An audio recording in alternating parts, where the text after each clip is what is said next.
But unfortunately, you're playing Magnus Carlsen, and he is a marathon man. Whoa! Magnus Carlsen lost some time! Are you kidding me? A big threat. This is getting crazy. Where is the checkmate coming in? Do you just... There we go. Oh, What? What a finish! That was sick from Alireza. He's missed it! Oh He's my missed gosh. 93! Lights out. This is absolutely insane. Oh, Wow, Jose. what a move! And just before he reacts, he gets the dub. Is a massive threat. Over. There we go. Vincent Keimer wins Division 2. Rock with the team, cause you know that we winning, we with it, we going, we flowing again. We see a checkmating pattern of it. And the youngsters have struck back. He broke wait. for me! Unbelievable Armageddon. Oh my god. Really, y'all don't know this, y'all in danger, I'm a threat. Magnus has blundered. It's completely winning for Firouzja now. Wow, don't try this at home. It comes down to this. Whoa, Robert, Oh. a sacrifice. What a comeback from the champ.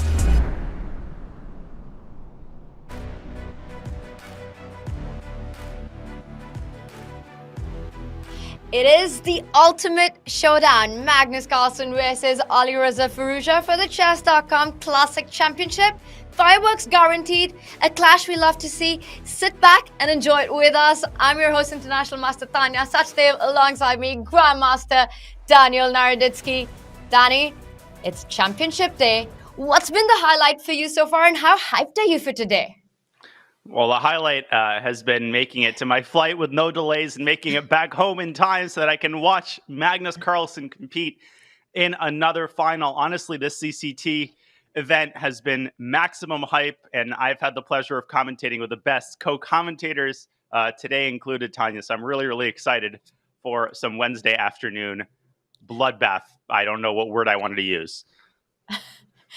I think we're all expecting a big fight and many decisive games coming up. Let's take a look at our Chess.com Classic bracket and how we got here. Magnus Carlsen sweeping the competition in cruise mode all the way through to the grand final with match wins over Velimir Ivic, then taking down Denis Lazovic, and finally in the winners final, a convincing match victory against Vincent Keimer.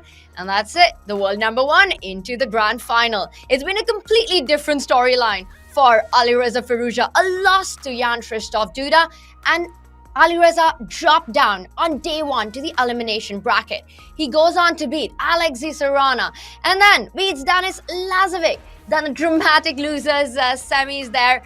Daniel, that saw Duda lose because of a decisive time penalty. And then another victory against Keimer, a 2-0 flawless victory.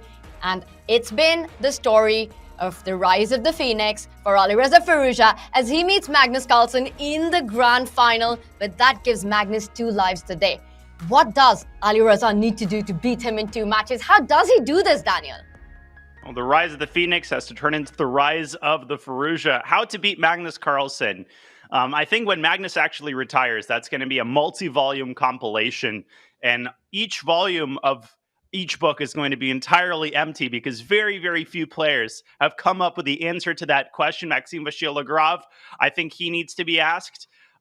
Maybe Dingley Ren should be pulled as well. Alireza Firouzja has done it before, but it seems nobody has achieved that feat in the last couple of months. Tanya, Magnus Carlsen has been on a new one. Ever since he threw off that burden of the World Championship throne, he's playing for his own enjoyment. And he's been entirely unstoppable across the blitz and rapid time control. So we will see if today brings a new victor to the throne, or if we see more absolute dominance by the man with the initials MC. MC is relentless. He is a winning machine. And the one thing that is, I think, in Alireza's favor, Daniel, is that he's got that exact style that makes Magnus a little uneasy. Alireza is aggressive, he's unpredictable. He reminds me a little bit of Mikhail Tal in his style of play. Is it possible for Alireza to do this, to actually beat Magnus not once, just twice, when he's got, I don't know, the best form of his life on? Well, that's the thing. Alireza will have to beat Magnus twice. Now, Maxime Vachier-Lagrave has managed this in a previous CCT event, but you said that Alireza reminds you of Mikhail Tal, and that's a great comparison. The mercurial, unpredictable Tal who could come to the board Yeah, he could blunder some pieces on a bad Wednesday, but on a good Wednesday, there was nobody on earth that he could not defeat with his vintage explosive play. So we will see which version of Alireza Firouzja comes to the board today. Let's not forget, Magnus Carlsen said, I'm not playing the World Championship unless it's against Alireza Firouzja. There is no bigger mark of respect than that, Tanya. And that is the Alireza that we are hoping to see today. That's the Alireza that Magnus is hoping to see today, because there's nothing that Magnus likes more than a significant challenge on his path to the championship title. The one player Magnus wanted to play in the World Championship match, Alireza Firouzja, and the one player he said he doesn't want to play in the finals this time for Chess.com Classic. Also, Alireza Firouzja, knowing it's going to be a tough fight. The big question, how did we get here? It's been a fantastic run for these two so far. Take a look. Now the black pawns can start running. You're right, it's that kind of Magnus magic, the endgame wizardry. Magnus even kind of shrugs his shoulders and says, okay, I know I'm winning. So Dennis still has to be a little careful. And oh my god, is this the big chance? Magnus magic. How many times do we say that, Tanya? Every single game. He's done it again. It's like Title Tuesday now. It's just a race to the finish with barely any increment. The Black King's coming. Vincent's not out of the woods yet. And he offers to trade the bishops. The knight is too far. The b-pawn is coming. Magnus Carlsen knows it. He leans back for the first time in the match. He knows he's done it. Wow, heartbreak for Vincent Keimer. He traded off the bishops, which was so desirable the whole game. And Magnus Carlsen, once again, he's done it. Double exclamation point. Duda leans back. He's blundered. He has missed this knight jump. The whole idea is to open up the white king. Pawn takes knight. The black queen moves with a check. And then the white queen drops. Duda's blundered his queen in one move. This has been a massive turnaround, and Serrana is on the defense now. On the defense, and he's walked into a knight fork. He's blundered Serrana. Queen e5 would be awesome to see, but a tough one. And look at that. White is a whole rook down. And I think that's exactly what Alireza missed, because rook d7 looks extremely strong. You're not only pinning the bishop on e7, your threat is queen takes rook, coming in with a deadly check because that bishop on e7 is pinned, and they don't find it. And it's again a big turnaround. Firouzja's gamble. It paid off, Tanya. And he's going for checkmate. Wow, Vincent Keimer. He's going to try and trap the black king from behind, but the king runs. Really nice move from Firouzja. Exclamation point. King g6 incoming.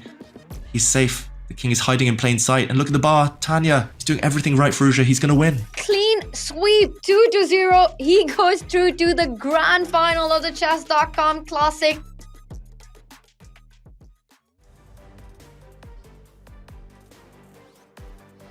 And this is their head-to-head. They have traded punches along the way, but it is, to no one's surprise, a big lead for Magnus Carlsen in their rapid overall scores with 18 wins. But Daniel, 9 losses. 9 wins for Alireza Firouzja. That's more wins than most top players, most top guys in the world get in their entire lifetime, entire careers against Magnus.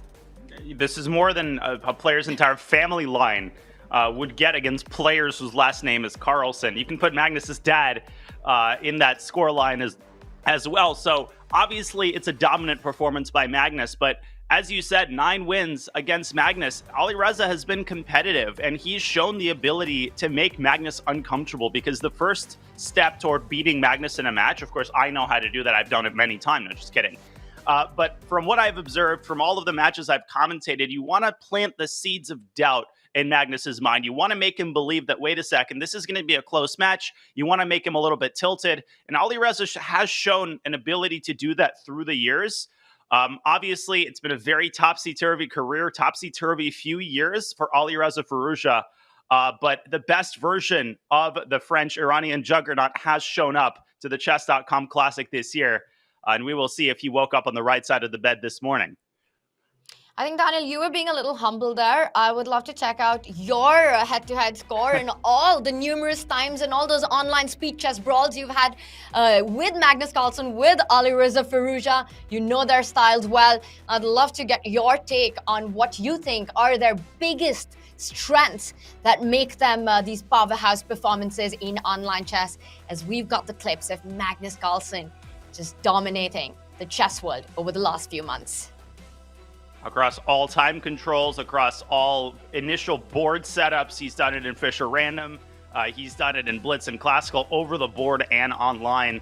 The true GOATs show an ability to adapt to new time controls, to new formats. And Magnus has shown a willingness and an ability to do just that. I mean, just look at that resume, Tanya, in 2023 and 2024, capped off by his victory at the GCT Superbet Rapid and Blitz, which occurred during the Chess.com Classic. So not only does he win tournaments, he wins multiple tournaments occurring at the same time.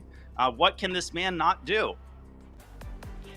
Only Magnus is capable of doing what he hasn't done before. He's the 5-time reigning world rapid champion. He has 3 champion chess titles to his name. And today he's going to go for that 8 in a row tournament victory, 7 in the bag over the last 6 months. He's been absolutely unstoppable.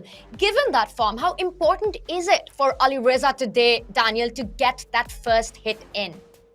Well, obviously, if you're facing Magnus Carlsen, you don't want to pedestalize him. You want to focus on the moments where he's shown his humanity. He does blunder. He does get tilted just like any other human. He does have bad days just like any other human. And if you're Alireza Firouzja, you want to take this one match at a time. Literally, you have to defeat Magnus in the grand finals and then the grand finals reset. But forget about the reset. Just focus on the first game. Try to make him uncomfortable. And remember, Magnus can sometimes be a slow starter. He sometimes gives up a draw or two in the World Rapid and Blitz. It sometimes takes him a little bit to find his form. And if you're Alireza Firouzja, you really have to bring your A game from the very first set of moves, Tanya, if you want any chance at defeating him 2 times in a row. And definitely, I hope Alireza interviewed Maxime Vachier-Lagrave, because he's managed to do it before. Maybe he holds the secrets to doing it twice. We'll see if Alireza can show some of that moxie today, but it's a long road ahead for the young Alireza Firouzja.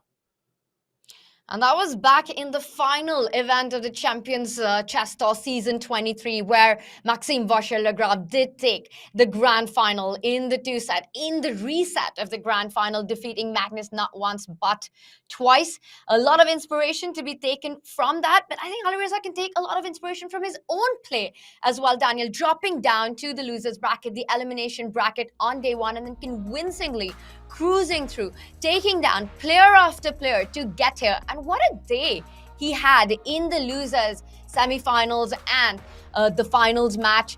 Again, his style of play, the chaos he brings, the randomness he brings are exactly those moments where Magnus Carlsen starts to feel a little shaky, where there is so much scope for players, even the best in the world, to go wrong. But Daniel, if Magnus takes an early lead, if he gets the first punch in, it could essentially be a very short day in office for Firouzja.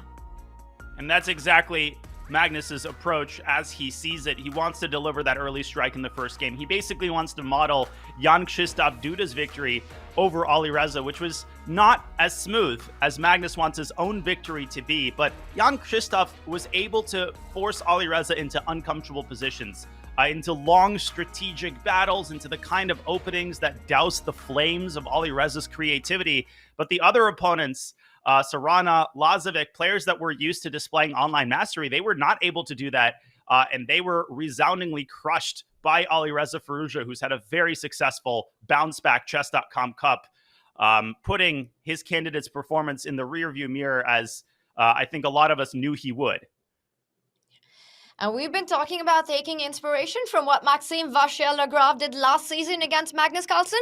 He can take inspiration from what he did, what Alireza did against Magnus Carlsen in the very first event of this season's tour, because we have been here before. It's a storyline that we've seen play out. Alireza Firouzja versus Magnus in the grand final. Alireza battling it through the losers bracket, finding himself at the top to challenge the world number 1, and he got the job done in set 1. He took it to the reset, and Daniel, exactly what we were talking about. He got 2 big victories back to back, and that's what gave him a shot. Indeed, and we remind you that the grand final is a best of 4 affair. It's a first to 2.5 points. And then if you can make it to the grand final reset, it's just best to 1.5. So at that point, it's up to a single game, a single move. And for Alireza, the way he did it was, again, getting off to a good start. He defeated Magnus in the first 2 games of the previous grand final. And then all he needed was a single draw out of the remaining 2 games. But just to take this to kind of the bird's eye view, what the CCT has done for chess professionals, Tanya, of all levels, the kind of prize money that Alireza, Magnus, and others have been able to earn is amazing to see, sitting from the comfort of their own rooms, sometimes their own bedrooms, usually a hotel room halfway across the world. Wherever they're sitting from, they have gotten the ability to win life-changing money through these CCT events. And that is awesome to see. Absolutely. Players have made careers through the tour. They've also had their breakout performances, their star moments, shining against the very, very best, playing against the very elite, lesser known grandmasters, have shown exactly what they're capable of in these formats, in speed chess. And I think with that, it sets us up perfectly to actually see how some of the very best names have been performing throughout the tour. Let's bring up our standings as Alireza gets ready for the big match that is coming up. And these are the tour standings presented by Julius Baer, the official wealth management partner of the Champions Chess Tour. This is where we stand. And some of you might be surprised to see Magnus on that second place, but that's only because the tour points haven't yet been added for Magnus and Alireza, as they still have the grand final to be played. But a great performance by Kaymer so far as well, who finished runners-up in this event. Denis Lazovic, we see those tour points, we see the earnings. I mean, Denis, he's 17, Daniel, and a $25,000 paycheck. That's pretty cool. What do you think he's doing with that much money? I mean, in some parts of my country, that's still a down payment for a house. Definitely not in California or New York City, but you can find some parts of North Carolina. That's a brand new Toyota Camry. Something tells me Denis Lazovic hasn't gotten behind the wheel of an automobile just yet, but he will pretty soon. That's a lot of money. And most importantly, you don't have to travel. And so the experience of the chess professional, the stereotype of living out of a suitcase and packing and repacking and hopping on, third string flights halfway across the world, that has changed a lot. And we're really living through a time where so many of these players are able to live normal, civilized lives and still make their bread as a chess player, which is awesome. The prizes for the CCT are really mouthwatering, and I think that's something to celebrate, Tanya. Not going to lie, that top prize, that makes my mouth water. And most importantly, the most deserving player always takes home the biggest dough. Chess is a really fair game in this way. You've got to let your skill do the talking. And there we see our prizes, and absolutely so much to be earned. And all of that goes to our partners as well. A huge shout out to Julius Baer, a founding partner of the Champions Chess Tour. Let's take a look at what the players are fighting for. A lot of tour points on the line today. First with 100 points, second with 80. And that's a cool paycheck as well to boot. 30,000 for the top prize and a guaranteed 20,000 on the line today. Doesn't matter if you win or lose, you at least go back with 20,000. We know that, Daniel, it's also about that golden ticket to the season-end grand final. Magnus Carlsen has already done it. If Alireza Firouzja wins today, he punches his ticket for the big in-person final.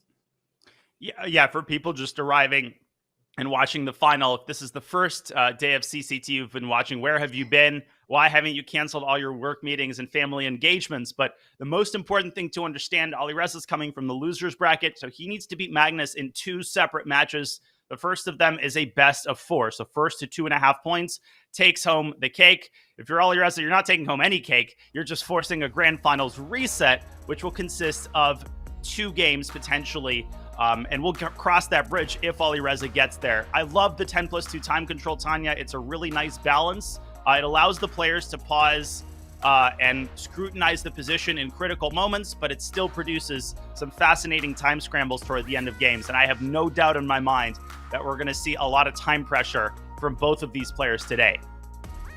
And we've seen that. We often say the clock is the 17th piece in these formats, and it plays a huge role when there are critical decisions to be made. Having those extra seconds on the clock, having the better mouse slips, and we see Alireza and Magnus on the screens ready to go. Daniel, a little smile there by Alireza. He seems like he's in a good mood. What do you think is going on in his mind right now? Well, I'm just trying to figure out how many minutes ago Magnus stepped out of the shower. Seconds. And, I know that very well from commentary because I like to shower right before the broadcast starts. So you're basically have a towel on your head. while you're getting ready for the games to start. That does look like a hotel. That is not the kind of wallpaper I would expect Magnus to have in his own, grand abode. But if you're Alireza Firouzja, you're happy to be here. You're happy to be playing from the comfort of your home with very little to lose. You've secured a big prize, and the onus right now is on Magnus. Magnus is the one who has that streak he needs to keep up. 8 tournaments in a row that he's won. Is this the one where he slips up, where the king is toppled? It'll take a legendary performance from Alireza Firouzja. And he has to make sure that he doesn't let Magnus Carlsen get into his head. He just has to focus on the job in front of him. Not to think about the fact that he needs to take it to the grand final reset. He needs to meet Magnus twice. All those things have to be left behind. Alireza Firouzja just needs to focus on his next move, one game at a time. And Daniel, you broke it down for our audience that it will be a best of 4 at the start in this set 1. If Magnus takes it, that's championship over. Alireza wins, and then the field gets leveled. But Daniel, I want to ask you, before the players get going, that when you've got a player like Magnus, right, arguably the GOAT, just dominating the chess world, and then you have a double elimination format where he cruises through to the grand final, does that make the gap even bigger for the other players to be able to get a win, a championship when he's in the arena? Well, Magnus is a player who's subject to the same influences as any other player. And I experienced this in the Bullet Championship last year, where Magnus was traveling. He was playing a lot worse. And then for my match, I noticed that he was at his home setup and his play skyrocketed. So definitely when Magnus is just winning match after match, when he gets into that automatic, Terminator mode, the other players are like, well, I don't have a chance, because sometimes Magnus plays and you just know from the moves that he's making that nobody on this earth without certain kinds of assistance has any chance. And I'm a little bit worried that Magnus is in that kind of zone right now. He's been in that zone for the last couple of months. So if you're Alireza, you just want to play your best, and that's all that you can do. You want to control what's within your control. And if Magnus plays like he normally plays, then your consolation is that there's nobody on this earth who could have done better than you. So we'll see. We'll see what Alireza can bring to the table today. I'm excited to see what openings we're going to see. Magnus generally doesn't prepare for CCT events. I think he just decides a couple of minutes before which pawn he's going to push, or if he's going to push a pawn at all. We haven't seen that knight come out in a while. We have only one. Alireza has been playing with the white pieces, but Magnus starts with the white this time. So it's going to be interesting to see what opening approach he brings on, considering that he did get 2 rest days to prepare for this big grand final. How much prep does he really bring into this one? And we're being told that all the fair play checks are done, completed, and we are ready to start the championship fight. Alireza Firouzja, they're also looking ready to go. There's a bit of twinning going on. I feel like they're sitting in the same pose right now. That's not a classic chess player pose. We're being told that Magnus has been penalized 3 minutes for being late, which I think Magnus would be the first to approve. None of the players get special treatment if you're late to the party. If you spend too long at the restaurant, too many minutes in the shower, you get penalized in your first game. Magnus starting with 7 minutes on the clock. Something tells me, Tanya, he's not too broken up about it. And he's going to make that time up with his incredible level of opening mastery, as we have a Ruy Lopez in the first game. Magnus has the white pieces and a G6 setup by Mr. Firouzja. We've seen Magnus in the World Blitz Championship arriving 2.5 minutes late for a 3-minute game, and with 30 seconds on the clock going on to crush his opponent. This one, like you said, he's got a 3-minute deficit. And I think, Daniel, that sets a really good precedence. We saw that happen for Yantrish Davduda as well. Magnus arriving late.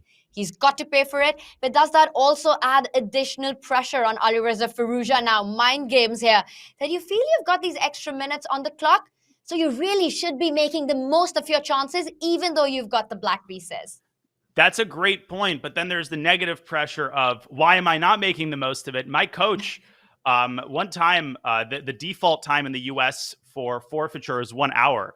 One time I was playing round 1 of a tournament. My opponent came 58 minutes late and blew me off the board. And afterward, my coach said, that creates so much pressure on you to exploit the fact that you have more time, What he recommended I do is just sit for 57 minutes on the first move, just to level the playing field, just so you don't have that additional onus of having to prove that you're better with more time on the clock. It's something to think about. And I like the way that Alireza is handling the opening. He's handling it the same way he would if Magnus had 10 minutes on his clock, pushing d5, creating that very typical Ruy Lopez pressure in the center, where Magnus is now the one calling the shots. He has to decide whether he's playing e takes d5 or if he's keeping the tension, potentially allowing Alireza's pawn to move down to d4. And if that pawn moves down to d4 at the right moment, the bishop on e3 might feel like it doesn't have too many squares. So big decisions to be made. Do you trade off in the center immediately? Do you first perhaps pick up the knight, trade the bishop for the knight, and make black play on with a worse pawn structure on the queen side, a double c pawn, but it comes with its own set of advantage. You've moved one of the side pawns towards the center, also opened up your b file, and that's the approach that Magnus has taken to this position because he's got the follow-up in his mind. And there is massive tension on the board, 4 pawns facing each other. Who blinks first? What are you expecting in this one? Well, it's a great call, Tanya, predicting bishop takes c6 and following up with the creation of this pawn cube in the center. The point is that the e5 pawn is now under attack. So if Alireza takes on e4, Magnus will jump into e5 with his knight. I think we're going to get a bunch of trades in the center. I think Alireza might be best advised to start with e takes d4, and then we might get a total liquidation in the center and potentially an endgame in the first game, which is exactly what I think Magnus is looking for. He wants that slightly better endgame. He wants a relatively quiet position to start this match, especially with less time on his clock. So I'm going to put this on the board really quickly as Alireza ponders this incredibly tense situation in the center. If he plays e takes d4, one possibility is that we get this total liquidation. Knight e4, bishop g7, king g7, knight e4. Can't take with the rook because you're going to end up with an undefended queen. So I wouldn't be surprised, Tanya, if this endgame arose on the board. I think it's a slight edge for Magnus. And in the meantime, Alireza has made a different decision. He's played d takes e4, keeping the queens on the board, and now undermining the knight with the move c6, c5. Magnus has responded with knight b3, and the moves are coming in hot and fast. An extremely energetic play here by Alireza. One gets the feeling that Black has managed to neutralize White's pressure with a lot of trades in the center and a potential weakness coming up for Magnus with that isolated queen's pawn, because I really don't see any other way of actually capturing on d4. You have to either take it with the pawn. Maybe there, yes, he does go with c takes d4 because I think there are too many tactics to calculate. If you were to take it with the bishop, and Alireza's knight nicely placed to land on that very key square right in front of the isolated queen's pawn, a very thematic idea that controls so many squares. Up on the clock, liking Black's position. Daniel, would you agree that things have gone great for Alireza so far? Yeah, this is a good start for Alireza. I think the position's about dynamically equal. Magnus has some assets as well. He's got the possibility of long-term pressure against this isolated pawn on c7. Rook c1 is kind of an automatic follow-up move. Alireza's also not rushing to put a knight on d5. That's probably because he can also put a bishop on d5, which is a more defensive type of approach, over protecting this e4 pawn. The other thing I'd point out is that if he does play knight d5, I wouldn't get too broken up about the prospect of losing a pawn on e5 if I'm Magnus. There's no way that Alireza decides to give up his fianchettoed bishop, even for this beautiful stallion on e5. But both players are, of course, always keeping an eye on the safety of their king. That's not currently the center of the battle, but if Black takes on e5, it certainly will become the main thing that White is focused on. So Alireza taking a very long think here. The time situation already close to equalizing. So again, that 3-minute time penalty is largely a thing of the past. Magnus, Alireza, both with a hand on their head. Very hard to get a read on their body language. I think they're just settling in for a complicated equal middle game. It's a very tense fight, and that's exactly what you come to expect when these two are on the board, given Alireza's style. And I want to come back to the point that you were making earlier at the start of the show. We spoke about how many games you played against Magnus, and you very nicely broke down some of his biggest strengths in speed chess. What about Alireza? We all know the famous brawls you've had against him as well. What do you think is Alireza's biggest strength that lets him get so far down in these tournaments and be such a dangerous player to Magnus? Well, there's a couple of things. First of all, his bullet acumen. I know that it's memed on a lot as we see bishop b7 inviting Magnus's other knight to jump into a5 or c5, but his ability in increment time scrambles is very, very powerful. He's able to take a lot of these 50-50 games where both players have just a couple seconds left. I've lost a lot of Title Tuesday games to Alireza when we both are just making moves on increment. He's able to calculate really, really quickly, and obviously unbalanced positions with material imbalances, positions with an element of tactics where king safety is not to be celebrated. Those are the kinds of positions that he wants to get. And right now, I think we have a position that's up Magnus's alley. Both sides' kings are safe. It's all about positional pressure. It's all about exploiting minor weaknesses. And that is why I think Alireza is burning this much clock. Queen d2, typical Magnus move. What about king h7? Nope, you're going to drop your f7 pawn. If you have to play a move like h5, Tanya, you're making serious dark square weaknesses on the king side. And much like a boa constrictor, Magnus already starting to surround some of these weaknesses in black's position. Bishop d5, excellent response from Firouzja. Offense is the best defense. He says, you take my king side pawn, I will get to the central d4 pawn as well. We see a trade on h6. The b3 knight now can be picked up, and that leaves the d4 pawn soft and tender to be grabbed. He's done it. The knight on e5 under attack. No, not many great squares. You can fall back with the knight to c4. I don't believe that you have time for any king side sacrifices. It just feels like you will not have enough firepower to assist the queen for a checkmate on black's king. Definitely something to calculate, something to consider in a hyperbolic game, but not in a rapid time control. Knight takes g6. The king's going to run to f. I mean, actually, I think Magnus is calculating it. I think that's why he's devoting some time to this position. But ultimately, knight c4 would be his choice in a regular time format. Not in this time format. Knight takes g6. Who's playing right now? Is it Magnus? Has Mikhail Tal taken over the computer? What do we make of this? Knight takes g6 on the board. Unbelievable. Daniel, it just felt like you don't have enough pieces to give checkmate. There's one queen, and notice how that queen on d4 now defends the knight on f6. So you're not regaining any material. I don't even see a perpetual. You need to find a way to get the rook into the game. You have to bring in more pieces to the party. But the black queen has a really nice spot on e5 to guard everything. Where is the attack? How are you finishing this off, or what does Magnus have in mind? I don't really see a knockout blow here. He's following Tal's advice. Sacrifice first, think later. Just kidding. I don't think Mikhail Tal ever said that.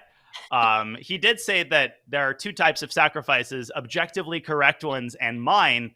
And this is definitely in the second category. Magnus definitely sacrificing first and thinking later. What I will say, Tanya, is that he does have two pawns for the minor piece. So it's not like he's giving up a knight for nothing. I'm still just as skeptical. I think that he's trying to find an off-ramp at this point. And one off-ramp potentially is queen e5, rook to a5. Don't be surprised if he deflects this queen with another sacrifice in order to pick up this knight with a check. That's what Alireza is trying to avoid. So Firouzja, thinking about where to put his queen, I'm actually partial to the move queen b6 so that the move rook a5 does not come with tempo. But if I'm playing this with Magnus with black, I'm just as scared, even though he might be running out of pieces. And the deeper you dive into this position, the more you think about it, there are dangers everywhere. Let's just point out that there are three good squares for the queen because it needs to stay connected to the knight on f6. You could consider queen to e5, queen to b6 that you pointed out, and the b2 pawn can also be picked up. You snap up a pawn, you still defend the knight on f6. But I think intuitively, Daniel, you wanted to play queen to b6 because it's the one square that stops white's rook from attacking that key black queen. And if you've got time, maybe just a few seconds, you could quickly show the lines on the board. How queen e5 would have perhaps just been busted to rook a5. You're absolutely right. White wins the game. And this is not just a draw for people to realize. Like, it's not just, oh, you get a perpetual now. No, rook d7 and white wins the game. Mate is unstoppable because Magnus has this Luft square for his king. So queen e5 would have lost. Maybe this is what appealed to Magnus about the sacrifice. There's another deflection if black plays c5. The problem is that Alireza wasn't born yesterday. And this is why I said this is a great option in a bullet game, but not with 5 minutes on the clock. Look at Firouzja, knight h7. Do you think I'm taking that rook of yours? Absolutely not. Rook a5 doesn't create a concrete threat. Alireza simply drops his knight back, creating a little security blanket for his king. And now Magnus has to think about maybe even trading queens and trying to eke out a draw in that resulting endgame. This was fun for the fans, but not necessarily for Magnus fans, as he stubbornly keeps the queens on the board, setting up the threat of rook d7, Tanya. This game can still turn around in his favor if Alireza makes a blunder. For example, rook a d8, you can still play rook d7. How easy is that to miss? e3. Very, unless you're Alireza Firouzja. Look at the precision that he's playing with. He grabs the material and then he defends like a total boss, right? Queen b6, what a move. And then he throws in e3 for the offense. And I have a feeling that Magnus might have missed this resource, because now you can grab that pawn coming in with a check and find a way to stop that 7th rank attacks with at least the rook stepping onto e7. Daniel, if he survives the attack, Alireza might just take this game one. He's up a piece. He's up a piece, but Magnus does have 2 pawns, and even if the queens come off the board, which they very well might, if we see queen e2 by Firouzja, Magnus has excellent drawing chances because his rooks are active. He's got the connected passer. So I think the likeliest result of this game is actually a draw as things currently sit. There was another incredible line. If we could very, very quickly bring up an analysis board, I promise people it's worth it. After e3, if Magnus had played rook to d7, after ef king h2, you don't make a queen, you actually make a knight. We would have seen an under promotion. The king has to step back, and the knight jumps back to g3 with a fork. This might be another detail that Magnus Carlsen overlooked, but I'm going to take us right back to the current position. Rook a to d8 by Firouzja, trying to get pieces off the board. And Tanya, I think that Magnus is not too worried here. He could even consider trading queens. At this point, we should mention rook and king versus rook, knight, and king is a theoretical draw.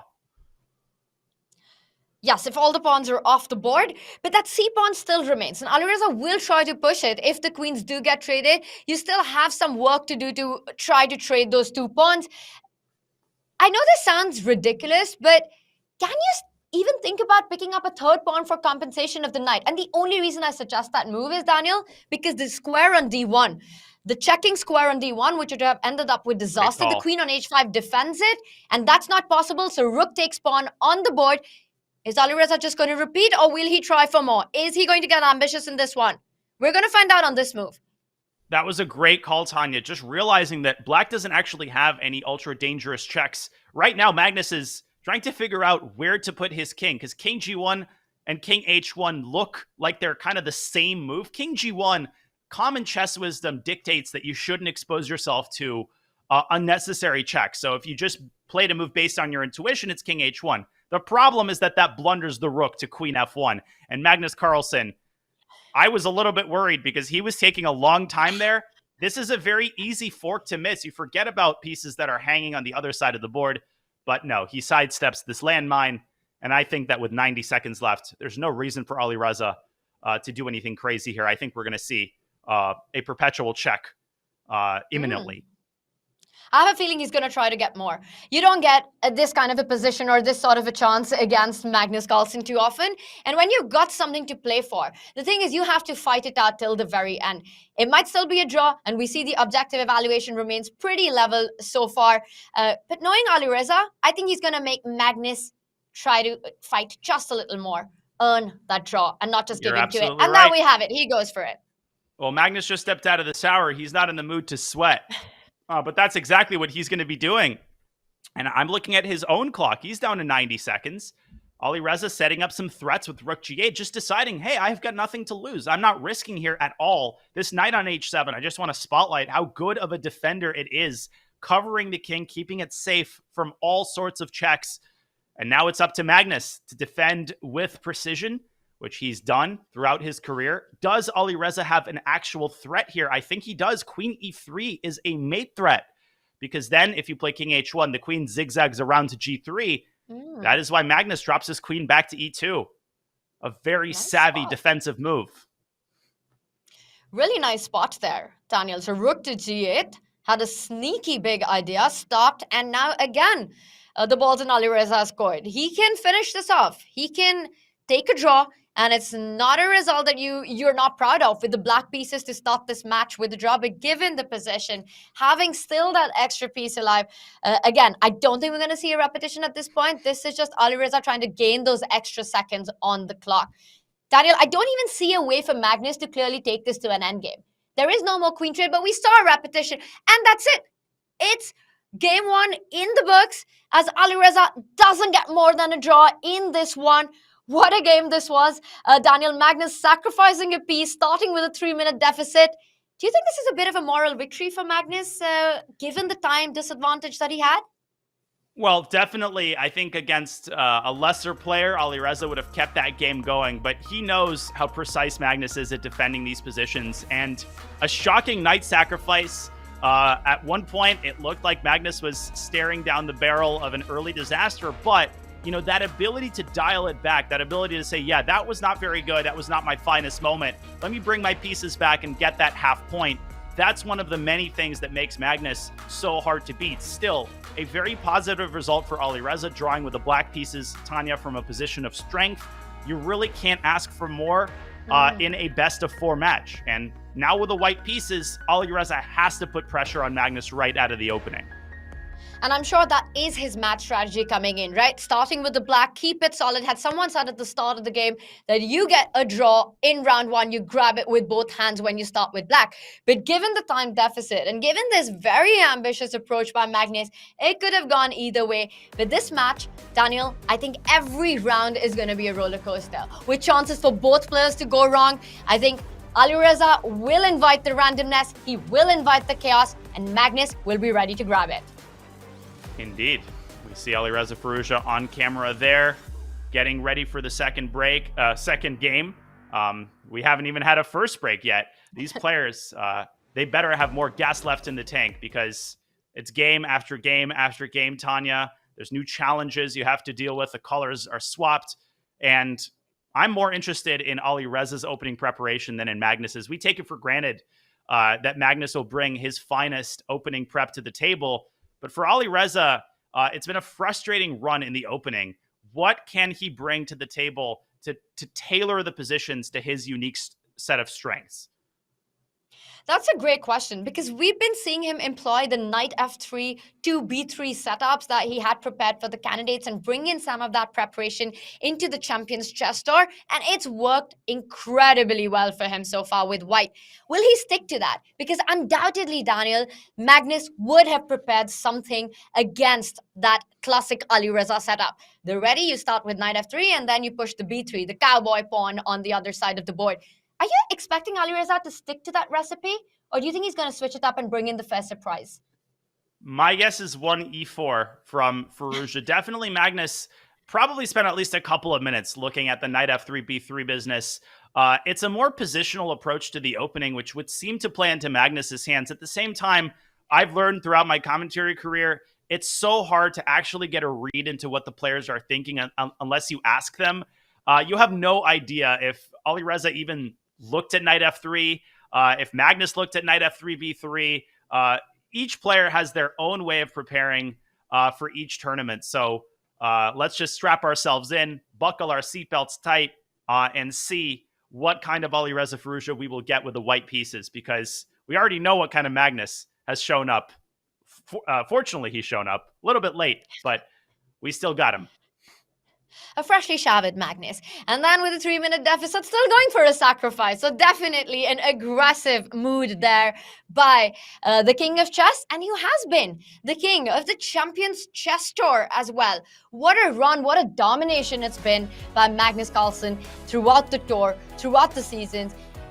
Undefeated in the Chess.com Classic, just a cruise through to the grand final. He won the Chessable Masters, the very first event, against Alireza Firouzja in the grand final, punching his ticket from that event to the season end final. He's won 4 out of 7 tour events in 23. He's just been unstoppable since the December of 2020. This is going to be his shot at getting 8 tournament victories in a row. The guy is a beast during the tour, and that's something that you have to fight psychologically facing Magnus Carlsen. Not an easy task, Daniel. Well, listen, I keep telling myself I'm going to iron my shirt when Magnus doesn't win an event, and he keeps winning events, so I just never have time to iron my shirt. As we see Magnus enjoying a snack there, I'm going to call out some people who are thinking of this as, well, Magnus is just winning all the events. It's boring because Magnus wins. I don't want to be friends anymore. Listen, yeah, we're living through an era of one player's domination. If you look at chess history, there have been times when a player like Garry Kasparov or Bobby Fischer dominates the chess scene. Great. There are eras when nobody dominates the chess scene, 80s and 90s, right before Garry Kasparov. That's an example of a different kind of era. We're living through the Magnus Carlsen era. Let's embrace it. Let's enjoy it. And right now, let's enjoy the second game of the Chess.com Classic Grand Final, because we have one d4 by Alireza Firouzja. I did not expect that move. It's a pretty good move, Tanya. It's worse than e4, but it's still a pretty decent move. D4, not best by test, but it is the move of choice by Alireza, and the whole idea is to make sure, because it's very... Oh my gosh! Just as I was about to talk about knight f3, we've got a London on the board, an opening that Magnus said he would give 2 out of 1,000 on the scale of how much he likes it. So do you think Alireza saw that AMA, that rapid fire, and said, I'm taking you on in the London, Magnus? I mean, Alireza played the London system to defeat Gukesh in the candidates. Now, that win was not due to the opening, but again, the London system, I think in the chess world, we spend so much time memeing on certain arbitrary things like random chess openings. We forget that they're actually good. The London system is a full-fledged alternative to the Queen's Gambit, but I'm a little bit worried just looking at Alireza's time consumption. This is still very much a well-known position. The move c3, I think, is considered principled. You can also play knight c3 and transpose into a Jabava London, but we do see c3 by Alireza, and f6. Magnus clearly showing that his intentions are anything but peaceful in this game. Wow, that's not a move that you get to see very often so early on, and Magnus has got some prep on his mind. E5 is the idea. You want to grab the center. Alireza stops it, but the point with f6 is, right, you've taken up a key square for your knight to develop, and now you say f, you've got to say g. There's no backing out. Magnus Carlsen has to go all out with his plan. Having said Peter, you have to say Paul. Or having said Alireza, you have to say Magnus. G5, very, very typical approach. I wouldn't get too surprised if I were watching this game, because this is a well-known kind of operation on the king side. You can play h5. You can also play knight h6, knight f5, and try to grab the bishop pair. So I've seen this type of approach before, but not this early, not before you've had a chance to develop your kingside pieces. So a very, very ambitious approach by Mr. Carlsen. He does put a bishop on f5 rather than a knight, giving Alireza a chance maybe to initiate a trade of light-skirt bishops. But no question, Tanya, that Alireza is already at a book. And no question that Magnus, well, he said F, he said G. I think we're going to see the H-pawn as well. I'm expecting H5 at some point to happen in this game before that knight comes out. And having said that, Daniel, can you go for it immediately? Because I know you love a little bit of an attack. I'm sorry, can you go for what immediately? H5, it's on the board. H5. I was too mesmerized by, just the various movements and trying to discern what exactly the players are eating. But H5 is on the board, Tanya. Absolutely. It's a great move. You expand on the king side, and it doesn't mean you're not going to castle to the king side. Very often you see black bringing out the rest of the pieces quickly. Bishop d6, knight g e7. Big question, will Magnus push h4? No. He keeps this pawn on h5, and the reason why is that he wants to keep open the possibility of g5, g4, particularly if white goes kingside. At the start, we referenced to Alireza's style of play as being reminiscent of Mikhail Tal. And then I know you love Mikhail Tal's Forest of Complications, where 2 + 2 is equal to 5, and the path out is wide enough for only one player. Getting those kind of messy positions seems to be Alireza's style. But Daniel, the kind of chess that we've seen so far today, it feels like Magnus that keeps hitting the chaos button first. He's the one who's inviting the fireworks on the board. This is very ambitious and very committal play by Magnus. Very often, if not handled correctly on every single move, it can backfire before you blink. Indeed, and we talk about universality of style often. This is the order of the day. Players don't really have a style. Of course, they have styles. Each player has a type of position that they prefer, but you cannot survive at the top echelon of chess without being able to properly handle any type of position. And Magnus is, the OG example of this. Of course, maybe he prefers long grind out endgames, but that doesn't mean he can't handle himself well in chaotic positions. And I think he's showing that so far in these first 2 games. Short castle by Alireza saying, come at me, brah. And Magnus, I wouldn't be surprised if we see G5, G4 at some point soon enough. And a scintillating kingside attack awaits us.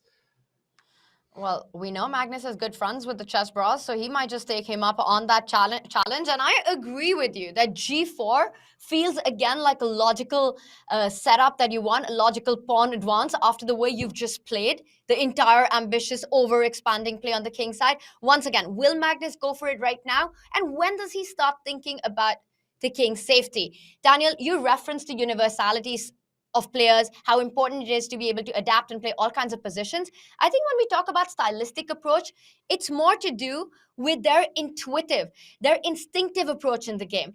And when the clock is low, when you're playing on seconds, that seems to rule a lot of the decisions that you end up making.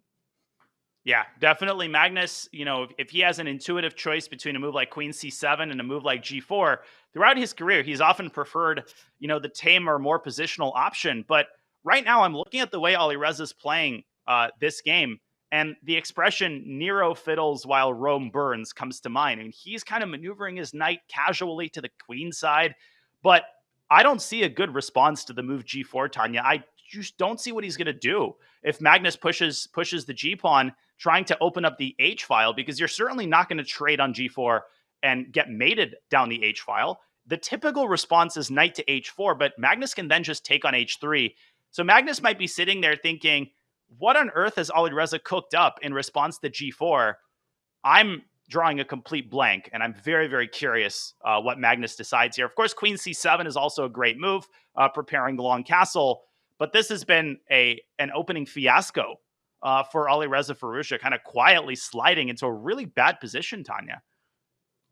We know, Daniel, that you love these kind of explosive positions where there's an attack out of nowhere or there are chances of conjuring up a checkmate. So if you say that G4 is dangerous and you're not able to find a good response for white, it might be very scary for Alireza. It's also the kind of stuff that he would not like to face with white early on, to go on the defense. And as I'm saying all of this, I'm trying to find a reply to G4. And struggling as well, Daniel, because like you pointed out, you never want to open up the H-file. That H1 square would be so tender. A doubling up on that would be the end of the game. But if not, where are you headed with the knight? And Magnus, he's taking his time. So he's not as convinced about G4 as we are. And he goes for something completely different, drastically different. And I think it comes down to that stylistic approach we were talking about. Well, I also think that A6 is not a great move.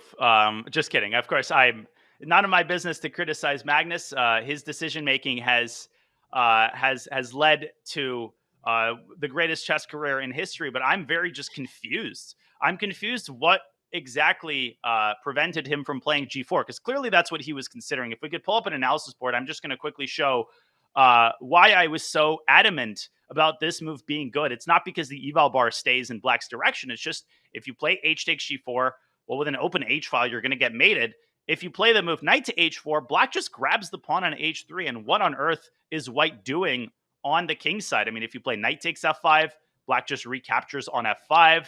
If you try to trade all the pieces, I'm not even going to bother with H takes G2. I mean, maybe I can bother with H takes G2, but even just queen takes bishop and then long castle, and white's king is essentially surrounded. So an interesting decision there for Carlsen, maybe overthinking it a little bit and allowing Alireza to initiate a series of trades. If you play G4 now, I probably still would, Tanya, but it's really not the same. It doesn't come with the same effect when a lot of these minor pieces are disappearing from the board. It's an absolute mystery. Again, if Magnus plays A6, who can question it? But it does feel a bit off, right? Because the last few moves, the last 4 moves that he made were all directed towards the pawn expansion. And then suddenly he shifts his gear towards more strategic fight. And now playing against the pawn structure. And Daniel, I think you were completely on point that g4 loses a lot of horsepower because then the knight would be able to jump to h4 in that previous position. I don't know if you can pull up the analysis board. The moves are coming in fast and quick. But the whole point Sure. was that bishop on f5. And right here, g4, knight to h4, and the trades on f5, you're just not in time after pawn takes pawn. I think knight takes f5, and white should be doing well. Ugh. Yes, seems to work out very well with that awful pawn structure. So a6, I think Magnus makes it clear that now he's shifted a bit more towards positional aspect of the game. He wants to get his king to the safety on the queen side. But how safe is that king there? With the knight jumping in, the b and the a pawn advancing really quickly, is Long Castle on the radar at all? I think it is. I mean, I think Magnus is still flirting with the possibility of finding the right moment to play g4. It's actually hard for Alireza to find a move here because right now the g3 pawn is hanging. You want to play queen e1, but you can't. You're going to drop the bishop on d3. And if you take on f5, Magnus jumps in with a knight. And now the pawn on g3 is attacked twice. Obviously, you don't want to go g4 yourself if you're Firouzja. So you need some sort of a tactical solution. You actually, I think, have to sacrifice the g3 pawn. You also can't really go king h2 because of h4. So as critical as I was initially of Magnus's approach, I've commentated too many of his games to know that he's always got something up his sleeve. It's never as simple as you may think it is. And Alireza now under 4 minutes, maybe knight c5 should be considered. Maybe you just give up the g3 pawn and go all out against Black's king. But I'm not seeing a satisfactory approach. And right now, neither is Alireza. He's down to 3.5 minutes. He's in trouble here. He's in trouble, practically speaking. And it's one of those positions where the critical decisions are coming. You have to rely so much more on calculation than be able to play fast based on intuition. Because the threats are coming towards white's king. Knight c5, a very natural move, trying to go on the offense, but then you have to calculate all these lines of what happens if black gets greedy. Not only is the g3 pawn falling, but eventually the h3 pawn comes under attack as well. The g2 square will be a big weakness in that case, and Alireza wants none of it. He doesn't exactly defend the g3 pawn. Queen to e2, it's sort of a developing move, but how do you explain this one? Does he want to take on f5 after queen takes pawn? I think this is a really, really nice move. He's saying, okay, I'm going to give up the g3 pawn, but you're going to have to trade bishops on my terms if you want to snag that pawn. This allows the white queen to plant itself on a nice square, and knight c5 is on the horizon. So right now, the critical line is bishop takes bishop, queen takes pawn. And I think Alireza spent those 2 minutes calculating the move knight to c5 because things get ultra chaotic in that position. Black can push g4. White might end up sacrificing the knight on f3. And Black's king in the center is going to get caught in the crossfire. This is what Magnus was trying to avoid by pushing a6 a couple of moves ago. So I'm expecting Magnus to castle queenside instead. But then the other benefit of the move queen e2 comes to the fore, which is that you're vacating the e1 square for white's rook. You're putting pressure on the e6 pawn. And Alireza handling this early middle game really, really well. We're going to get a time scramble here one way or the other because the player's investing a lot of time in these early middle game decisions, Tanya. And it's not going to be a time scramble in some kind of a rook pawn ending or a drawn-out minor piece endgame. It's going to be fire on the board, and they'll have to answer the questions with seconds on the clock. And you're absolutely right. The bishops need to be traded off because the pawn on g3 could not have been picked up. Alireza would have been the one picking up that bishop on f5. So really nicely placed queen.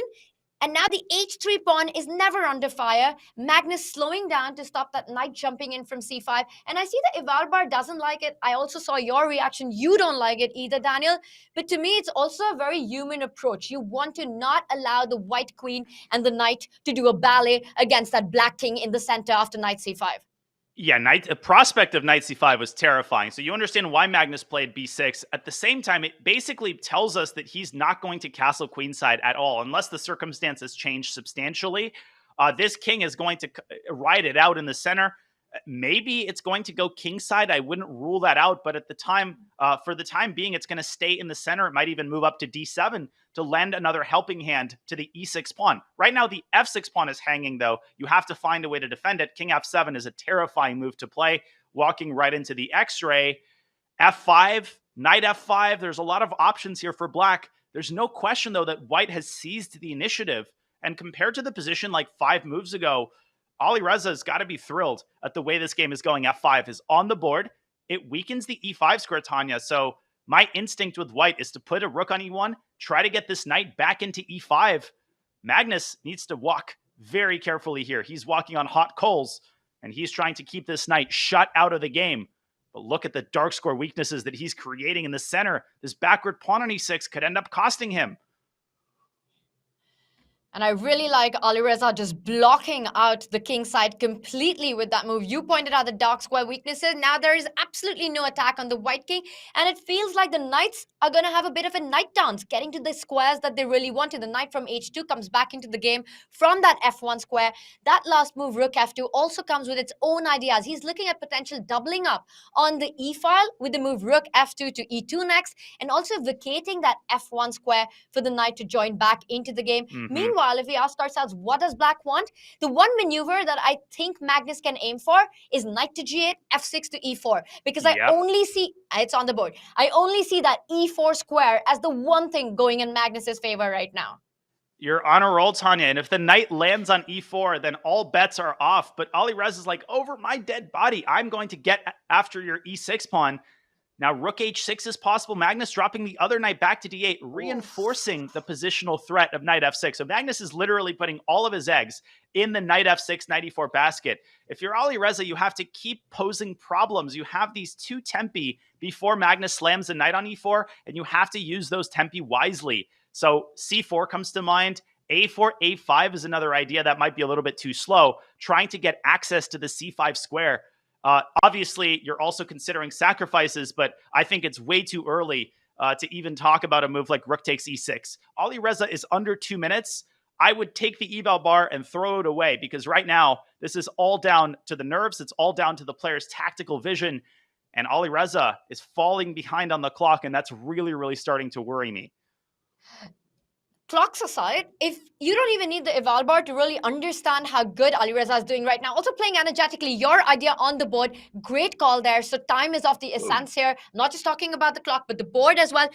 Daniel, is that you pointing out D5? Yes, is that the big let's move go. Here? I've played Alireza too many times. I know exactly what he's thinking right now. He wants to open up this board, but first he wants to protect the G3 pawn. D5, though, is the order of the day. That's a very, very scary move.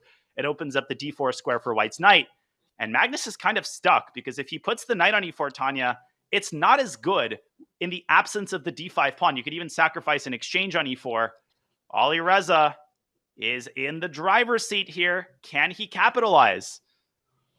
Look at his pieces, and look at Magnus with those 2 rooks disconnected because of that knight on D8. The king on D7, queen on D6 lined up on the D file. D5 would be deadly. It just looks like there is no harmony in black's camp. Knight E4 is not as consolidated without the D5 pawn, also because white can use one of the knights to actually trade off the most active piece in black's position. At some point after knight E4, one of the knights lands on D2, and what are you even doing with that piece anymore? Daniel, I think this is Alireza's big shot. He has to convert this one. He has to find a way to do it. He set up everything beautifully, but that's half the job done when you're playing against Magnus. It's like 20% of the job, because how do you actually capitalize, right? You've got all the assets. You have all of the perfect piece placements. There's a weak pawn on E6. Where is the crusher? 38 seconds for Firouzja. Magnus finally bringing that knight back to C6.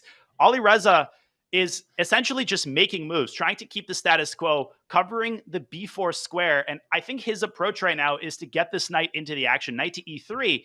The big problem is that he keeps running into the issue of the G3 pawn. So Magnus, in a certain sense, has the easier game right now. He has a lot of ways in which he can improve his position. He can try to get his king evacuated to the queen side. That's a very dangerous approach in and of itself, because you're walking past the C file. Alireza needs some Alireza magic right now, because he's 2 minutes down on the clock. It's a wildly complex position, and Magnus has all the time in the world to calculate. Alireza is basically trusting his intuition. I think Magnus is trying to decide between knight D5, knight E4. Knight E4 is on the board. Both players are playing for a win here. I have a feeling that Alireza is playing for the win slightly more in this position. I still like White's chances here. I'm going to say that.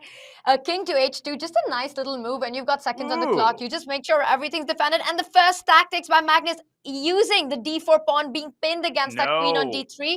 But there's something that's very wrong with this move. Could it be takes in d5? d5, queen takes d5. I'm looking for it. Knight e3 is the correct move. Just getting the knight into the game, saying, take my pawn. I don't care about that pawn. I care about my piece activity. Alireza is knocking on the door here. Magnus's position is just collapsing. Tanya. And don't forget about a potential knight takes pawn. Do not forget about a potential knight takes pawn. Yes, that's a huge threat. Knight takes f5 is a huge threat. Knight c4 is a huge threat. And knight f3 check, g takes f3. Oh, and you can't pick up the queen because of the fork. Oh my goodness. What a tactic. Magnus missed that. Magnus just reacted. He just saw it. I think he was relying on knight f3 to discover check, picking up the queen, but he realized it doesn't work. But how do you win this position with 20 seconds left? Magnus is about to escape with his king. It's not over. 20 seconds. Alireza coming in with all his pieces. Rook to e5. I think it's just really hard for black to make moves. b4 always in the air. He's eyeing that c5 pawn. If the c5 pawn for black falls, the position falls apart. And we see the blue arrow make an appearance. It seems like that's the way for white to go. Well, b4 is basically a pre-move at this point. I would play king e7 if I'm Carlsen and then try to put a rook on d8. Try to set up some sort of a threat. Now he's down to a minute on the clock. And obviously this is not the kind of position that you can even survive in, potentially with 1 hour on the clock. King e7, rook takes f5 is a possibility. b4 by Firouzja was a pre-move, but watch out. Knight f3, Tanya, is a huge threat. That's a family fork against the queen and the rooks. How do you defend against that? 15 seconds for Alireza. How many players have lost their minds in a situation like this against Carlsen? Oh, the queen is coming in. Fast. The dark squad weakness that we were talking about earlier. Queen g5, queen h6 ideas on the board. It might be time for the black king to run the other side. 5 seconds. Magnus going under a minute. Alireza in bullet mode. But Magnus should be getting checkmated now. How is he surviving this? Magnus's king has superpowers. It's impossible to bring it down. Now, queen takes c4 is probably a draw. If you take the knight, Alireza will have a perpetual check, much like Magnus did in the previous game, but Magnus is playing for a win. What a gutsy call. 2 seconds for Firouzja, keeping the queens on the board. Oh my goodness. Pandemonium. This is still a fight. This is still a fight for all 3 results. I'm not sure what's going on anymore. It feels like the black king is absolutely safe, surrounded by its own armies. The pawn structure for black is doing a great job of saving that king.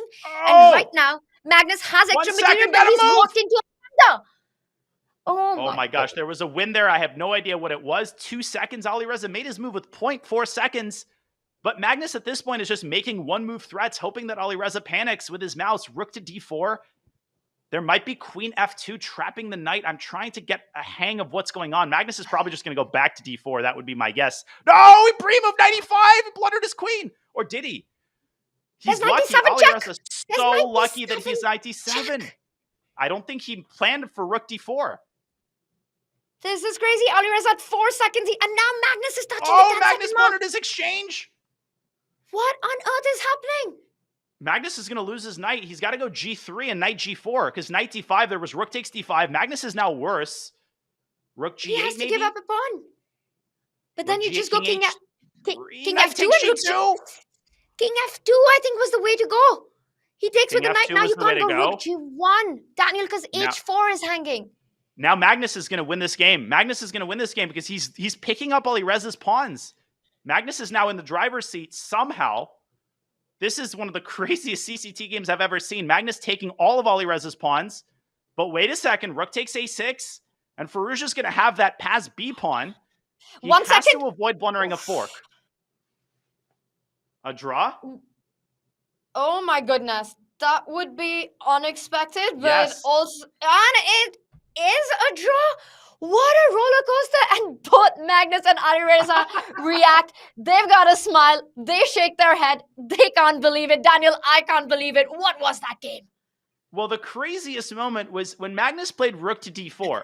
I'm telling you, Alireza was expecting a knight to land on d4. So he had pre-moved knight e5. He blundered the queen. And somehow, miraculously, he turned out to have a fork on d7. I will show that moment a little bit more closely in just a second, but right now let's update the scoreboard. It's a second draw, Tanya. Nothing like the first draw. What did we just see? I'm still getting my head around it, and the scoreboard, the scoreline, does not tell the whole story at all. It has been 2 peaceful outcomes, but the most non-peaceful games of chess that I have ever seen in my life. And Daniel, there were so many highlights in that game, moves coming in fast and quick. You've got to break down the action for us. Well, I could probably talk about this for an hour, but I'm just going to spotlight the important moments in our game review. Things started going wrong for Alireza in this moment. Apparently, instead of the move b4, he had to slide his queen away to c3. And the idea was to set up this absolutely gorgeous checkmate. Rook takes c6, knight takes c6, and queen g7. Come on! How did he miss that with 2 seconds on the clock? Instead, he played b4. Magnus's king sidestepped the immediate danger zone, setting up the threat of a discovered check. Now, a little bit later, the eval bar continues to swing. Alireza makes a move with just 0.4 seconds left, and then pre-moves knight e5. And luckily, he has a fork on d7. Not only does he win the queen back, but now both of Magnus's rooks are hanging. Apparently, the way to maintain a draw was to play rook takes b4 and sacrifice an exchange this way. This would have led to a drawn position. Instead, Carlsen, with only seconds on his own clock, takes on f6. He almost loses the knight.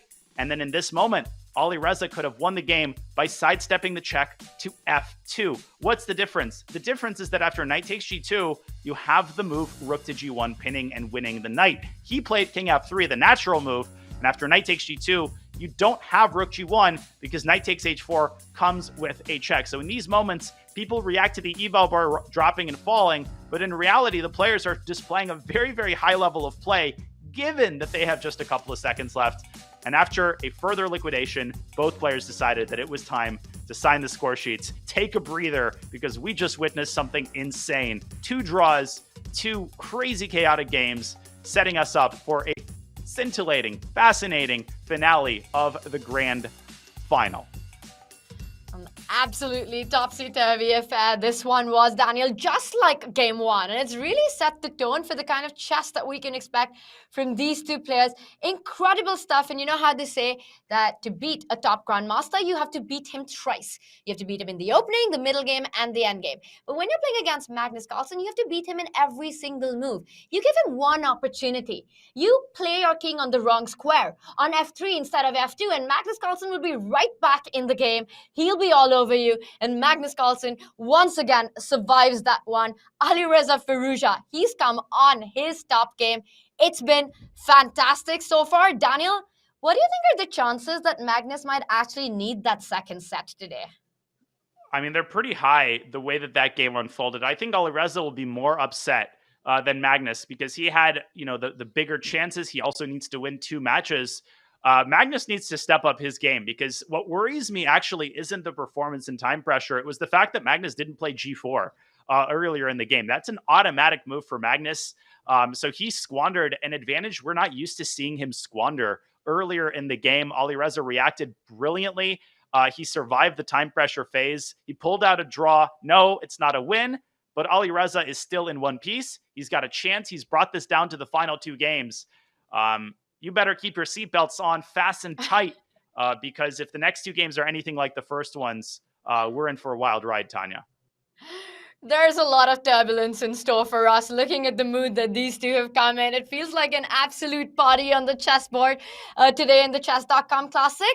And the celebration continues as Chess.com is celebrating its 17th birthday, and we are celebrating all of you with a very special offer. This is your last day to claim 50% off your first payment for any premium membership. Not only does premium membership unlock features like unlimited game reviews and all the puzzle rushes that you ever want to do, but your subscription also powers events like the Champions Chess Tour. Use the command special or head to go.chess.com/special and enter code CCT24 to unlock this offer now. A 50% off. It's your last day to do it, so do it now as we're about to halfway through the first set of the grand final. And what a set this has been so far. In the break, we highlight some of our community's brilliant moves, Brilliant moves being played by these two players as well. And when we return, we have a huge announcement. You don't want to miss that one. You don't want to miss the action that's coming up. Stay with us. We'll be back in just a few.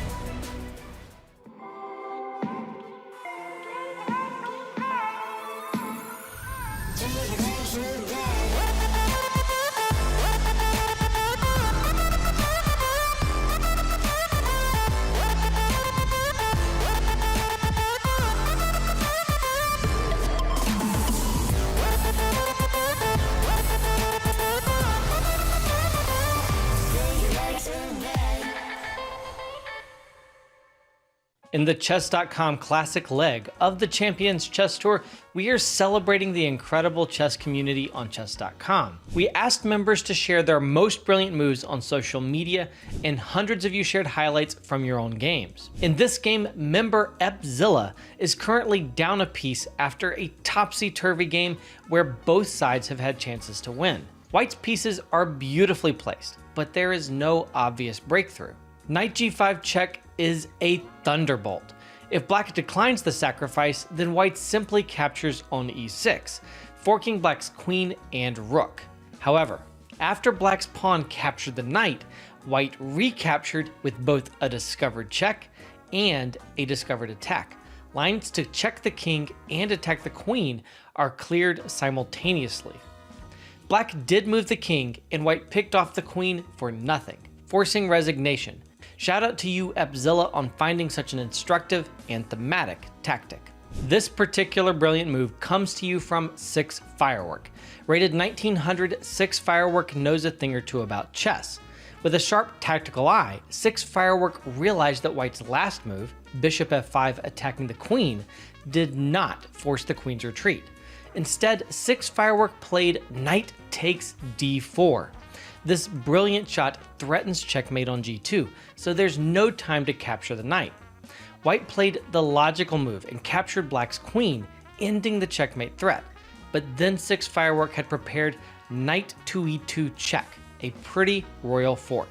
After the king moved and 6 Firework picked off the queen, white's position is a wreck, although there could be some fight left if white wasn't so shook by the shot that they resigned immediately. Congrats 6 Firework on this very pretty game ender.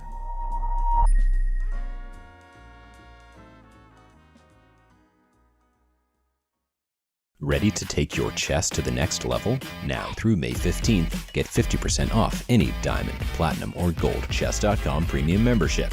That's unlimited game review, unlimited puzzles, unlimited bots, unlimited lessons, and no ads, all at 50% off. Go to chess.com/special and enter code CCT24.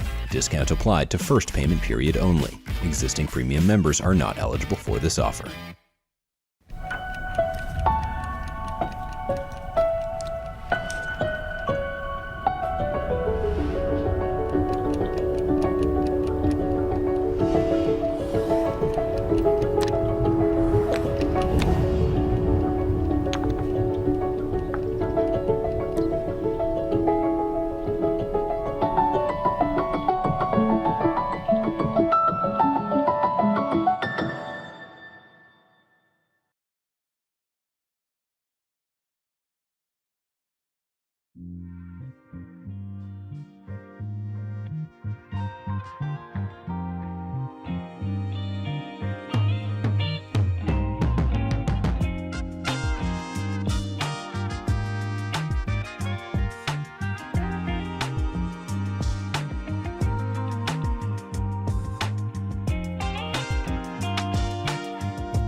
When you have to beat a guy like Magnus Carlsen, you have to play to your limits. And that's exactly what Alireza Firouzja is doing. We've had two incredible battles, absolute roller coaster.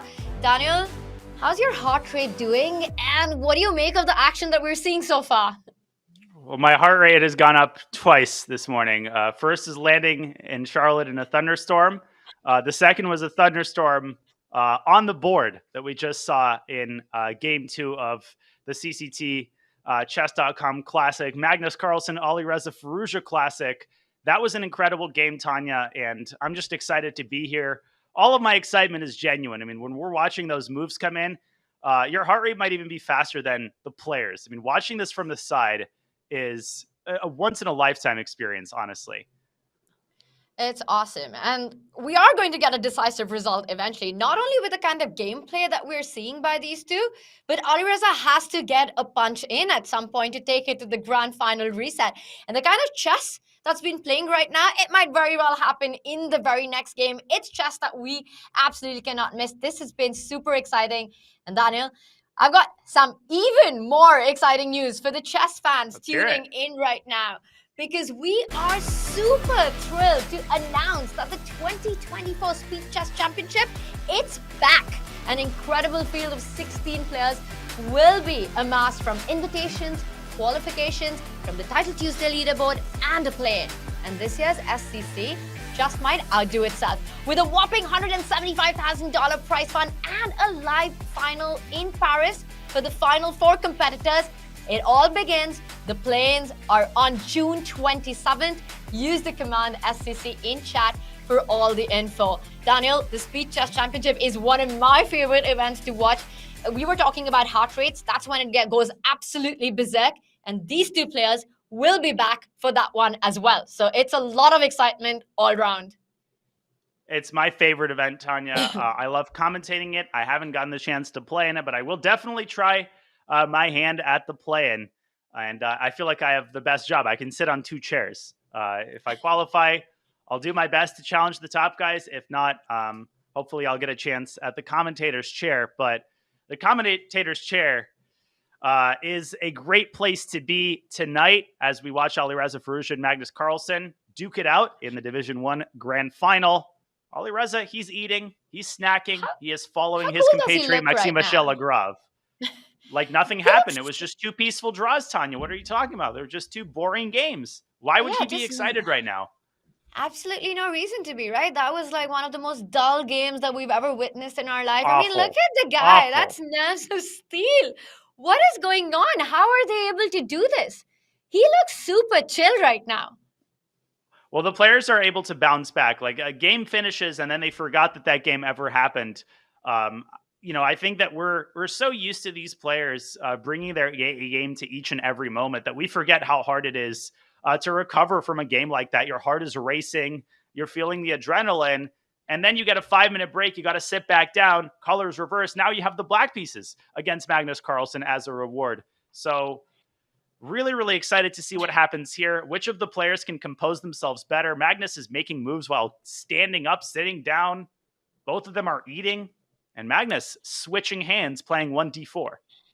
Game 3 is officially underway. I want to get a heart rate monitor on these two. Daniel, if you had to predict, do you think their heart rate would be as stable and calm as what we're seeing on the screen, at least as calm as their body language is? Or do you think that would be a whole different story? Well, I think that that short break between the second and third games did wonders to calm them down and calm their heart rate down. But I'm sure that they probably could do with a cardiologist standing right outside of their their place of residence. I could do with one too. Maybe just a traveling chess cardiologist. There actually is a FIDE master named Tansel Turgut. He's a correspondence grandmaster and he works as a cardiologist in Illinois. So see, I know one off the top of my head. FIDE master Turgut. Maybe he wants some new clients. The Catalan wants some new clients. We see Magnus Carlsen putting on his Jan Nepomniachtchi hat. Jan has been playing the Catalan very regularly with the white pieces in rapid time controls. I haven't seen it as many times from Magnus, but I'm all for it. The Catalan doesn't need any new clients though, because it's one of the most played openings at the absolute top level, elite level of the chess world. We've seen it so many times in World Championship matches, especially the 2021 World Championship match immediately comes to mind, Magnus against Jan. We saw the Catalan employed by both players, and here we see rook to c1 lined up on the c5. Daniel, this so far has been the most sane position that we've seen all day. Yeah, definitely Magnus choosing something more positional. We had a Rui Lopez in game one. Carlsen, clearly not a huge fan of how that opening unfolded. That was a crazy game in its own right with a knight sacrifice in the early middle game. But here Magnus kind of dialing it back, getting something relatively non-theoretical. And when I say non-theoretical, Tanya, of course the Catalan is ultra-theoretical in its own right. But the price of a move is not that high. You can basically play any move in the position and the evaluation doesn't change too much, if that makes sense. No, absolutely, because it's a slow strategic fight. And speaking of that, time is really not of the essence on the board. We might even see white very typically move that bishop from d2, which has been moved once, twice. It might land on another square. It's often the f4 square, vacating that d2 spot for the knight, because you really want the b1 knight to move ahead to that d2 square, not develop on c3. And maybe we can just show that with arrows. We might even get a move in, Daniel. Ideas like bishop f4, knight d2 would just go on to prove your point that here you can really take your time to achieve the setup that you want. It's not fireworks just yet, but at some point these positions do tend to open up. And wow, there's another approach. It's opened up right now, a trade, and the rook and the queen perfectly lined up to enter the 7th rank. And you often see a move like queen c6 or queen c7 in the Catalan, but if you do it prematurely, there will be hell to pay. If you play queen c6 and run into bishop to a6, that queen becomes a huge liability. So instead, you do see the move bishop f4 by Carlsen. Good call, Tanya. That bishop is angling toward c7, and the knight gets out to c3. I wanted to briefly point out that the history behind how the Catalan got its name is really interesting. Obviously, it's named after the Spanish region of Catalonia. But in preparation for there was a tournament in Barcelona in, I want to say 1928 or 1929. The organizers asked the French Grandmaster Savelli Tartakower, who is known for some very pithy chess sayings, to develop an opening that honors the city's kind of status on the vanguard of European development. I love Barcelona. To this very day, it remains kind of an edgy, grungy city with great food and a great cultural scene. And so Savelli Tartakower in 1929 developed the Catalan opening to pay his respects to the city of Barcelona. Back then, it was considered radical to, develop your bishop to g2 on move 3 and to not play 1e4. So that's how the opening got its name. And ever since, it has withstood the test of time. Not sure Magnus Carlsen's position is going to withstand the test of Alireza Firouzja's great play. Queen to a4, looking to establish a knight on b5. This is a typical idea. You are potentially walking into the move rook to c4, but then I guess the queen will drop back to b3. And Magnus's point is that rook is kind of like a middle schooler at a dance. Very awkward, doesn't have a dance partner. Tanya, you don't seem too thrilled by Magnus's play. Or by my analogies. Probably it's the latter, not the former. I love the analogies, but I do love Alireza's play in this one as well.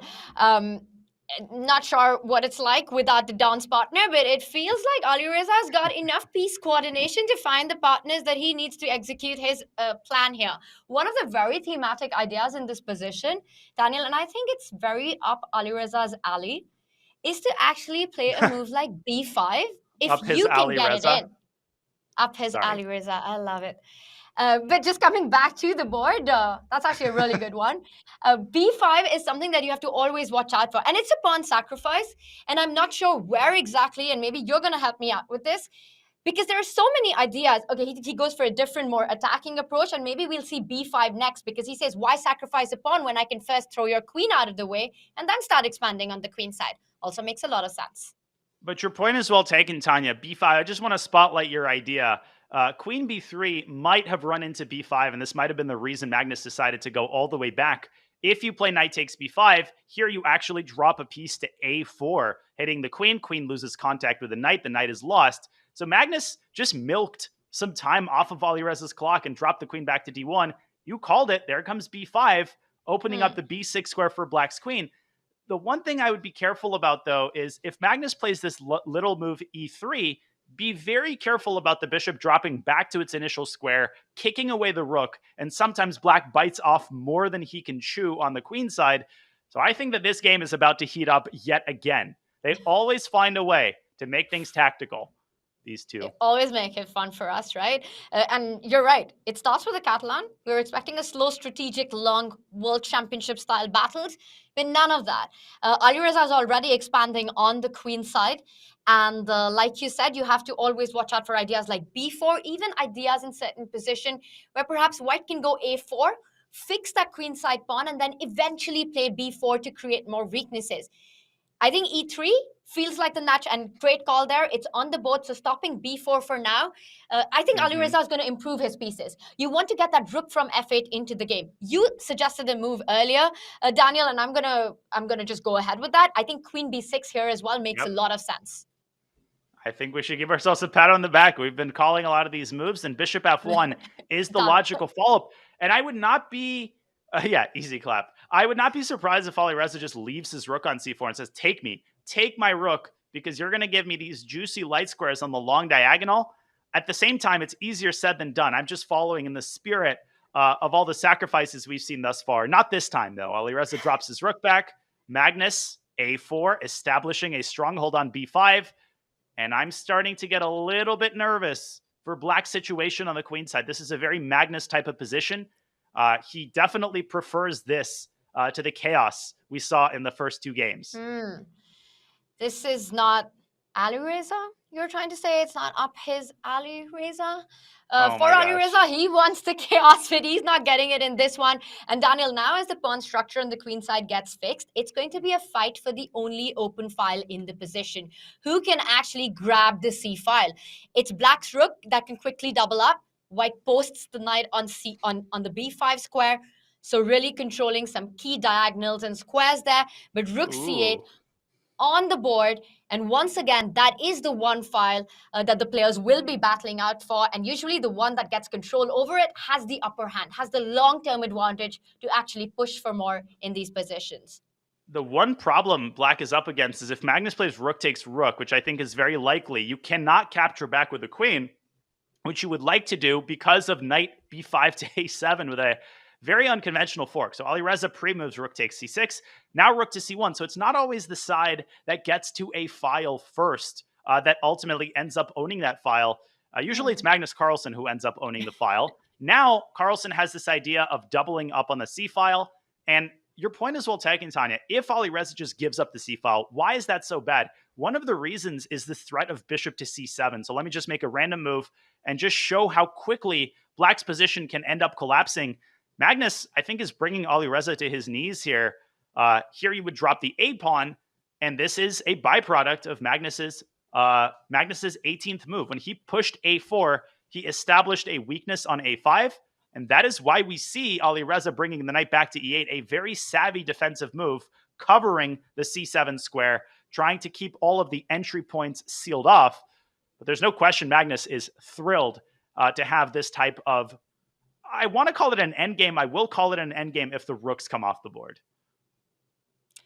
Call it what you want, but Alpha Zero, Alpha Magnus is on the board. H4 been played, so always watch out for the H-pawn going all the way across the board to H6 to create even more weaknesses. It might be something that you might just want to stop with your own kingside pawn move with H6 at some point.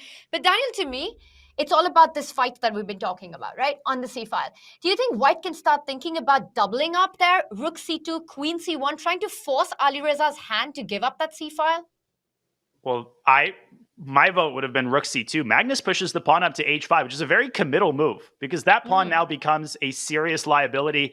Black's knight can jump back to f6 when the time is right. I think Magnus is essentially saying your knights are stuck where they are because one knight is covering the e5 square, the other knight is covering the c7 square. So I don't mind getting my pawn to h5, tossing the ball back into black's court. Maybe Alireza can consider a move like bishop to d8, just trying to cover all of the bases. Instead, we see bishop b7, and I don't know if h5 was necessary, Tanya. I thought that Magnus could have gotten down to business on the c file. I still think he's very much in the driver's seat here. The kind of Magnus that we've been seeing all day, what are the chances that he completely switches up the plan and goes all out on the king's side now with g4, g5, and crashing through? I know you'd love to see it happen. I would definitely love to see it happen. Not that low. I mean, maybe we'll see king g2. This is Sparta, g4, and king g3. And I'm only half joking because there's a high probability we get a lot of the heavy piece trades on the c file. We might get a 4 minor piece endgame, which you don't see every day if the rooks and the queens come off the board. So there's a lot of different directions that this game can go down. Right now, Magnus has to find a way to improve his position. And there we have it. Knight d2, heading for b3 and putting more pressure on this weak pawn on a5. Alireza's position is really, really unpleasant here. You know, Magnus has this incredible ability to piece all these unique aspects of the position together. With his full board awareness, he first goes h4, h5. He might never expand further on the king side, but he knows Alireza always has to watch out for ideas like g4, g5. Then he completely switches his entire attention. And also to point out that knight move also frees up a potential queen transfer to the king side at the right moment. But it's that a5 weakness, the long-term weakness, which is so easy to forget about, easy to miss in this position. And Magnus, this is his type of chess. This is his bread and butter, where everything is his bread and butter when it comes to the chessboard. But especially this kind of slow maneuvering, right? Where it just feels like his opponent has no counterplay, no real pawn breaks in the position, no real activity and targets, while he can play on the right side of the board, then switch over to the queen side as well. He can play all over, and then Alireza will be the one who'll have to answer some big questions when he decides to break either with e4 or putting up the big pressure on a5. Yeah, I mean, one of the hardest things in chess is to keep the status quo, to do nothing. And Magnus is using that as a weapon because some people might be wondering, okay, he gets his knight to b3. What's he going to do next? Well, that's not important. He's going to ask Alireza what he's going to do next. And it's very hard for Black to find a move. Black is getting suffocated slowly but surely. As for what Magnus does next after he finishes the knight maneuver, well, at that point, he can consider trading rooks and putting a queen on c2. First, he's going to overprotect the h5 pawn. So he saw that coming. And he's also using Alireza's clock against him. I think Firouzja has to try to transform the position somehow, introduce a tactical element to the game, maybe slam a knight onto e4. The problem is that the more weaknesses you make, the more Magnus is going to twist the knife into Black's position. Alireza has to be perfect here if he wants to survive in this game. I'm trying to imagine a scenario where Black manages to create chaos here, to make it random here, and I'm struggling because this is such a non-Alireza kind of position, right? You really don't have targets. Your bishop on b7 is blocked by its own pawn on d5. The queen on b6 is blocked by white's pieces and pawns. Where's your activity? You just have to stay still. And we see Alireza trying to jump, trying to get that random chaos on the board. He says, I'm okay to change the dynamics of the position. Magnus says, not interested. I'm going for that a5 pawn. That's my plan. I'm sticking to it. The knight on e4 looks pretty, but got no targets. Thanks, but no thanks, says Magnus Carlsen, because the trade on e4 would have also given Black the d5 square. So the other knight from e8 could have circled around and established itself on an outpost. Magnus keeping the position maximally complex as Alireza drops under 2 minutes. One more mistake, one more inaccuracy, one more wrong step, and Black's position will collapse. This is really dangerous, Tanya. Rook takes c6, and putting a queen on the c-file is an easy way for White to keep the knife twisted into Black's position. And we often talk about how big a role the clock plays when it's a tactical, crazy position on the board because you need to be precise. But even these kind of positions with lots of pieces on the board, all sorts of minor pieces still on the board, it's equally hard to play with just under 2 minutes because without realizing, you can get into a situation where you're completely out of space and you're just getting positionally outplayed and you don't even know it. By the time you realize it's too late. So Daniel, even though this is not the crazy chaos of tactics, this positional strategic play as well, with 1.5 minutes on the clock, is going to be a tough one for Alireza to defend. Yeah, give Alireza a tactical position with 90 seconds left. He'd be much happier than a situation like this. And trust me, you know, when you've got 90 seconds and you're playing, it's much different than watching a game. You think, oh, he's got over a minute. He's got plenty of time. But when you're watching that clock dwindle against Magnus, you get this impending sense of total hopelessness because Magnus, just look at how he's controlling the game. Even his last move, King G2, it's a simple move, but it is an alpha move, stopping the knight check on H3. Now he's going to push his pawn up to G4, completing the pawn chain, keeping Black's knights completely restricted. He's now covering the E4 square. No, switching to tactical play, knight to C5. And if Alireza takes on H5, I think he has knight D7 and the queen could get trapped, crazily enough. This is next level play by Carlsen. Oh, knight D7. And Magnus is shocked. He's shocked that Alireza just made that move. Bishop. Oh my gosh, he's got bishop B8 and bishop A7. That is Daniel, that is out hard. of this world. That's from He'll another find it, planet. though. Will he find It it? Because is, knight but so D7 is feels like Magnus. the move that you want to make. That So is true. let's pull up an analysis board. Knight to D7 was my intention. I think this was probably what Magnus wanted initially. It doesn't work, Tanya, because of rook takes C1, and it opens up an escape square for Black's queen. It opens up an escape shoot. But the correct move is bishop to B8 with essentially an unstoppable threat of bishop to A7 trapping the queen. And if Black plays rook to C8 to vacate the C6 square, at this point, knight D7 is probably strong. Even the move F4 seals the deal. But look, I mean, this is wild geometry. Can he spot this move? Can he spot it? Will he find it? Will he find Yes, bishop he to does. B8? He does. Oh my gosh. Magnus Carlsen leans back. Alireza Firouzja with a shake of his head.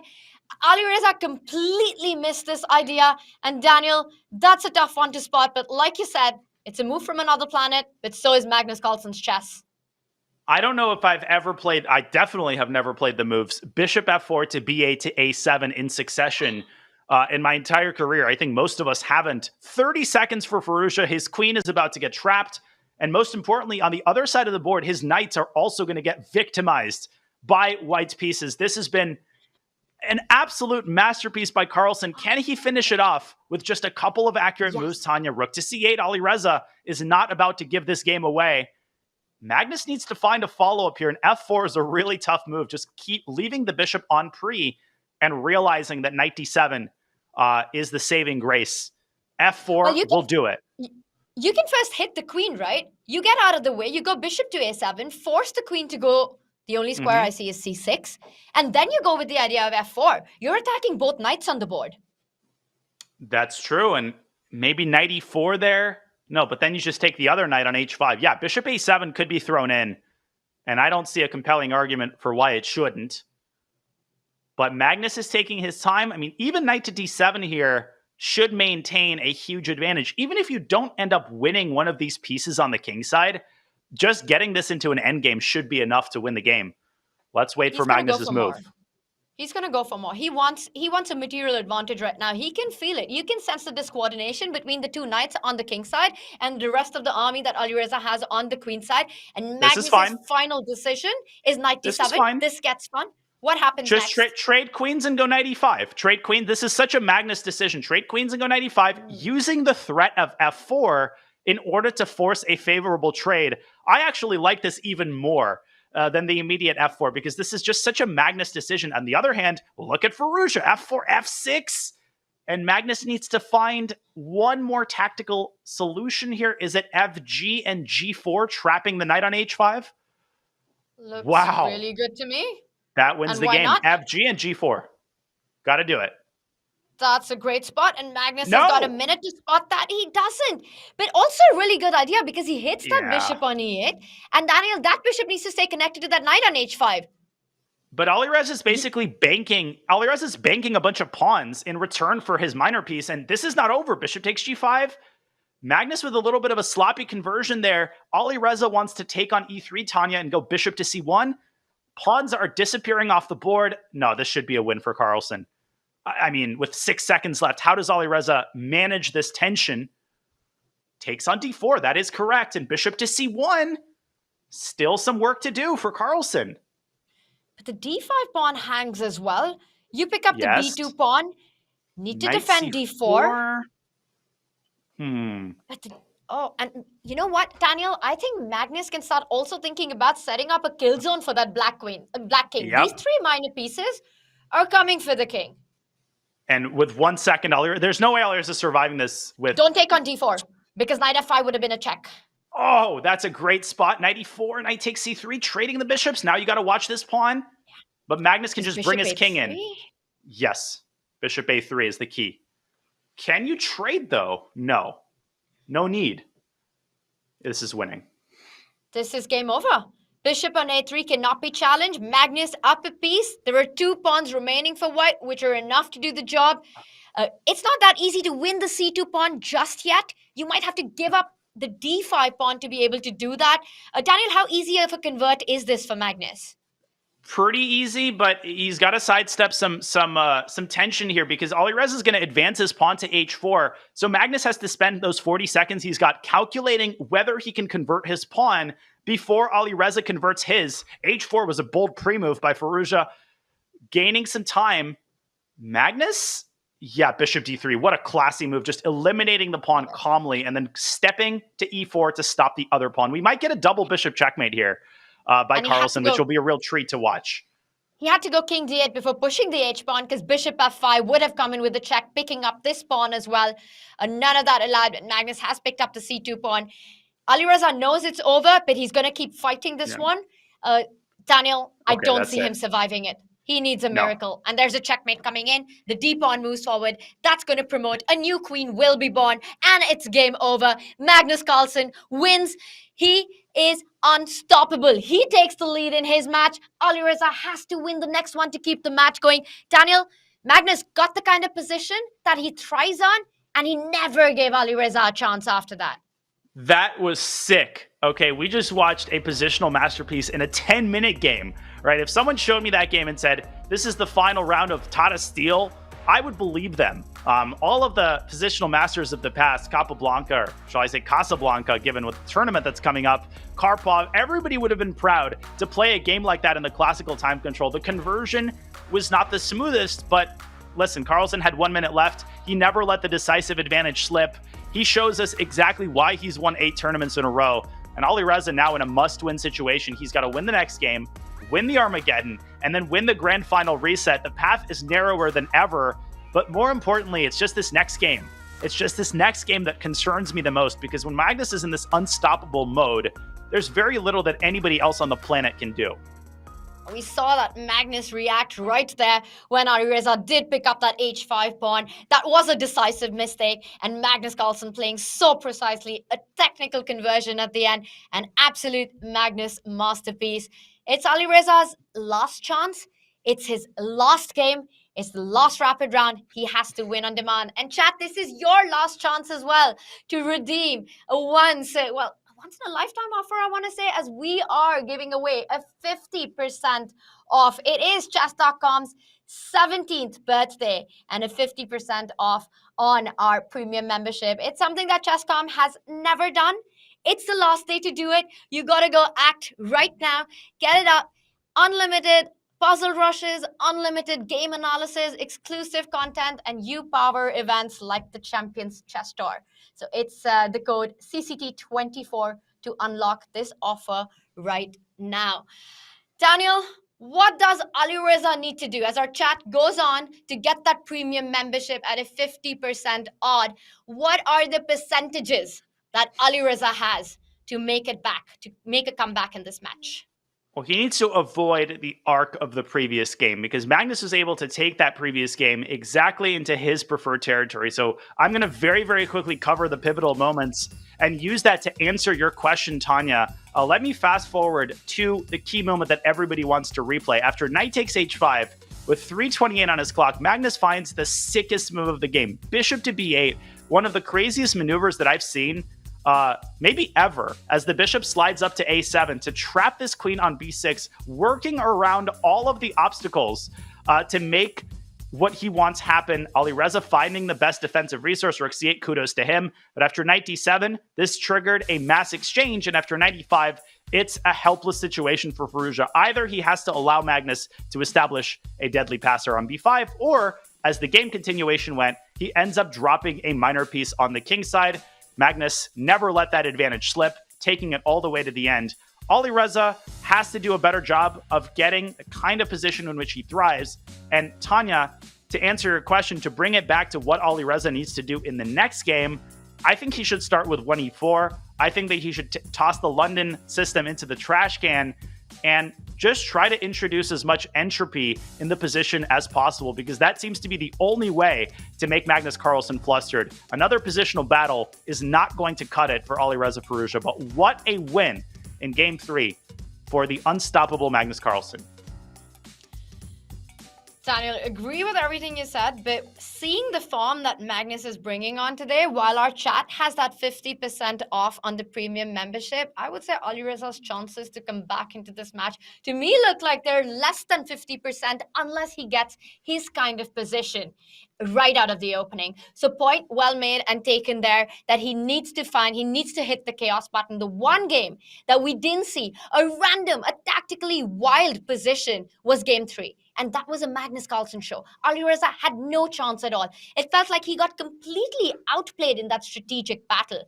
Daniel, you're predicting 1e4 as the approach that Alireza might go for. I think we might see him bring on some more candidates prep with knight f3, b3. I think he's got some more cards up his sleeves in that one. We saw him employ a crazy g4 idea in that against Denis Lazovic. That's what I want to see on the board. And I think a lot of people have the wrong understanding of what makes Magnus great. I think a lot of people through the years have assumed that Magnus tries to dodge high-level opening theory, and it's quite the opposite. From all my blitz games against him, you get this feeling of helplessness that the guy knows everything. No matter what territory you try to drag him into, you play 1e4, he's got 6 openings that he knows perfectly. You play one knight f3 and try to avoid theory, somehow he knows that as well. So when you're in a must-win situation against Magnus, it's easy to say, oh, just take him into unfamiliar territory, like just show some preparation. And it's much harder to actually get the kind of position that you want, dodging all of the high-level theoretical openings that lead to forced draws. Can't have that happen either if you're Alireza. He needs to win this next game. That's all that he cares about. And all we care about is an entertaining battle. I'm sure we're going to get just that as the players set up for potentially the final game of the Chess.com Classic if Alireza fails to win. Once again. We've got 1d4 on the board. So Alireza sticking to what he did earlier on in the match in Game 2. And it did work, right? To some extent, we did have the chaos on the board. We did have an absolute wild outcome of the opening with eventual sacrifices being played and Alireza getting his chance. So he's going to try that one more time, but this is slightly different. Yeah, no London system. This time he managed to make it over the Rubicon, putting the bishop on g5. The problem, Tanya, is that the conventional approach here is to put a queen on f3 and then to trade twice on f6. And that is a terrible approach in a must-win game because that leads to a very drawish endgame that's been studied to the dregs, so to speak. So Alireza pausing here saying, wait a second, I just got the memo. I need to win this game. How do I avoid an early endgame? Maybe he forgot about this option by Magnus. There are alternatives to queen f3, right? You can play knight f3, but it's not considered to be a good idea in the Carlsbad to allow black's bishop to move up to f5. If you want to play a Carlsbad with teeth, then you should have played the move queen to c2 here to prevent bishop f5. Once you've played e3, it's really, really hard to avoid an endgame. Yeah. Without getting a toothless middle game. Alireza is thinking, and we know exactly why. Whoops. What do you do? I think he's thinking a move too late. Daniel, what are the chances of him actually mixing this up early on in the opening? Because knight f3 really is the way to go. You cannot allow black to get that bishop out to f5 controlling this diagonal unless you've got some sort of a prep, some sort of an idea up your sleeve. Or what I've been saying is all wrong. And this is the great idea that Alireza had for his must-win game. Putting the knight on e2, potentially heading over to g3. Yeah, I mean, he's just trying to get a position. If we could pull up an analysis board, I think some people in the chat will already find this to be familiar. But what I was talking about, the main line is queen f3, bishop g6, and bishop takes f6. But this triggers an early queen exchange. This is a great line to play if you want to minimize your risk and play for a small advantage for white. This has been studied since the 90s, and Magnus is not going to lose this position with black. I mean, he knows this very well. This is exactly up his alley. So Alireza was just spending some time trying to find a way to avoid the theory. He's come up with knight e2, but this smells. This doesn't seem like the kind of thing he wanted to get. Magnus is a very comfortable position now. Bishop to d6. Looks good. Knight b to d7. And a big problem, Tanya, is that if white completes the knight maneuver, if white plays knight to g3, the bishop on h4 is going to be like, well, what about me? There might be no bishop on h4 because of the threat of g7, g5. So this knight on e2 is really, really awkward. And I'm interested to see how Alireza solves all of these problems in the next couple moves. And maybe bishop f2? I like bishop f2 because eventually the dream is to put the knight on g3 and try to get an e4 break in. You want to get your central pawns moving. So the bishop from f2 is really nicely placed, covering up the king a little bit, but also defending that d4 pawn, overprotecting the center for a future break. And I think Alireza is doing the right thing. He knows that he just can't play a normal strategic fight, a normal Carlsbad game, and expect to outplay Magnus Carlsen in that. He wants to get him out of any kind of theoretical preparation, any familiar territory. And again, just hit the random button. Just get a random position on the board where both have a chance, both have the opportunity to go wrong. We see knight g3 played. And Daniel, I won't be surprised if we do see a light squared bishop being traded off. But for now, the b2 pawn comes under fire.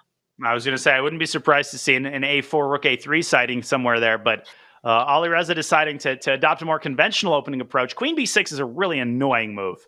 That is an annoying move because queen to d2 is a necessary response. Again, you're avoiding the queen trade like the plague if you're Alireza Firouzja, but you also don't want to play e4 prematurely because then your center can collapse. Magnus could throw in the move c6, c5 at some point. So I'm really skeptical about Alireza's chances in the early going. Magnus is preparing bishop f8, making this e4 advance as hard as possible. Alireza basically needs a big miscalculation, a misjudgment, maybe a premature c5 by Magnus Carlsen. But the way that this game is going, the trend of the game seems to be favoring Carlsen. And he's keeping up the speed. He's keeping up. There are no weaknesses in Black's camp. It's the ball is in Alireza's court. He's the one who has to create his chances in this one. Magnus needs only a draw to get his 8th tournament victory in a row. He's on a hot streak, win after win, not just on the games, but tournaments as well. And Daniel, I think Alireza is going to need a lot to stop Magnus right now, especially given the opening outcome. We've got, whoa, chaos button hit. e4 on the board, white's king still in the center, Magnus's rook already lined up. This feels like it shouldn't work. It's a bit too early. Well, the blue arrow is not my arrow. That's the engine arrow. Obviously, Alireza wants to play e5, and that would trap the knight. But Magnus is so good at reacting to these types of impulsive moves. I like this choice by Alireza. I think this is the best thing that he can do. But Magnus trying to poke holes in Alireza's approach c5, a double question mark assigned by the engine. Now, let's all calm down for a second. I'm not convinced that c5 is a bad move. And the blue arrow is showing e5, Tanya. If we could put this on the board, e5, why can't black just play c takes d4? And how do you even make sense of this? Apparently, after bishop takes d4, bishop c5 runs into this very, very nasty trick, knight to a4. But the fact that the eval bar is jumping up and down tells me that I wouldn't put too much stock in the evaluation just yet. Let's see how this unfolds. And let's see if Alireza has the guts to push e5 in Magnus's face. Well, if you don't push e5, it's kind of hard to come up with an alternative. Do you have time to go shut castle? Because black is threatening to anyway take on d4 and go in with that bishop to c5. With a king on g1, that just makes black's life even easier. I think Alireza has to go for it. He's played e4, you say e4, you say e5. Well, not in every position, but in this one. The best move, according to the engine, the best move is now rook a8. The best move on the previous move, I was going to say, was rook a to d8. Apparently, black should still play rook a d8 and just leave this knight on pre on f6, because the thing for people to understand is that oftentimes a minor piece is sacrificed in a position like this, because usually you get at least 2 pawns, and you get massive pressure in the center. So it's not unprecedented to sacrifice a piece.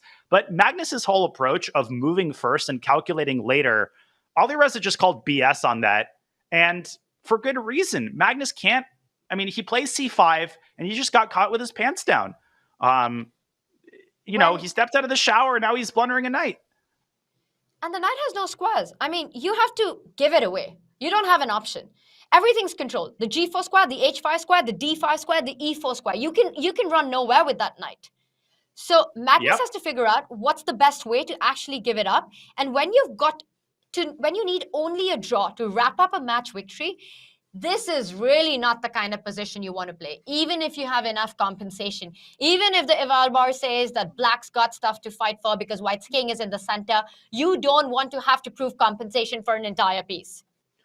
And I'll tell you exactly what Magnus missed. If we could pull up an analysis board, let me just show the same line I showed earlier. I think Magnus, in the back of his mind, had c takes d4 planned, bishop d4, bishop c5. Now, if white plays bishop takes c5, this works like a charm. This shows us exactly why this line can be so dangerous for white. Knight d3 and white's position collapses, you get checkmated. The problem is knight c3 to a4. These knight moves to the side of the board are very easy to miss, and they're a blind spot even for players like Magnus Carlsen. Why is knight a4 so good? Because if the queen just kind of casually drops back, well, at the very least, you could just trade everything on c5 and take on f6. And black is starting to run out of pieces, much like Magnus did in their first game where he sacked a minor piece.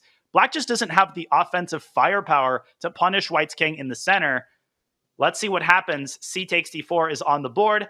Alireza recaptures with the bishop, and we might get exactly this line. Doesn't mean Magnus is going to lose the game, but he's in big trouble here, at least objectively speaking, giving Alireza exactly what he wants. A chaotic position where Alireza is also winning on the board. That kind of helps.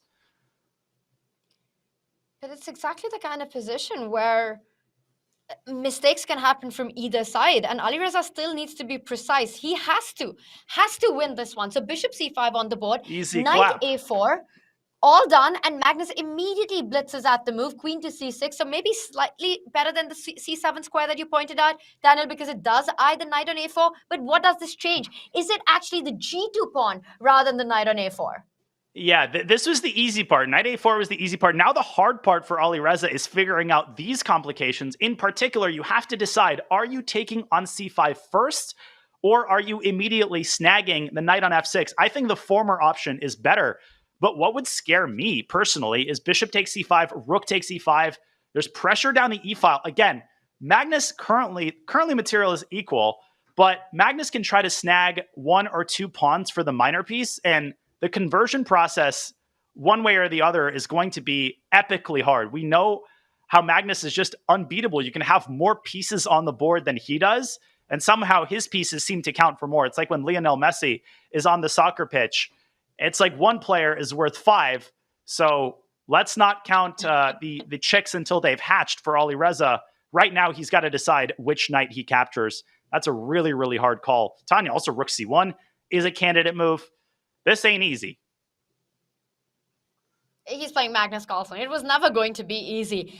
But I think he has to pick up one of the knights. And he chooses the wrong one, apparently. I want to point out one thing. My first instinct was to take that pawn on g2. But actually, you have no threats. White can pick up the other knight as well, because the rook on h1 is defended by that knight on g3. So queen takes pawn doesn't work. Daniel, you're pointing out another idea. And I just want to say that's not the most natural move for me after giving up the engine. knight. The engine was pointing it. I was pointing it out after the engine. I'm like, Newton inventing calculus after Leibniz. Miss Stockfish, the Leibniz. Rook a d8 apparently is the best move with knight to e6, right? The only move more difficult to spot than knight moves to the side of the board are retreating knight moves. So apparently rook a d8 is just going to reclaim the minor piece, but Alireza probably spent the majority of the time calculating knight d3 check, which is the most tempting move in the position. At least for me, I would go knight d3 in a bullet game and then probably resign after king f1. And this is why I'm commentating the Chess.com Classic, and Magnus is playing it. And Magnus might not be playing it for much longer because he's just found rook a to d8. He just finds the best move every single time. How do you fight against the guy?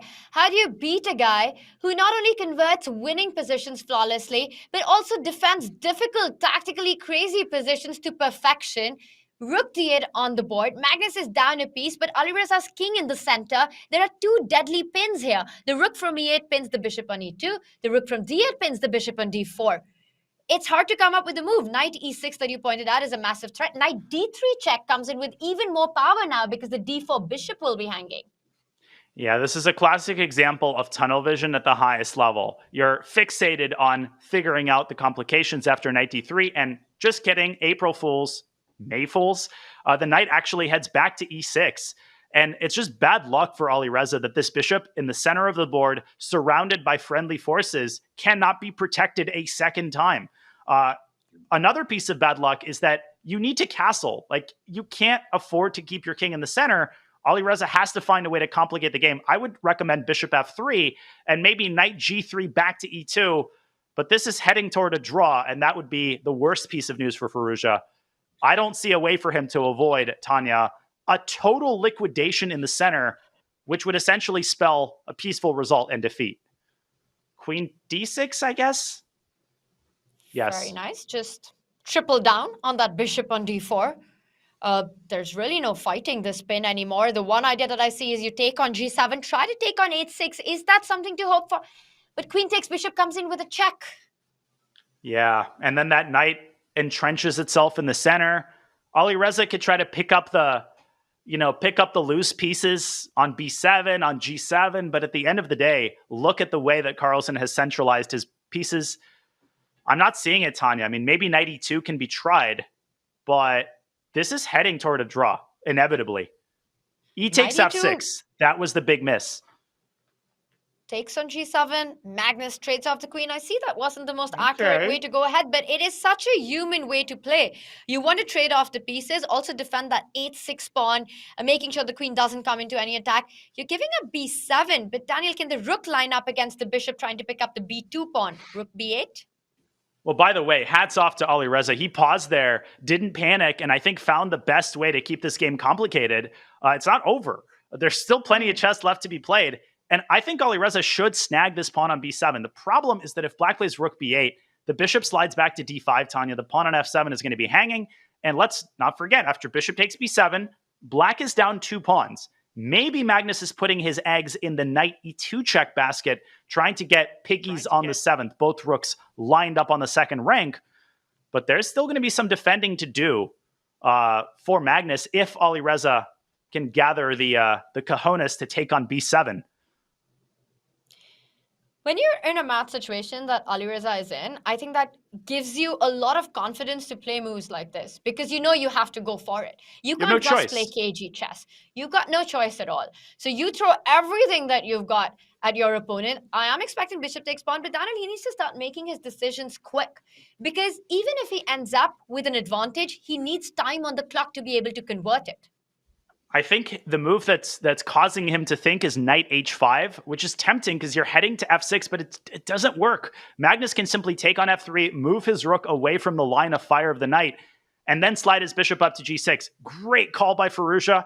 It's still game on. Bishop takes b7 on the board. The eval bar still believes that white has a chance. And most importantly, if you look at this with your own eyes, white is up 2 pawns. If black takes on g7 prematurely, that allows the white knight to jump into f6. A potential rook on e2 is not the end of the world for white. You could bring the rook up to f2 and challenge it. I love the way that Alireza is handling this stage of the game, making it as difficult for Magnus as possible.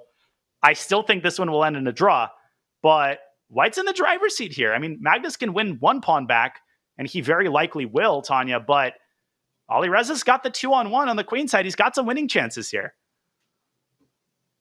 And that's a massive extra pawn on the queen side, right? Because that light squared bishop actually defends that queening square.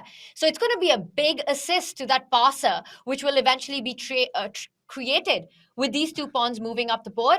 And the other bad news for black here is, yes, you can double up on 7th heaven, get your rook to d2, start attacking the pawns, but that bishop on b7 really nicely defends that g2 pawn. So you don't even really care.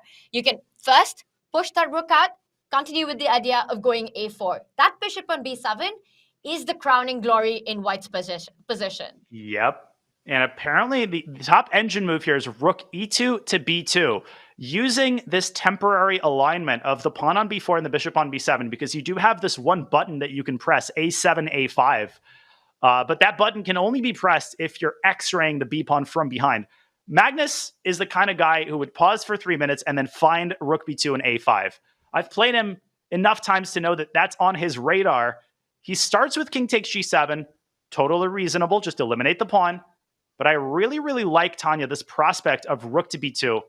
What did I say? You know him well. You know Magnus Carlsen well. It is on the board. He finds it, so he's stopping any further pawn advances for just the time being. Also, that rook from d8 can join the activity. Also, an idea always to watch out for is that bishop from h7 sliding into play. I'm trying to find a square, and I was thinking bishop to b1, threatening a mate in one in some positions. Daniel, bishop b1, rook d1 check coming in. Just watch out for these ideas.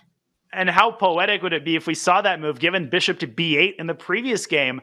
It would be so funny if we saw bishop b1, bishop a2. I would, this is why Magnus is Magnus. I would just play these moves because I couldn't resist the aesthetic appeal of making this maneuver 2 games in a row. But, good call, Tanya. It's on the board. And you have to watch out because rook d1 is a massive threat. Rook d4 would walk into a checkmate in 1. And Daniel, you were talking about pattern recognition. And I think the fact that Magnus played out this exact same idea with the white pieces definitely helped him find this. And I think he saw this when he played rook to b2. This was on his radar right then. And I think, just to be serious, bishop a2 is not the point. The point is to keep the white rook shut out of the game so that when you play a move like rook d2, white just has stagnation on the queen side. Because how does Alireza win this game? The only way Alireza wins this game is by converting his 2-on-1 advantage on the queen side into a pass pawn. But how does he do that? He can play b5, but then he's never going to be able to play a5. Magnus has him dead to rights here, and he's also setting up king f6. This is not moving in the right direction for Alireza Firouzja. He needs a big turnaround here, and we're just so used to Magnus playing perfectly in endgames that I think we're not giving Alireza enough of a chance here, but with 40 seconds on the clock, I just don't see this working out for him. And you can feel the momentum shifting over the last few moves, right? Rook to b2, bishop to b1. Now the king is moving forward, coming on to e5 to destabilize. That rook on f4. Yeah. All of black's pieces are so active. You get the feeling that Magnus magically, once again, with the Magnus touch, has managed to create the counterplay in the endgame. I'm going to call on the Bishop prophet e4. here. The prophet Bishop Daniel e4. Naroditsky. Does Alireza manage to convert this one? Yes or no, Daniel? No. The prophet has spoken. No, because it's a drawn position. He's got 10 seconds on his clock. And Magnus, f5, bishop e4, as always, finding all of the key moves. Rook h5 check. Great chance by Alireza. King f4 would have gotten checkmated in one move, by the way, to g3. And now Alireza wins the second pawn. Listen, hats off to Firouzja for the way that he's handled the task here. Unfortunately, Magnus's rooks are way too active, and it's not even really white playing for the win here. It's actually black playing for the win. Checkmate in 1. Checkmate in 1 coming in. Magnus is now winning. Oh. I think he can play e3. Yes, e3 is winning for black. But if Magnus wants a draw, which is all he needs, he can also choose to double on the second rank. These are the last few he's moments. losing! Rook g3. Oh my gosh. What just happened? He missed it. Magnus Carlsen reacts. He missed this resource. No, he missed cannot rook believe g3. it. Look at him. Oh my gosh, I jinxed him. And rook to g3. Why is that so scary? Not only does it stop rook g2, but now the g-pawn is free to move about the cabin. The seatbelt sign has come off. And Magnus can't believe it. I cannot believe it either. We will be in our commentator chairs for a little bit longer. It's now just dead loss for black, or is it? Magnus needs to find some way to convert that e-pawn into something tangible. This is insane. And Daniel, you're going to tell us what did he miss once this is over? Because moves are coming in fast and quick right now. How do you win this, though? He offers a rook trade. He won another money move. Another money move. Rookie won by Firouzja. Magnus has no moves here, and the g-pawn is going to promote. Alireza is going to win. No freaking way. It's coming in. It's only the clock. He's got 6 seconds on the clock. He has to do this. Can Alireza do the impossible? Can he come back from this position? G6, Daniel. I missed rook g3. Unbelievable. Oh my gosh. He's frozen. 30 seconds. He's got no moves. He has no moves. E2, not possible. Rook e2, rook trade, lost. Alireza's next move is g6. Firouzja would win this with 1 second left. Magnus doesn't have a way even to make this interesting. He doesn't have a way to set a trap. This is resignable. And I take responsibility for this. If Alireza wins this, it goes into Armageddon. Rooks have been traded off. White's king comes closer towards the e-pawn. You could also go back to g1, but I think he wants to put that king on e1, just making sure the e-pawn's under control and the h-pawn, the g-pawn coming together. King d3. King d3 has to be tried. Magnus still trying. Rook takes C7. pawn. Rook takes pawn and king f1. It's rook. It's winning. That's it. That's it. Oh my gosh. The king. Armageddon incoming. The king goes to f3. It hides. The g-pawn cannot be hidden from that g8 square. And Magnus cannot believe it. He's so mad at himself. Wow, you never see this. You never see... Oh, and Magnus is furious. Magnus is furious, and he should be, because this is just not something you ever see from him. Absolute hats off. Round of applause for Alireza Firouzja. He was the only one in the room who did not give up. Even the commentators gave up. I certainly did. And I think people can forgive me for that. Magnus is... He is ballistic. He is going ballistic on the camera. He is mad. Magnus Carlsen cannot believe that he's allowed Alireza Firouzja back into the match. I don't know if chat could see what we just saw, Daniel, but that is one angry Magnus right now. Do you believe in miracles? God. Hell yes, because Alireza Firouzja has done it. We've got an Armageddon on our hands, and Magnus Carlsen has to win this all over again. Wow, Magnus throwing his water bottle. He was mad, and you can understand why. He had Alireza dead to rights. The game was over. He was one move away. In fact, Magnus was even winning. Let's go back to the pivotal moment. Let me explain how this happened. I haven't wrapped my head around it entirely, but here was the pivotal moment. It was rook c1, rook f1. At this point, the winning approach for Magnus is actually to trade rooks. This is anything but easy, figuring out that Alireza's connected passers are no match for Magnus's far advanced passer on e3. It's not the quantity of passers, it's the quality. This would have sealed the deal. This would have won the match. This would have ended our broadcast. Instead, Magnus Carlsen could have also chosen to play rook b to b1, but he dropped his rook back to c2, hoping to establish this mating net, forgetting that Alireza can slide his rook to g3, cover the key square on g2, and literally Magnus's rooks are as useless as, I don't know, name something that's useless. It's Magnus Carlsen's rooks on c2 and b2 because they have no way to deliver a check on g2. The pawn on e3 is contained by Firouzja, and his g-pawn seals the deal. Rook f2, rook e1, another excellent move, and Magnus has no answer for that g-pawn, which is now 2 squares away from promotion. Alireza finding all of the best moves, taking this to an Armageddon. What a crazy turnaround, Tanya. The CCT is just the gift that keeps on giving. And Magnus. Now the ball is in his court. Can he recover from that? It's Magnus Carlsen, because he is so mad at himself right now for letting go, for that big slip in the endgame. And Daniel, endgames are his forte.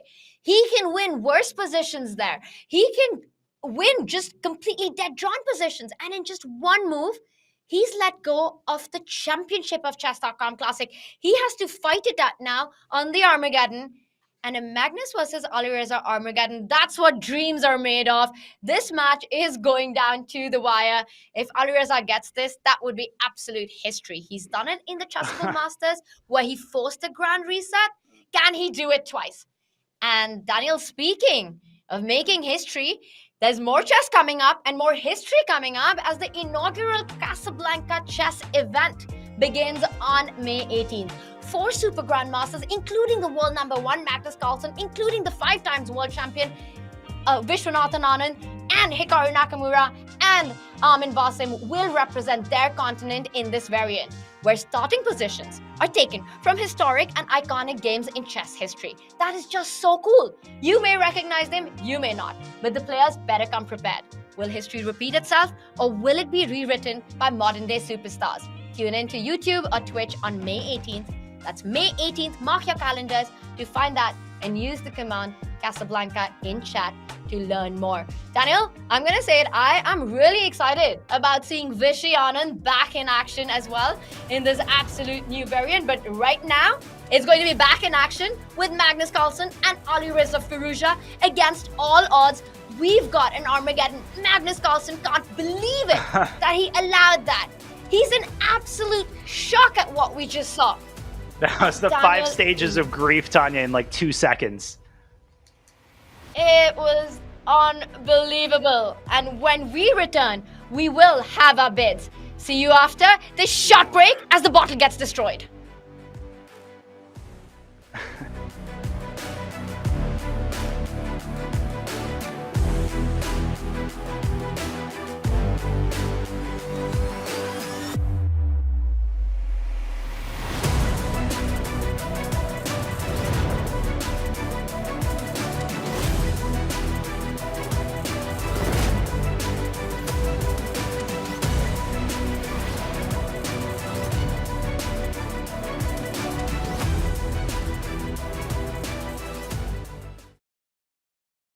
Do you think there exists an alternative universe where you are better than I am at chess? Yes. Yeah, he's not really sure. Okay. Yeah. Cool. It's a tough question. Like, have you ever used slang or trendy phrases you didn't fully understand, hoping it will make you sound cooler? I really hope so. I think so. Yes. Yeah. Who hasn't, though? Who hasn't? Like, yeah. Who hasn't? I mean, I still don't know the meaning of half the words I say when I commentate. You can do better, Magnus. Hit me with harder questions. Were you happy to hear that Nikita Vityugov started representing England? Truthfully, no. I was, gutted. Still a bit. Yeah, that's true. Just after I became #1 as well, it was such a kick in the teeth. Would you rather be competing in events or cover them? Oh, I would rather, these days, cover them. He had to consider that, but he's telling the truth. Personal growth? Yeah. This is amazing. I'm proud of you. Thanks. If you asked me this like 3 years ago, I would have said differently. Yeah. Definitely. Even 2 years ago, but yeah, I'm proud of you. Yeah, thank you. Well, how much do I owe you for the therapy session? I don't know. Oh. Made you think? Yeah. You wanted me to take the pawn, huh? We're playing like grumpy old men right now. Yeah. Do you wish you had learned more mainline theory as a kid? Yes. He's telling the truth. I mean, I wish I learned more as a teenager, as an adult. Can't believe you're going after my openings already. Like, you're not impressed. Do you regret choosing chess as a career? Took me a while to decide on chess, but I'm glad I did. That's a lie. Oh! There's other stuff I think I could have done equally well, but... Wow, I feel bad now. Yeah, football management is hard to get into, so it's... What's the most embarrassing thing that's happened to you during a chess game? Okay, I gotta simplify the game a bit. Once in a big money game, Armageddon game, I was so nervous I spilt water all over the board, fizzy water, and I went on to lose pretty badly. Yeah, he's not really sure about that. It's a hard question. It's a hard question. Yeah. I've never like wet my pants during a game or anything, like if that's more embarrassing. Do you like your own posts on social media? No, I don't. That's a lie. I swear I haven't. Maybe accidentally and then unliked it.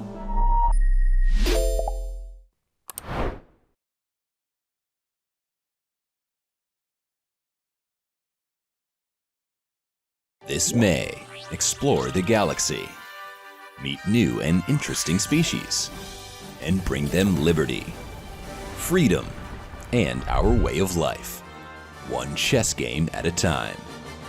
Enlist now at chess.com.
Welcome to the most exciting format in chess, Armageddon. The ultimate tiebreaker. Armageddon grants white more time on the clock, but in return, white must win. A draw secures black the match win. White starts with 10 minutes, and each player submits a confidential bid with an amount of time they are willing to start with. Lowest bid gets to choose their color, usually black, and those coveted draw odds. Let the Armageddon commence.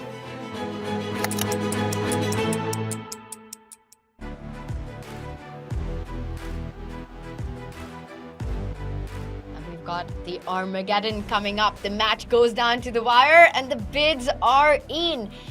Alireza Firouzja wins the bid with 8 minutes 4 seconds. He gets the black pieces. Magnus Carlsen 8 minutes 26 seconds. Daniel, I think that's one of the closest bids that I've seen in the Champions Chess Tour. Is that advantage Alireza? Well, right now it's advantage Alireza in either case just because of the psychological state of the players. I have a little dent on my wooden IKEA table that I stream from that comes from my bullet match against Magnus Carlsen. That was absolutely wild. Just the next chapter in a match that a book can be written about. And right now for Magnus, can he channel that anger into something productive? Can he channel it into good moves? Definitely a good bid for Alireza. Generally, the top players like to be black, Tanya, in Armageddon games because they believe that the additional advantage of being able to make a draw supersedes whatever time deficit that you start with. But that's not necessarily a statistically supported conclusion. I'm not sure that white loses more Armageddons than black. We'll see how this one goes. And Magnus looking calmer now. We saw him raging earlier, but the only thing more dangerous than Magnus Carlsen is an angry Magnus Yeah, that's Carlsen. right. Yeah, Evian should sign a deal with him after that finale. Another Catalan, and Alireza did have a little bit of time during the break to patch up some holes. He plays a completely different approach against the Catalan. Earlier, we saw in the previous game the C7, C6 approach, which is recommended by a lot of books. Here we see a wide open center with an early C5 strike. Very risky approach by Alireza. He better know this well because I've seen black lose a lot of games out of the opening in this line. To me, the explanation for this kind of an opening reply to the Catalan instead of a more solid strategic fight is that Alireza wants to stick to his style of play. He wants to, regardless of needing only a draw to win the match, he's got the black pieces, this is the Armageddon, you play with time odds, no increment on the clock, but he's saying that I want to rely on what is my biggest strength, which are these kind of positions, because the one game, Daniel, Alireza did get outplayed in was the Catalan, where he again went for a cautious approach. So I like this switch up a lot by black. Also, for people just tuning in, there's no increment in the Armageddon, so flagging is very much on the table. That's why the time advantage is so much more significant without the 2-second increment. But the player's primary allegiance is to the position on the board. You can't over-rely on your time advantage because we know what Alireza is capable of with just a couple seconds on his clock, with or without increment. Right now, it's an early critical moment for Magnus. Firouzja threatening c takes d4. Magnus just spits in the face of that threat. He says, come at me, take my pawn. He's going to drop his queen back and then recapture it with his knight, presumably. I don't know. I like the way that Alireza has handled the opening. His knight can come into the game. It doesn't feel like Magnus has a big advantage, maybe any advantage at all in this wide open center position. And it's a must-win game for Magnus. He has to win with the white pieces in the Armageddon. If not, it goes into the grand final reset. But right now, it's just started. And we see that Alireza, with his bid, did not have to give up too much of a deficit on the clock to get the result odds. So I think it was a really smart psychological bid by him. And look at that. He just keeps going. He plays e5, pushing the white knight back before carrying on with the development. So far, Daniel, it looks like white's the one who's got a little bit of a cagey setup. The activity on black side, but the e5 pawn is hanging. Do you need to defend it, or can you go for activity with bishop to f5? Well, the e5 pawn is hanging, but the b3 square is also hanging. And I think Alireza investing his time trying to calculate his way to just like a forced draw.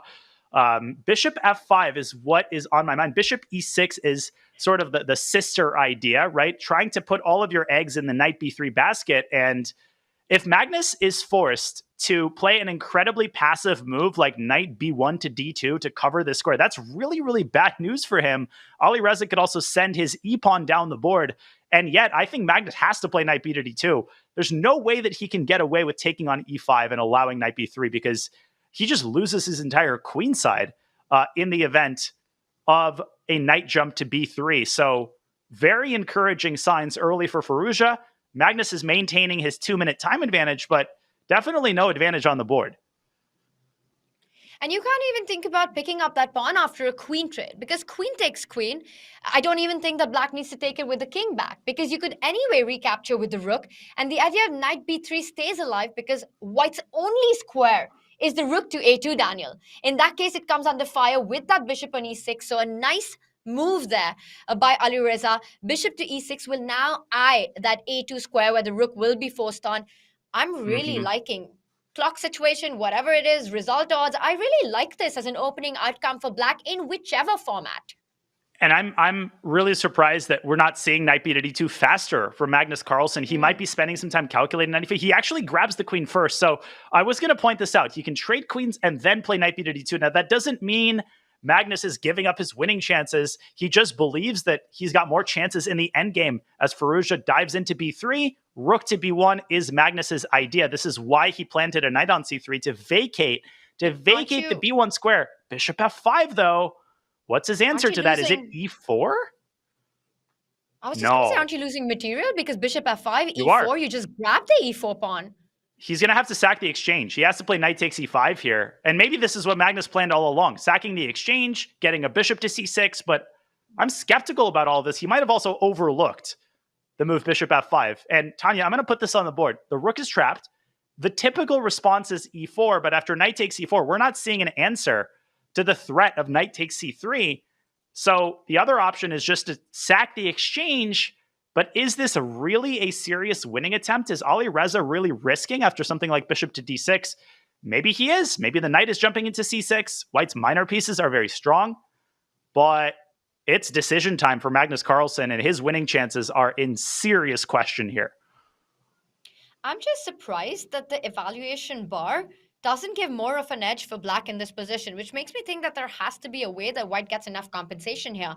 And it's not so clear to my eye, at least, Daniel, where does Magnus actually find that compensation? It looks like he's struggling as well, as he takes a little bit of a pause. He takes some time. How does he keep the balance here? He does go for knight takes pawn, so step one done correctly. Yeah, and I mean, people need to understand that sacking an exchange is not as radical as sacking a minor piece, right? He's got a pawn for the exchange. He also throws in an intermezzo on c6 to make it hard for Firouzja to get his bishop out. At the same time, your pieces are in jeopardy. So Firouzja can also grab the bishop on c1. He's got a chance to do that. I think that he should take that chance. But I like what Magnus has done here. He's gotten the position as chaotic as possible. Basically, the shoe is on the other foot, Tanya. This is what Alireza was trying to do in the previous game. Now, Magnus is in a must-win situation in this game, of course. He'll have another chance even if he loses, but can he keep things complicated? An excellent move by Firouzja. King up to e6, hitting the knight, opening up the bishop. Magnus is on the cusp here. He is on the ropes. And knight d4? Ugh. Oh, knight f4 check. Okay, saving grace there. But you just fall back with the king, right? Because you're still attacking the bishop and you're still attacking that e2 pawn because g5 is a threat on the board. Oh. So knight d4 still feels very nice to me. It's the move you want to knight d4. There it is. King f5. Excellent move. That king is super safe. g5. Magnus is going down here. Oh my gosh. Look at this play by Firouzja. Really so confident. Oh, just God. bishop h3 check ideas, but he blocks it. At least the knight on f4 now is solid, but the bishop can get to it. Comes out, attacks with a tempo. Look at the speed now with which Magnus is playing because he knows the clock is his biggest ally in this position. Yeah, but that's his only ally because right now Firouzja is piling up on this e-pawn. You do not want to play e3. If you have to play e3, you can bid goodbye to your winning chances. You're giving up the f3 square. And at that point, the game is ultimately played for two results.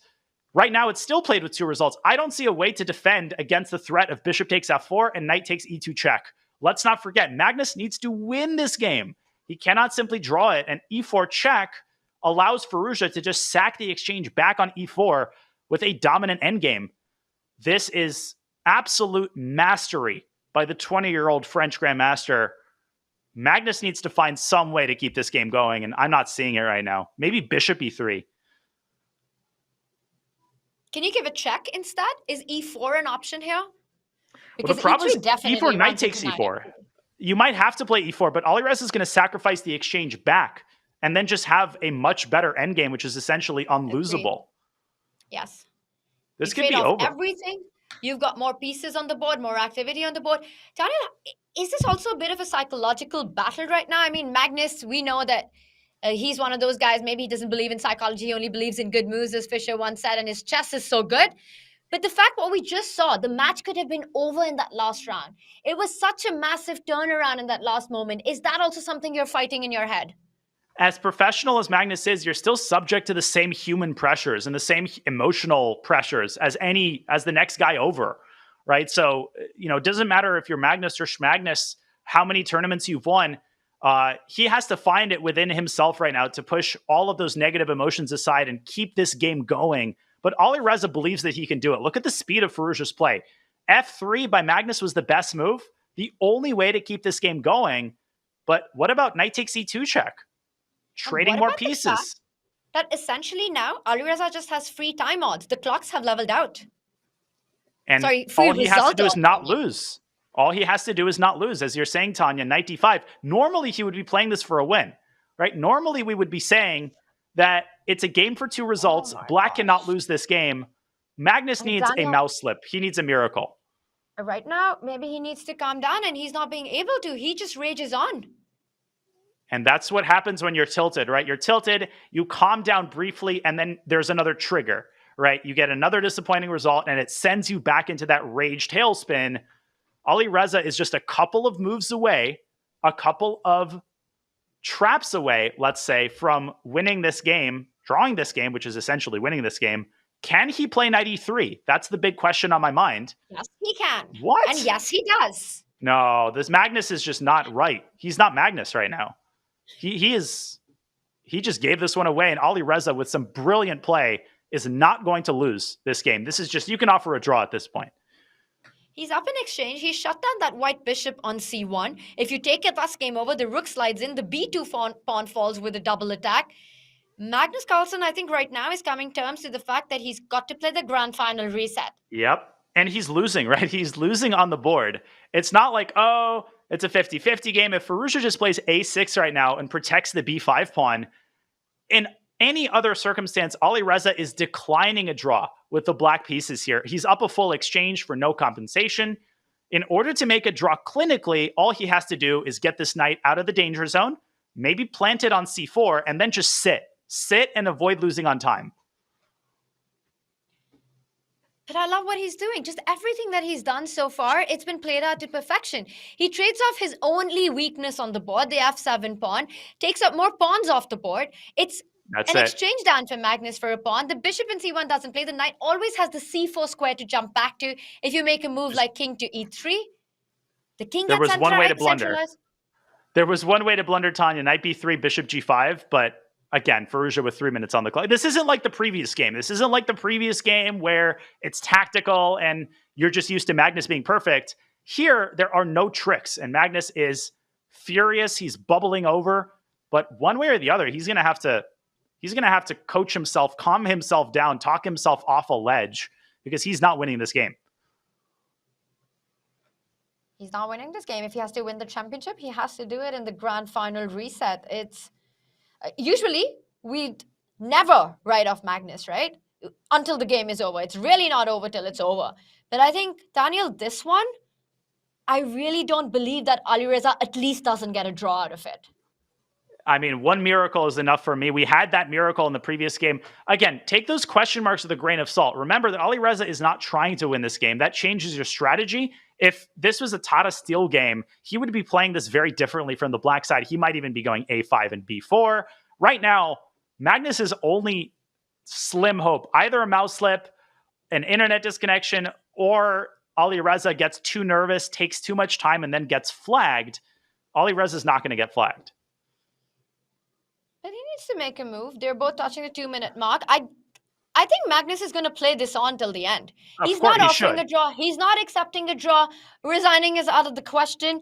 I don't think it's that I'm just getting ready for my second grand final reset. Let's get this off. Because this is going to be a bit of about mouse skills. It's going to be a bullet in just a few moments. And Daniel, I think the clock will play a role. But Alireza, his pieces are just getting more and more active. If anybody's capable of this comeback, it's Magnus Carlsen. The problem is bishop c2, knight e3 is what I'm not understanding. Bishop c2, knight e3. Knight e3 sets up the threat of rook f1 and rook d1. So I'm not seeing how Magnus keeps winning chances alive. Can you take on h7? Take the knight yeah, first? but king f4. But that's a draw. You've made a draw. Congrats, but you haven't won. And we're seeing that being played out. King to f4. Nicely called out, Daniel. That is his match strategy. He doesn't want more than a draw at this point. King g5. Listen, it's easy to blunder. Like rook d8, you mouse slip, you play rook c8, you lose. So let's wait for this game to over. One of the best in the world. b4. Let's do it. Let's go. Are you really sensing some chances for white here? No. But as long as there are pieces and the rook cannot sacrifice itself for the bishop ever, because even if you manage to pick up the 2 pawns in the bargain, white's king is very close to the queen side pawns. So Alireza will never be able to go into a complete king pawn ending, which is a draw, by sacrificing his rook back for that bishop. As long as the moves have to keep going, but it's Magnus who's now low on time. It's 1.5 minutes for him.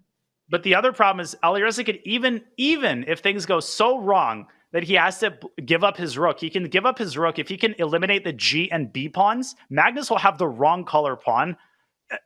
There is literally the only way that this game ends in a win for Magnus is a mouse slip. And Alireza is a premier blitz and bullet player. Even if he had 15 seconds with no increment, he'd have a chance to draw this. This is an Alireza moment right now. It's a Kodak moment. Is it a mouse slip moment? It's not. And the moves are being repeated. But Magnus, he shifts it up. But the thing is, the king has got no way in. The black rook remains on the 4th rank, tying down that white king to not surpass enemy lines, not go over to the 5th rank. It's impossible for Magnus to make progress here. My cat could draw this, and I don't even have a cat. Just take on g4, get your king back to h6. This is too easy for Mr. Firouzja. And still, look at how he's taking his time. He's not rushing. Rook b8. And Magnus is resigned. That's it. We're on to a grand final reset, Tanya. And that could have been a draw, but Magnus just resigns because the result is the same. Magnus had to win. Alireza Firouzja does it. He does the impossible. He takes it to the grand final reset. What a match this has been. Daniel, he's done it before in the Chessable Masters, defeated Magnus in the first set. He repeats it again. And what a storyline. 2 draws. Magnus takes the lead in that 3rd game. A fantastic classic Magnus victory, and then that 4th topsy-turvy roller coaster ride that we saw, and then winning the Armageddon. We've got a grand final reset coming up. Listen, it's so easy to go into sort of Magnus fanboy mode and forget that he is facing some absolute monsters who have beaten him before, right? We talked about the head-to-head score in rapid and blitz time controls. It's closer than one might suspect. Alireza knows how to make Magnus uncomfortable. I still am wrapping my head around the miracle that we just observed, but let's take our hat off to Alireza. Let's also not forget that the slate is now wiped clean. It's a tabula rasa, and Alireza has to do what he just did again in the same day against the same opponent. He needs more luck. He needs more skill, and he's shown plenty of both already. For Magnus Carlsen, you got to calm down because very, very clearly, Tanya, that short break was not enough time for Magnus to hit the reset button mentally. And the margin for error in the grand final reset is non-existent because it changes, Daniel. It's a best of 2 match. You go wrong in the first game and that is all over. So it's going to be fast, it's going to be furious, and it's going to be a lot of fun. And speaking of fast, we've got faster chess coming up as the Hyperbullet Championship title is up for grabs and you can claim the title.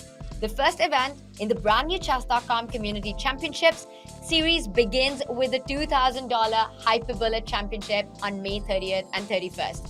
Are you the player in this crazy, ultra speedy time control? Use the command Hyper to throw your hat in the ring and get practicing for this absolute crazy arena. Wow, Daniel, the players will be back in our arena as set 1 went down to the wire. But Firouzja has forced a grand final reset. And in the break, to cool off for everyone, learn about a Chess.com love story.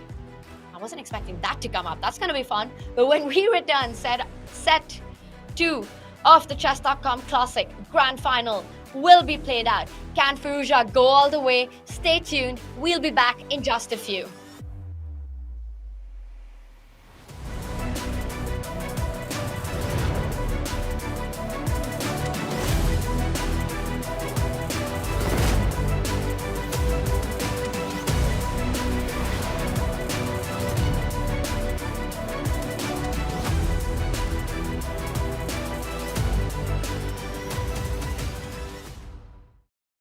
Looking for new ways to enjoy chess? Check out our schedule of Chess.com community events today.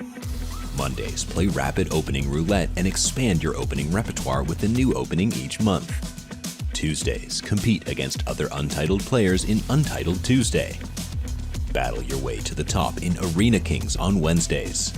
And finish the week off each Saturday with the blistering Community Bullet Brawl. All happening in the Community Club on Chess.com. Looking for some cool merch or a gift for that person who loves chess? We've got you covered in our all-new merch store, literally from head to toe. Whether it's a hot date or just hanging out, it's always chess time somewhere. Just ask Mittens. Okay, well, Mittens is just a stuffed toy, so maybe don't ask Mittens. But you can check it all out at chess.com/shop right now. In the chill of February 2022, Ralph Keller was procrastinating work in his hometown, Paderborn, Germany, and decided to play on Chess.com. Simultaneously in Como, Italy, Valeria Uman, while contemplating her life, also logged on the platform and clicked play. They were instantly paired up, and the course of their lives changed forever. Hi, Chess.com, I'm Valeria. And I'm Ralph. And we met on Chess.com after a game in February 2022. I blundered with the bishop. What shook me was that he blundered as well on purpose to be then even. Then we started talking German again because he was interested on why I was with the Italian flag talking German. I just had last week's the desire to get better in German since it's a long time I don't study it. We then started a series of games in the following days, and we chatted after each game on the game chat. But then after some time, but definitely months, we exchanged the numbers. He came to Como. He said he had the possibility to take a holiday, and I said I can lead you around the city. I wasn't really sure about what I was doing. I'm not very used to meet people I met online on Chess.com, so doesn't happen every day. I was very nicely surprised because we spent many hours together. She brought me a pack of sweets to have on my travel back, and that was something that really stuck in my mind. It was very nice sweets, but especially the gesture was very sweet. And when we first met, he gave me a book of chess techniques. Yeah, obviously. Didn't work yet. I really felt I wanted to meet him again when I could have had the possibility. 2 months later, I went in Germany. Yeah. And I would say when the things started, it was there. I'm very happy that this fortunate series of events, coincidences happened like this. I mean, I feel like it's a very unlikely thing to happen, but yes, everyone is always very happy to hear how we met. I would like to give a shout out to Gotham Chess. He got me into chess, so it's kind of his fault as well.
But unfortunately, you're playing Magnus Carlsen, and he is a marathon man. Whoa! Magnus Carlsen lost some time! Are you kidding me? A big threat. This is getting crazy. Where is the checkmate coming in? Do you just... Oh, There we go. Oh, What? what a finish! That was sick from Alireza. He's missed it. Oh He's my missed E that gosh. E3. Lights out. This is absolutely insane. Oh, Wow, Jose. what a move! And just before he reacts, he gets the dub. Is a massive threat. Over. There we go. Vincent Keimer wins Division 2. Rock with the team, cause you know that we winning, we with it, we going, we flowing again. We see a checkmating pattern, Robert. And the youngsters have struck back. Oh, mate! Unbelievable Armageddon. Oh my god. Really, y'all don't know this, y'all in danger, I'm a threat. Magnus has blundered. It's completely winning for Firouzja now. Wow, don't try this at home. It comes down to this. Whoa, Robert, Oh. the sacrifice. What a comeback from the champ.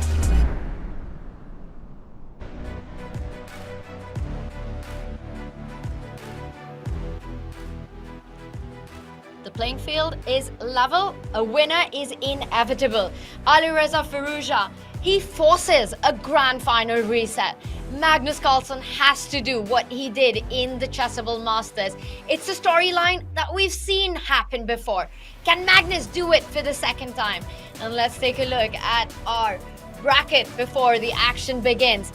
Many of you in our chat must be wondering, Daniel, why Alireza Firouzja has to fight all over again. And that is the magic of the double elimination bracket. It's because Magnus Carlsen cruised through the entire event up to the grand final in the winner's bracket, winning every single match. While for Alireza Firouzja, it was through the loser's bracket on his last life. And this one time for Magnus Carlsen, that extra life really counts. Listen, this match will be discussed for a long time to come on the internets. And Magnus is like an experienced pilot. We're just so unused to pilot error from Magnus. And the one player who's caused Magnus to slip up in critical moments throughout his career has been Alireza Firouzja, winning on demand that fourth game which will be clipped and shipped and watched for generations to come, and then winning the Armageddon. But now, the sick twist of irony is that it's not enough to pull off a miracle one time. You're going to have to do it twice. But let me tell you, Alireza is thrilled to be here. He's been here before, did not manage to pull off the second miracle in the first Chessable Masters tournament. That one he lost 2-0. Something tells me there's something magical, something interesting in the air tonight. Will Alireza break the trend? Will he win a second match in a row and follow in MVL's footsteps?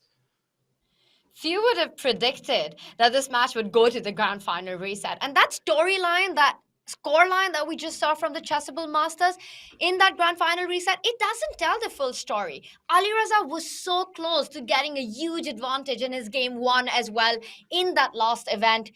This time, if that happens, he will have to make the most of all the opportunities that he gets. Magnus Carlsen currently, Daniel, he's a wounded beast. But that makes him even more dangerous. He could have wrapped this up, and he knows it. It went into an Armageddon, and that was just a non-Magnus Armageddon. It felt like he was still recovering from everything that had happened in Game 4 of their set 1. Look at him on the camera. Do you think he's still recovering from it? He's still recovering. He's going to be recovering for a while. And listen, Magnus is not upset because, I might lose this final. It's not about the result or the prize fund. When you flirt with perfection for so many years, you're upset because of the mistakes that you made. I think if I'm in Magnus's shoes, I'm upset not because I have to play another match or because Alireza has a moment in the sun. It's purely because he is pissed that he lost that endgame, period. He is pissed at the moves that he made. He has to find a way to push that aside to counteract all of those negative emotions, because when you get tilted, you start playing quickly, you start playing too aggressively, and it doesn't matter if you're Bob Jones off the street playing your second chess game ever, or you're Magnus Carlsen with 25 years of experience behind you. Tilt is a very, very dangerous thing to feel when you're playing a match against Alireza Firouzja. Let's see how Magnus handles it. Something tells me that the wounded beast will breathe some more fire in this best of two match. The tilt is real, but the tilt needs to stop now for Magnus. It's a best of two. 1.5 points doesn't only win the match, it wins the championship. Alireza Firouzja forcing this grand final reset. He just looks so calm and composed. No emotion there. And Daniel, his control on his nerves has been amazing to watch today. It's been incredible. I mean, the way that he's able to keep chances alive as the next game is underway. Let's pull that one up. The way that he's able to compose himself in time pressure, even through the game that he lost. I mean, he has been resilient. He's been universal. He's been tactically sharp. This is the best version of Alireza. This is the Alireza that maybe still one day will be fighting for the World Championship title. But right now we have a best of two match. Magnus has the white pieces, and he has reverted back to the most popular opening in recent times, the Italian. Boo. Boo. And I think that's the reaction that a lot of people have to the Italian because it's such a cagey, slow opening to start with. But Daniel, it's also the most difficult one to face because there are all these little moves and little ideas like does white include h2, h3? Does white include the a pawn moving forward to a4? Where and when does the bishop fall back? Is black first to strike in the center with d5? Or does white get a central break in with d4? And usually it is a slow start, but once we see a central break in, things start to get spicy.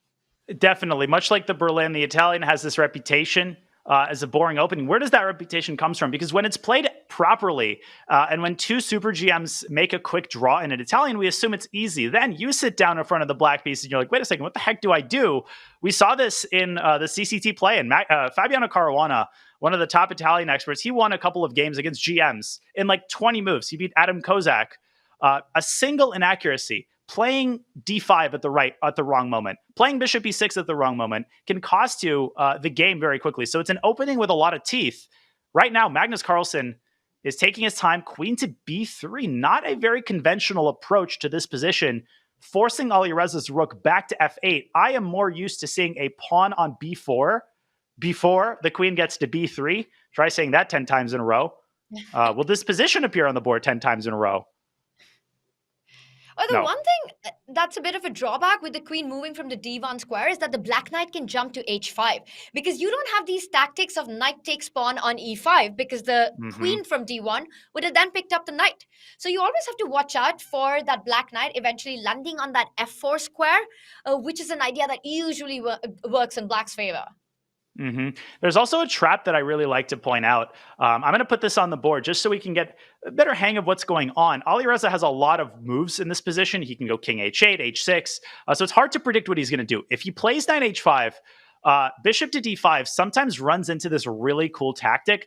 In this position, knight f4 is also good. But I just want to point out knight takes a5 is very commonly missed by top players. Rook takes a5. And then c6, opening up a double attack on the bishop and the rook. This is a trick that is found in the Gleck system from the white side. So I always like to point out these unconventional tactical patterns. Will Alireza play knight h5? Tanya, great call. It's on the board.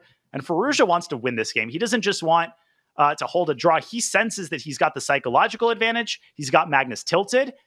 And let me tell you, queen b3, queen d1, queen b3, queen d1, not exactly my version of a successful Italian.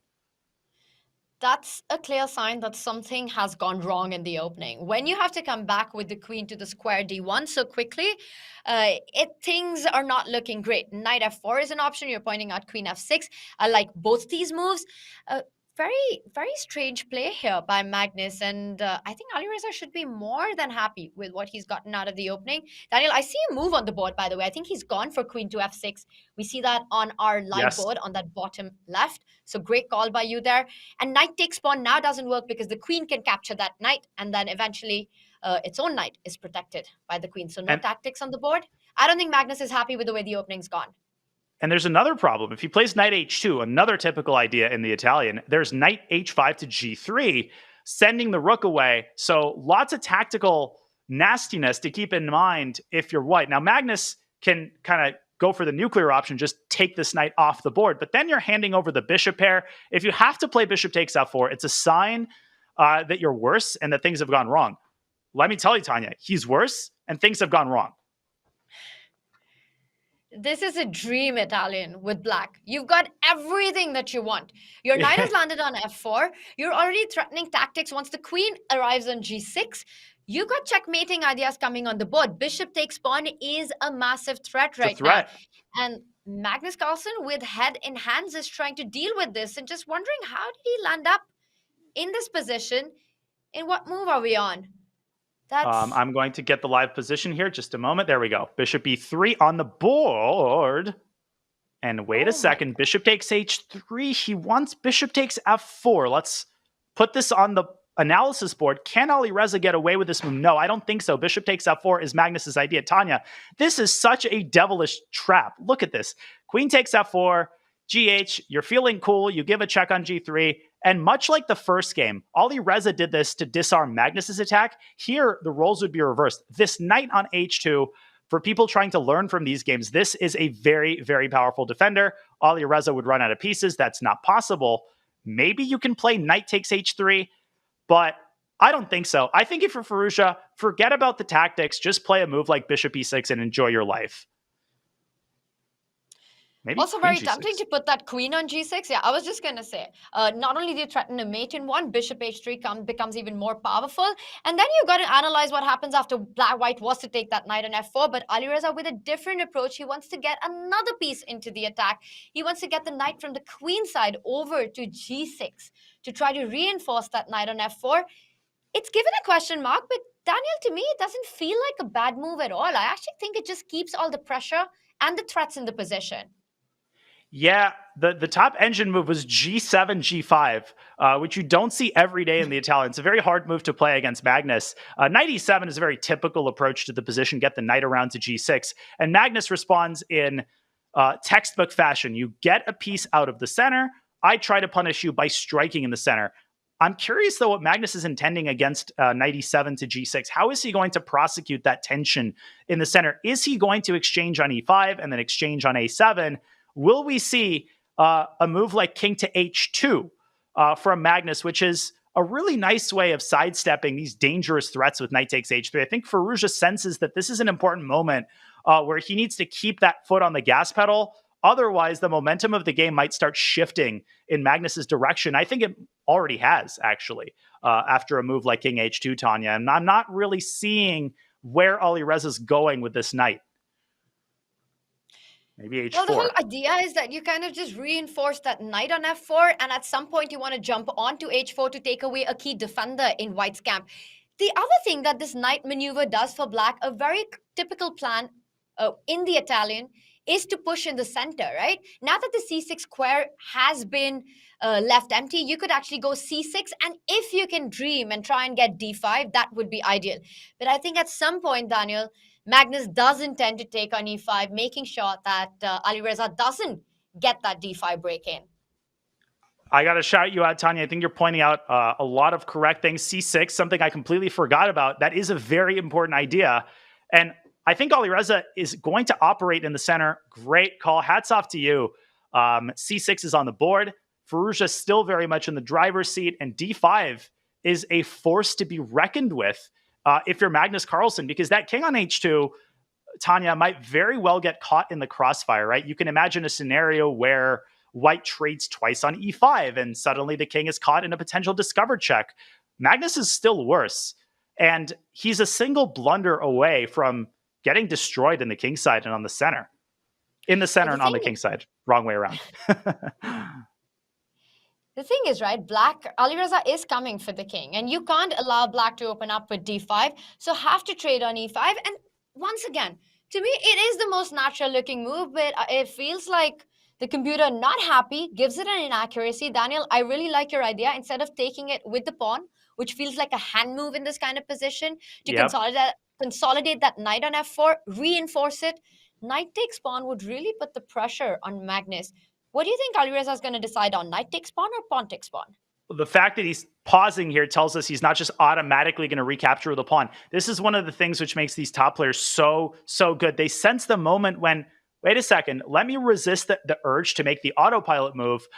Let me go a little bit deeper into the position and find a more creative way to pose problems. I really like the look of knight takes e5. for two reasons. The first is, again, exploiting that vulnerable king position. The second reason, Tanya, is after knight e5, queen e5, you're immediately hitting the e4 pawn. You're saving the possibility of pushing d5. So even though the pawn on d6 is technically a weakness, it could very well turn into a strength if it's pushed one square forward. Magnus is walking on hot coals here, and let's see if he can handle the tension. I don't know. It's looking unpleasant. And it's really not something anyone could have predicted at the start of the day, that we would be sitting here right now in one of the two rapid games of the grand final reset. Alireza with the black pieces and an advantage out of the opening. It might not be a big advantage, and we can see it that objectively it's still a balanced position. But think about it. You're playing with the white pieces. Black's knights are coming at you. The queen is so active. You feel like you've kind of lost out on that Italian edge that you get with white. Your knight on b3, what's that even doing there? Queen takes knight, a threat on the king. The queen takes pawn that you pointed out earlier would also threaten a checkmate in one on g2. The computer is so evil, and so is Magnus Carlsen. Bishop takes a7, laughing in the face of danger, saying, you know what? You take this discover check and put it where the sun don't shine. The big problem is that if black moves the knight away with a check, let's take knight takes h3 as an illustration, white can actually push the pawn in black's face, f4, hitting the queen, and earning a tempo for this bishop to evacuate. You can play knight takes f4, and after bishop to d4, white saves the extra piece. Alireza goes for a different intermezzo. He plays queen takes e4, hitting the bishop, hitting the mate, hitting the other bishop. But if Magnus just calmly defends against the mate threat, back to the tall coat, Tanya, you can only take one of my pieces at a time. Alireza will have to decide which of these bishops he's going to capture. And if he takes the one on a7, Magnus might have some devilish tactics with queen takes d6 and knight back to d2. I've got no clue what's going on here. Nope, bishop e3. Yeah, because the bishop on a7 was hanging, so you don't have time really to take on d6, or maybe at least you had to calculate the idea that you were mentioning. But bishop e3, but you're down a pawn, right? Do you have enough compensation here? I see the opposite color bishop, but it just feels like if anyone can push here, it's got to be black. Black is up a pawn, and he's got the initiative. Magnus had an absolutely sick idea earlier on. He could have established material equality. I was trying to calculate it in my head, but it's too late for that. I'll show it in the game review. Right now, it's important to point out, not only is Alireza up a pawn, but look at his pieces, right? He's occupying these light squares. He's got Magnus's king in a very nasty little net, but Carlsen says, I am fighting. I'm fighting. I'm getting my own pieces active, and knight e4 is a nasty, nasty little move. d5 runs into knight d6, and it's black who actually loses a piece in that scenario. Oh. It's getting very complicated right now. So back. He hits There's the a queen. knight f6 check that you have to be careful about. Watch out. But in that position, you could probably take, because you always have this queen e5 check to defend everything, right, Daniel? Yeah, I'm trying to make some of these bullet shenanigans work, and I'm failing. Magnus is pausing here because he's not automatically going to take on d6. He's probably thinking about a move like queen to d4. He's thinking about a well-timed sacrifice on f6. What am I even talking about? I'm looking at this position. Queen takes d6, Tanya. I'm going to put this on the board. Knight to c4. And now I was briefly calculating knight f6. The eval bar doesn't hate this move, because after queen to g3, king h8, bishop to d4, imagine having this position against Magnus Carlsen. I would be terrified. There's a mate threat. There's a rook coming into e1. So something for Magnus to calculate. Instead, he has gone for queen to d4, leaving this pawn for the knight, offering a queen trade. Alireza says, sure thing. This is the point, right? You just go into an endgame now, and now Magnus has to try to hold this one, because he's not down just one pawn. He's down 2 pawns, and I see the compensation. It's around the dark squares. Those 2 pawns on the queen side that Magnus has, they stop the 3 pawns that you've got. The bishop on e3 is stronger than the bishop on c8 because of the pawn structure that you're highlighting. But Daniel, it still feels like black can try to squeeze something here. Listen, as Abraham Lincoln said, 2 extra pawns is 2 extra pawns. That was the preamble to the Gettysburg Address. Rook FB1, though, Magnus Carlsen is also Magnus Carlsen, and we know how good he is typically at holding these types of endgames. If I had the black pieces here against Magnus, I would be thinking about an exit ramp. I would be thinking about how to bail out into a draw, because the bishop is coming to c5, Tanya. Magnus is dominating these dark squares, and the knight is actually in quite a bit of trouble. If you drop back to c4, the rook can move up to b4 a little bit later, and defending the knight with bishop e6 would involve giving up the b7 pawn. This is a very important pawn, because if that pawn collapses, then you're saddled with two more weaknesses on the queen side. I'm going to make a bold prediction and claim that Magnus is actually potentially playing this position for a win. We saw him do that, right? In the rapid game where he was down 2 pawns in that crazy rook pawn ending, he was actually pushing for more eventually. And in these opposite color bishop complexes, it can get really tricky because the bishops can't be challenged. You're playing on so many of the squares that your opponent cannot defend. Look at the way Magnus places his rook on a dark square. Now the other rook will join the party either from b1 or from e1, trying to eye that e5 pawn. But first, Alireza has to answer an unpleasant question. Knight d2, he develops the bishop, it gives up a pawn on the way. I thought that Magnus should have paused there, because rook takes b7 wasn't the only move. He also had knight g5. I would have investigated some of these alternatives. There we go, h6 by Alireza. The opportunity train has passed. Now the knight on e4 doesn't have a clear path forward. Yet again, I love the way that Alireza handles these endgames. He's a phenomenal endgame player. And Magnus still trying to squeeze, to chisel his way through these dark squared weaknesses, also using Alireza's clock against him. And the thing is that Magnus's last move actually offers a trade of the minor pieces, which would get rid of the opposite color bishop complex. Usually that would favor the side with the extra pawn. But this would allow the a pawn to move on to b6, which would make a really strong passer. And then I would agree with everything that you just said, that Magnus is going to start getting more than ambitious. Knight coming to c5, that pawn replacing the bishop on b6, the rook from a1 attacking a6. Only Magnus Carlsen can be better there.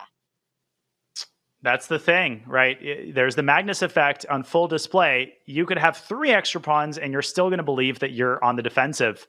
Alireza might very well be on the defensive.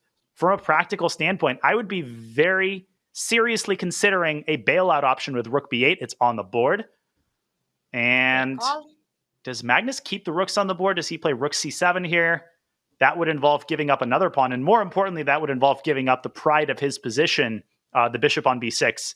If I'm Carlsen, I'm contemplating rook takes b8 and knight c5. Of course, I'm not Magnus Carlsen, unfortunately. So I don't know what he's actually going to go for. But everything that you just said right now, right? He's probably got to trade. And just as I said, he doesn't. Magnus is going all out in this position. He's giving another pawn. He's playing for the win. He's going to go knight c5.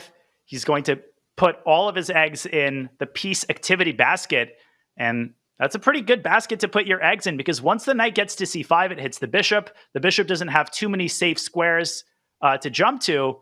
And king f8 runs into rook takes c6 and knight d7. So how easy is it to blunder when you've got just a couple of seconds left and your opponent's knight is wilding? Bishop to d5. Rook takes e5 by Carlsen. He does regain a pawn, and it turns out to be an inaccuracy. But the fact that Magnus feels he has enough compensation here, to me, that's just amazing. And rook b5, that's a blunder. There's also this cool tactic. Knight to d7 sets up the sort of semi-threat of rook takes a6. He just plays rook takes a6 straight away, and he wins the pawn bag, and suddenly material is equal. How did that happen? How is the pawn count even? Wasn't Alireza just up 2 pawns, potentially even 3? Just 2 moves ago. It's the Magnus Carlsen effect. Rook d8 played. The material is level. White needs to defend the knight. White's rooks are more active right now. Daniel, how do you evaluate this ending? Do you think after all the material balance has been restored, Alireza can actually bail this out because it's simplified? Yeah, because I think knight d3 runs into bishop takes f3. Knight e4 allows the bailout option with bishop takes e4. I think that we're going to get a peaceful result in the first game. This game has been anything but peaceful. If Magnus wants to stubbornly cling to chances of winning this game, then you play knight a4. You keep an imbalance on the board. But then you're clinging to chances of losing this game. And Tanya, knight a4, bishop takes f3 is actually still possible, because when the pawn recaptures the rook, it hits the knight. So there's no reason for Magnus to do anything crazy, and they have agreed to a draw. Wow. A draw offered and a draw accepted. And Alireza Firouzja isn't very happy with that. The one would feel that with the black pieces in a best of two, an ideal start for Alireza, but he sensed it that he got an advantage.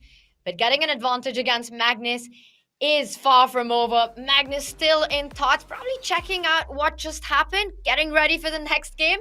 The score is level. Alireza starts with white. Daniel, how much of an edge does that give Firouzja? The final rapid game, and he's got the white pieces. Honestly, the way that these games have gone, I think the color is the least important factor. It is a factor, and still, these top players, they like to be white in a pivotal game. But Alireza is going to be a little bit disappointed about the way that one went, because there was a moment early in the middle game, Tanya, and I thought that he was just going to run away with it. Magnus was shuttling his queen from b3 to d1. He was upset, and Carlsen finds that reserve of mental strength. He hunkers down, holds the line, and now we're set up for a incredible final game. It is the final rapid game in the best of two. We see Magnus Carlsen on the screen right there, probably checking out what just happened. Meanwhile, sure. Alireza Firouzja also feeling that he missed some chances. Daniel, like you said, peaceful result, but the game was anything but peaceful. Take us through some of the key moments as the complications were on the board. Well, there's definitely a lot to analyze, and this is just the tip of the iceberg, but early in the opening, this choice by Magnus to play queen b3 was coolly rebuffed by Firouzja. The queen ultimately heads back to d1, allowing Firouzja to build up a very impressive assortment of attackers on the king side. And after bishop e3, apparently a big advantage was yielded by the move g7, g5. Easier said than done. Trying to shove this pawn through to g4, Magnus would have likely dropped his knight back to h8, and now Firouzja could have built up the attack by shifting his king to h8, dropping the queen back to g7, and sending his f-pawn down the board. This would have put Magnus on the ropes early on. Instead, we saw Magnus pushing d4. We saw liquidation in the center, and now bishop takes a7 was a really, really gutsy move by Magnus. In this position, Magnus had an incredible resource. He could have gone rook g1 and met queen takes c4 with queen takes d6, leaving both of his minor pieces on pre. Here's the point. If Alireza takes the bishop, then Magnus drops the knight back, forcing the queen to lose contact with the knight on f4. If Alireza takes the knight on b3, then Magnus simply takes on f4, and the detail that he likely missed, queen to b8. The b8 square has had a magical spell on it throughout the day. Magnus put a bishop there. Here he would have put a queen on b8, and the rook on a7 is simply trapped. Instead, Magnus played f3. He still could have played queen takes d6 in this position. Instead, he acquiesced to a pawn down position, but was able to save it with some very accurate play. The queens were traded. Alireza had some chances to keep a relatively big advantage, but I didn't see any huge turnarounds. Magnus played bishop b6. There was one moment toward the end of the game. Alireza could have played the move rook to b2, and the engine was giving him a sizable advantage. Would Magnus have held the draw here? Likely he would have. Alireza with less than a minute on the clock. Instead, we saw a bailout after rook b5, rook takes a6. The players agreed to a draw because a knight for bishop trade is inevitable, leading to a dead drawn rook endgame. What an interesting battle. What an epic match this has been. And our seatbelts better remain fastened, Tanya, because this final game, maybe the final game, maybe it's not the final game. If it's a draw, we will get another Armageddon. But I'm out of breath. I was tired when this commentary began. Now I'm locked and loaded. This has been amazing. The chess action has been just so intense. Every single game by these two players. And this is why we love this rivalry. This is why everyone wants a Magnus versus Alireza match, including Magnus himself. And there we see he is getting ready for the final rapid game. It is the final rapid game of the Chess.com Championship. If this one ends in a draw, we will go on to the Armageddon. Daniel, prediction time. Will we have a champion in this game, or does this go down to the wire? I don't know what I want to see happen. I think from the commentator's perspective, another Armageddon would be sick. I think we're going to get a decisive result. I just don't see a way for the players to find their way to a draw one more time. Alireza's got the white pieces. He has shown a predilection for one d4, one knight f3. So he's kept the e4 pawn, the e pawn on its home base. throughout the CCT. Is it a good idea for him to switch up his strategy in this pivotal moment? Impossible to predict, Tanya. It's all about what the players are more comfortable with. My bias, personally, is toward 1e4. That is the move that Alireza played as a little kid. That is the move that he's preferred in the blitz time control. What will he bring to the table in this critical game? Boom! Finally, you've been waiting to see 1e4 since the start of the day, and we get it. But look at that. It is the Petrov, the Russian defense by Magnus Carlsen, and it's Alireza with the first pause. How much of a surprise is knight f6 to Alireza right now? Well, this has not been a typical choice for Magnus, right? Jan Nepomniachtchi, yes. Jan Krzysztof Duda, yes. But Magnus has played knight c6 throughout his career. Now we're getting a sideline. Alireza playing d takes e5. This is not the most common move. Bishop to d3 is more common, so I'm just going to spotlight that for a second. Here we get a line that has been played. I saw some Arjun Erigaisi games here.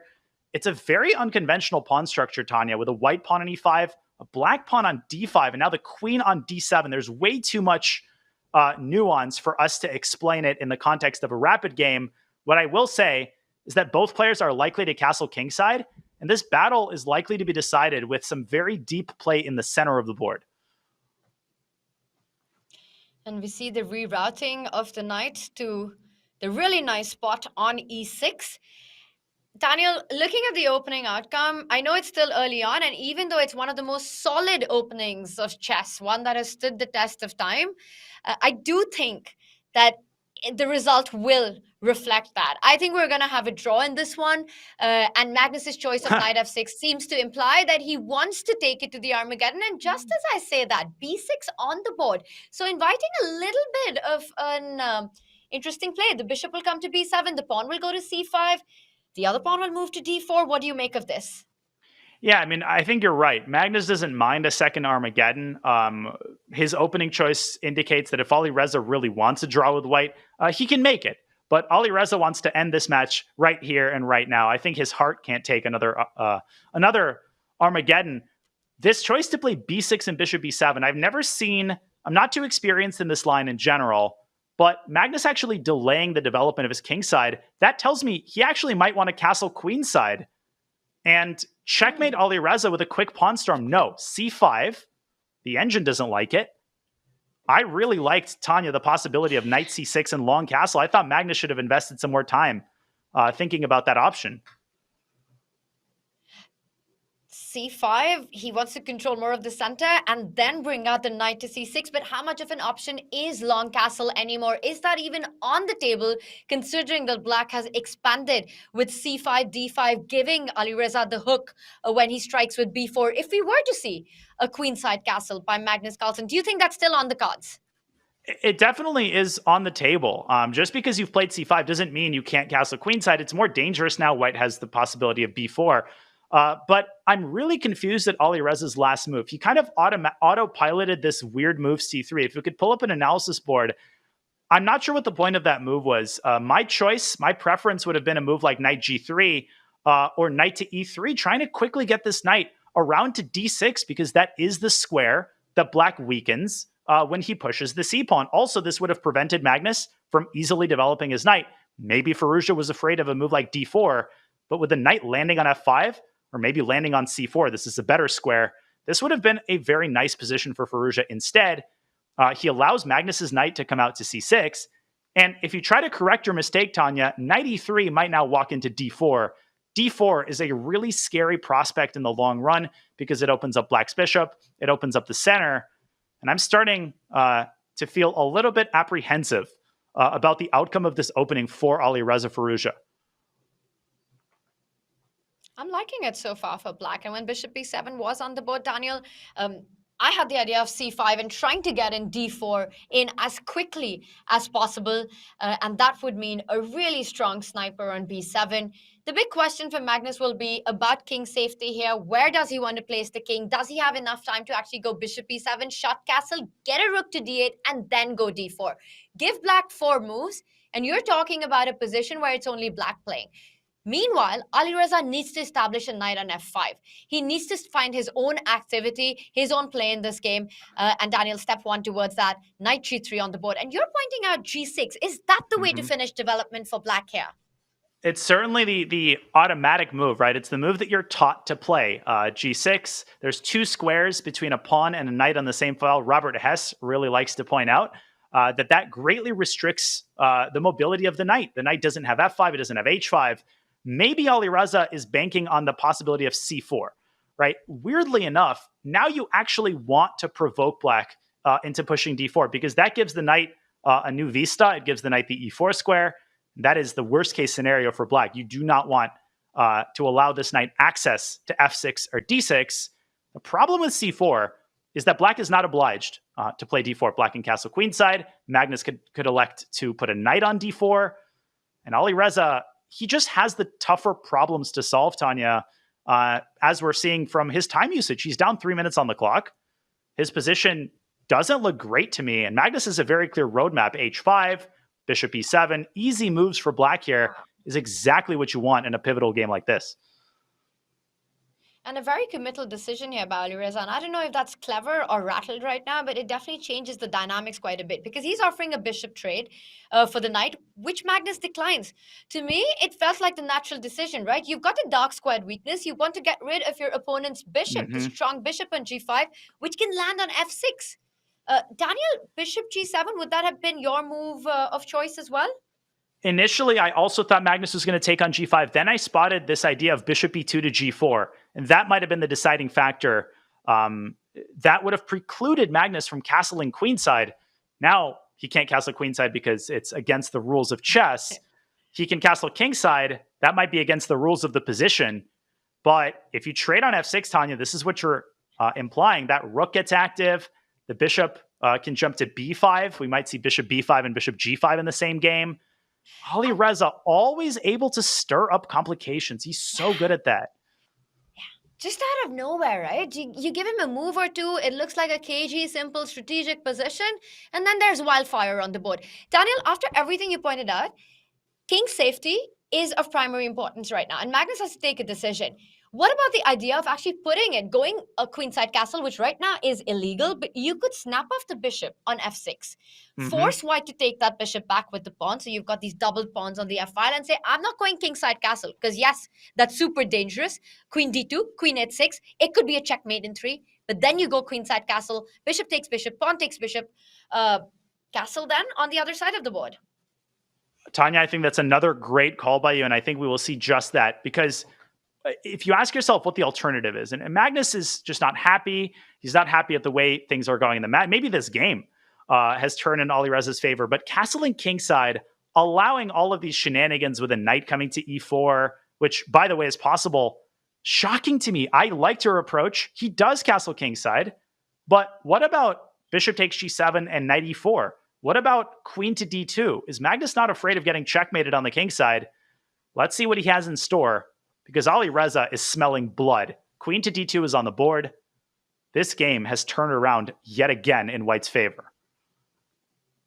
This is suddenly going into Alireza's territory, right? Where he's going to have a go at Magnus's king. He's going to come for it. The attack kind of flows in these kind of positions. You've got ideas of the knight jumping onto g5. Yep. Always watch out for tricks like knight h5, knight f5, Daniel. If your queen can arrive on the g5 square, the h-pawn can start marching up the board. h4, h5, always on call here. And Magnus, meanwhile, is he relying on d4? Because d4 is such a double-edged move, giving away that e4 square. That's kind of what the doctor ordered, though, because right now, Alireza is just a couple of moves away from setting up decisive threats. And I want to show one very important line. Magnus might end up taking on f6, and he might end up trying to zigzag this queen to the f4 square. But if he goes after the f6 pawn, the eval bar shoots up, and I think it's because of knight h5. Very typical idea. And people watching this might say, but why can't black take the knight?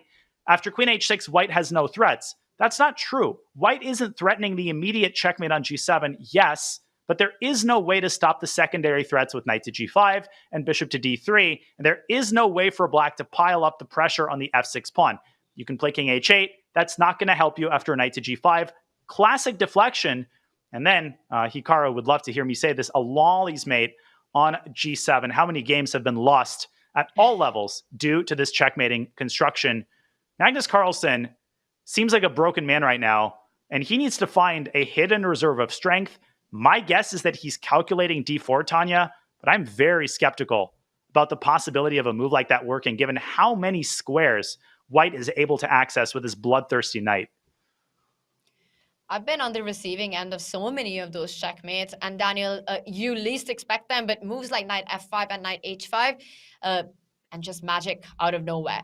So you've got to watch out for those threats, and I think really nicely he does get rid of that bishop, but he has to be precise. I really liked your other idea. I don't believe he's going to go for the f6 pawn. Magnus will not fall for this idea. Great motive pointed out by you. Queen to d6 might allow certain jumps by that knight on with the pinned d5 pawn. So he moves away to c7. He wants to trade on that f4 square. It looks like you're just in time to make that happen. Because knight h5, you pick up the knight, queen to h6 with the same idea, but now you've got queen f4 coming in, defending g5. Yeah, this is tempo for tempo play, and Magnus has the knight on e6 to thank for making this possible. That knight is the hero of his position. It's guarding the g7 square. It's also setting up this possibility of queen to f4. The best thing that Black can do right now is to get the queens off the board.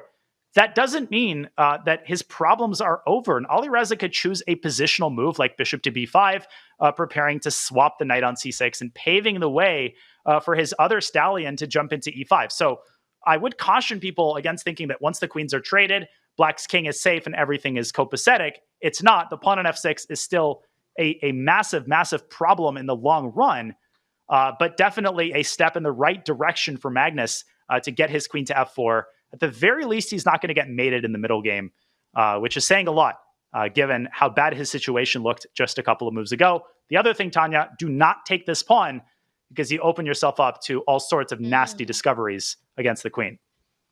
Knight d4 would hit the queen, also jump in with the knight to c2 with further folks on the rook. So you really don't want to open up that bishop on b7. Don't get greedy just yet. But I saw Magnus on the screen while you were breaking this down. And Daniel, he just looks really spent. Do you think fatigue right now is a factor with everything that has happened today? And is he struggling a little bit with his mindset? Because he did not look happy on the camera at all. Well, he's exasperated. He's frustrated that he's in this situation in the first place, given that he was literally one move away. He was one rook trade away from taking this match. So Magnus is tougher on himself than any chess fan can possibly be. You know, these players, a single mistake often send them over the edge. Magnus demands perfection from himself, and he's been short of that so far today. So he's exasperated, but right now, I like the way that he's playing. And Alireza, queen takes d5. What a gutsy move. What? Just snapping the pawn off the board. Magnus immediately responding with a weird retreat. Knight c to d8. I thought that there was knight a5. Knight d4 deserved consideration. Instant response. At least to think about it, because what is that knight from d8 doing? It's just coming in the way of its own knights. And we see a series of trades take place. White has got an extra pawn, but look at what's happening on the f-file. That's a total traffic jam. Quite an ugly pawn structure for Alireza. Daniel, I definitely see the compensation, and Magnus has magically managed to transfer his knights from e6 to f4. Is this inching closer to the Armageddon? Yeah, yes and no. I mean, I'm a little bit stunned at the speed with which Magnus got this position. There were other things to consider. Obviously, White has the tripled pawns, or the Irish pawns, as they're affectionately known in some circles, but it's not about the tripled pawns. The most important pawn is sitting on f6. It's actually very well protected, and White's bishop is a monster piece here. It's got a complete monopoly over the light squares. It's preventing the other rook from coming into the game. So Magnus has to find a way to work around that bishop, maybe go h6, get his king around to g6.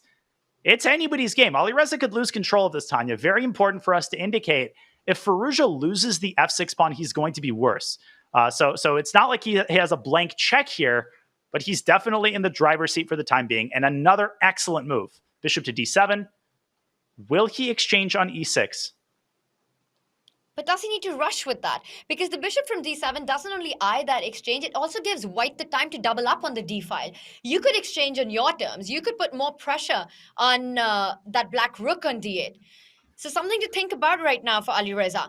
Does he keep the pressure? He goes in with the rook once again. Daniel not only doubling down on that knight, but I think he's eyeing a double up on the d file and then take on e6. Alireza is a perennially underrated endgame player. People just assume that he's young, he's washed. Alireza is one of the top endgame players of this new generation. He really set the trend. I think that's been followed by Noterbeck and Gukesh and the other players who devote tons of training time to the endgame. Who was the first to do that in this new generation? It's Firouzja. He's been doing a great job thus far, but he's very far away from a full point here. If he plays bishop takes c6, Tanya, Magnus is not going to go rook takes d6. He's going to play knight f4 takes e6, and he's got everything defended. Somehow, Magnus is staying alive. He's also 2 minutes up on the clock. And it's so easy to forget that Alireza Firouzja is just 21 years old. He's been at the top of the elite chess world for so long that you just seem to forget that he's one of the younger generations right now. And Daniel, absolutely agree with you. We know him for his tactical style, his aggressive play, his intuitive sacrifices. But even in the Chess.com Classic, he has shown some incredible technique in the endgame. I like the way that he's handling this endgame, but I think Magnus is finding all of the best moves, all of the money moves, exchanging a pair of rooks, right? Alireza could not have avoided that trade because of the threat of a checkmate, and a draw has been agreed. Whoa. They have mutually agreed, let's get this into the Armageddon. Let's give the fans more reason to be nervous and more reason to see the cardiologist. And there's only one guy on the screen who is laughing, and that is Alireza Firouzja. Magnus Carlsen means business right now. Alireza played the last move, lines up the bishop against the king, and then offers a draw, which is accepted. This one goes down to its second Armageddon of the day. Daniel, what an absolutely spectacular grand final. Well, that was a slightly anticlimactic finale, and I think a lot of the people watching are like, what just happened? Who does this draw favor? Once the rooks got traded, I'll delve into this into the game review. I think a draw is a reasonable result. Neither player wants to put their butt on the line, and they both just want a breather before the Armageddon. What did we just see? Well, we saw a lot of nervous mistakes in the opening. We saw this weird move c5 by Magnus. This gave Alireza a chance to involve his knight into the game, and instead, he played c3, Magnus in the driver's seat, and then a very strange decision by Carlsen. He could have castled queenside. Instead, he castled kingside, and suddenly his back is against the wall. He's close to getting checkmated, but an amazing decision to play queen c7, get the queen to f4. Alireza grabs the pawn on d5. Here, the best move was knight c7, but instead, knight dropped back to d8, inviting a queen trade. And after the queen trade, Alireza does have a big advantage in the endgame. Apparently, the best move was actually g takes f3. Very hard move to play, but this would have given white a near decisive advantage. Queen takes f3, the rook swings into the action, rook to e4, and bishop e2 threatens to trap the queen. This would have put Magnus Carlsen's back against the wall, but instead, Firouzja trades queens, giving Magnus's knights a new lease on life, allowing the other knight to jump into e6, allowing Magnus to activate his rooks just in the nick of time. And Carlsen, with some excellent, accurate play, gets his king into the game, triggers a series of trades, and Alireza Firouzja accompanies bishop c2 with a draw for it is an equal position. If the game had continued, Magnus would have likely involved his knight into the game. Alireza could have snapped off the pawn on c5, but black has full compensation for the pawn in the form of white's very weak kingside pawn. So the position is equal. A draw is a reasonable result. And we are in, Tanya, for an epic, epic Armageddon. This is one of the all-time classics in the Chess.com Classic. You could write an entire book just on this grand final. It has been equal amounts of entertainment in the opening, in the middle game, in the end game. We've had turnarounds, we've had emotions, we've had all the drama, an absolute blockbuster, and it continues because a winner will be decided. The grand final is going the distance. We've got our second Armageddon coming up. In the break, you will learn how the Chess.com logo came to be. And when we return, the conclusion of the Chess.com Classic. Daniel, I am so excited. This is exactly the grand final of the dreams, and it's coming up with this big Armageddon to decide the champion. We will see you all in just a few. Don't go anywhere.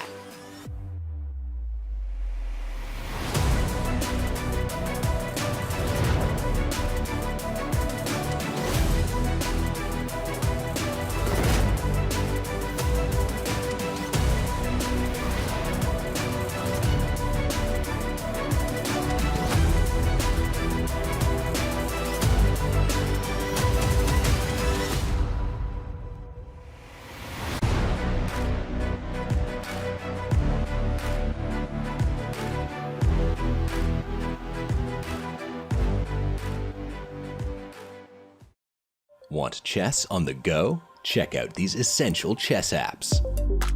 Turn your phone into a chess clock. Improve your game. Find a new challenge. A safe place for kids. Fun and adventure. And of course, play. Learn more at chess.com/apps. Hi, I'm Eric, CEO and co-founder at Chess.com. When we started this company 18 years ago, one of the first questions we had was, what's our logo going to be? And we thought a lot about it. We looked at all the different chess pieces. There were king logos out there were rook logos, there were lots of knight logos for chess companies, but no one had chosen the pawn. In chess, pawns are everything. They dictate the shape of the game. For Chess.com's logo, we wanted the most common piece because we wanted Chess.com to be for every type of chess player, beginners, through grandmasters, even world champions. As we began the process of thinking about our logo, we also kicked off a design contest with a design contest service online to hopefully get some inspiration and see some ideas that we might choose from. But what we got back wasn't great. It didn't align with our vision. None of it resonated with us. It was either too fancy, or it was all the wrong chess pieces, or it just wasn't good quality. And we were a little bit discouraged. So I then asked a great friend of mine and said, hey, you're a graphic designer. Why don't you put together as many ideas as you can, and we'll see if something resonates. And it did. Inside of these logos that were hand-drawn by my friend, we found some real promising ideas.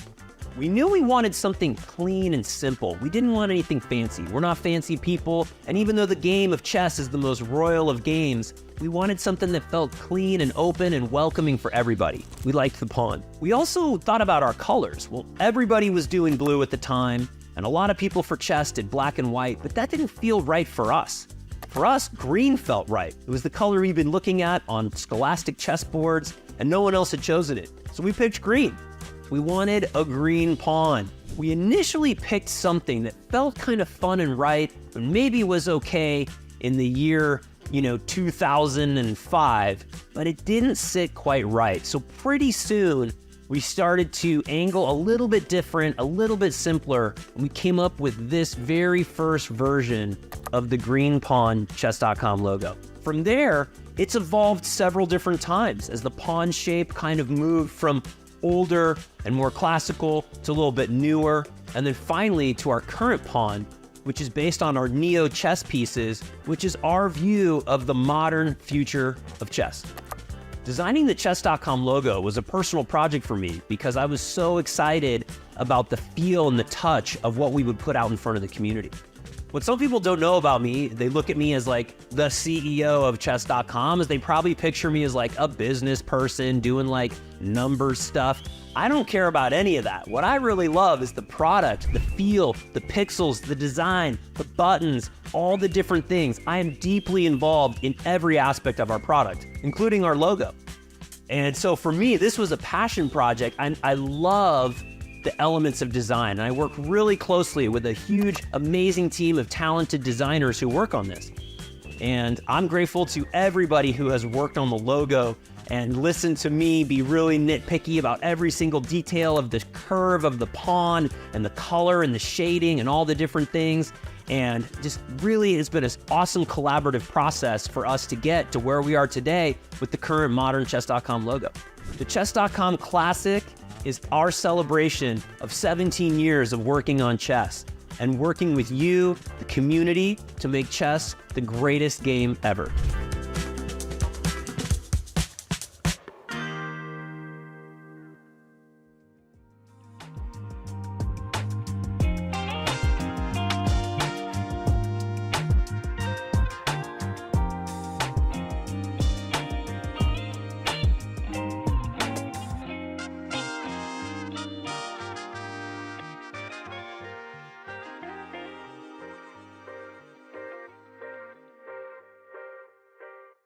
Welcome to the most exciting format in chess, Armageddon.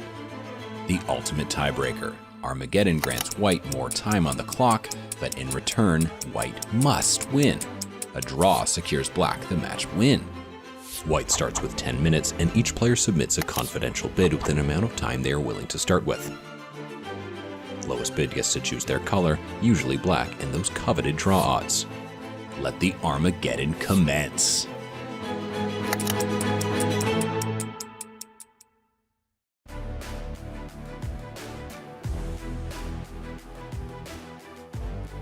And the championship comes down to this moment, to this Armageddon, and Magnus Carlsen there with an aggressive bid for the black pieces. He wins the bid, 7 minutes 26 seconds. He gets black. Alireza Firouzja will start with 10 minutes, but in a must-win situation. Daniel, what do you make of the bid? Has Magnus gone far too low to get the black pieces? 7 minutes 26 seconds. I think that's a reasonable bid. I think Carlsen basically realizes that the trend of the match has not necessarily favored the white pieces. The opening hasn't been the decisive stage of the game in any of the games they played, and he's learned the lesson from the previous Armageddon.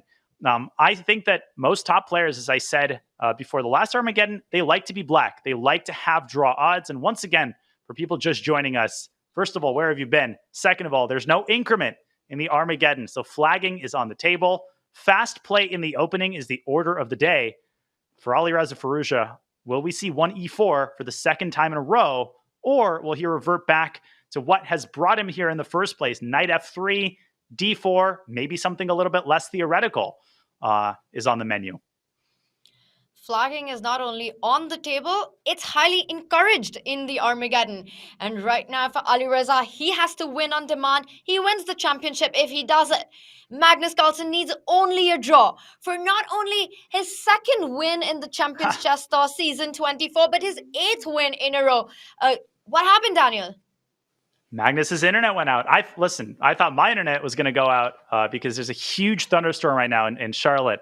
It's pouring. But maybe the thunderstorm, maybe Magnus threw something at his router. I don't know. But he has just disconnected. We're trying to get him back online. Even Magnus Carlsen has internet problems from time to time.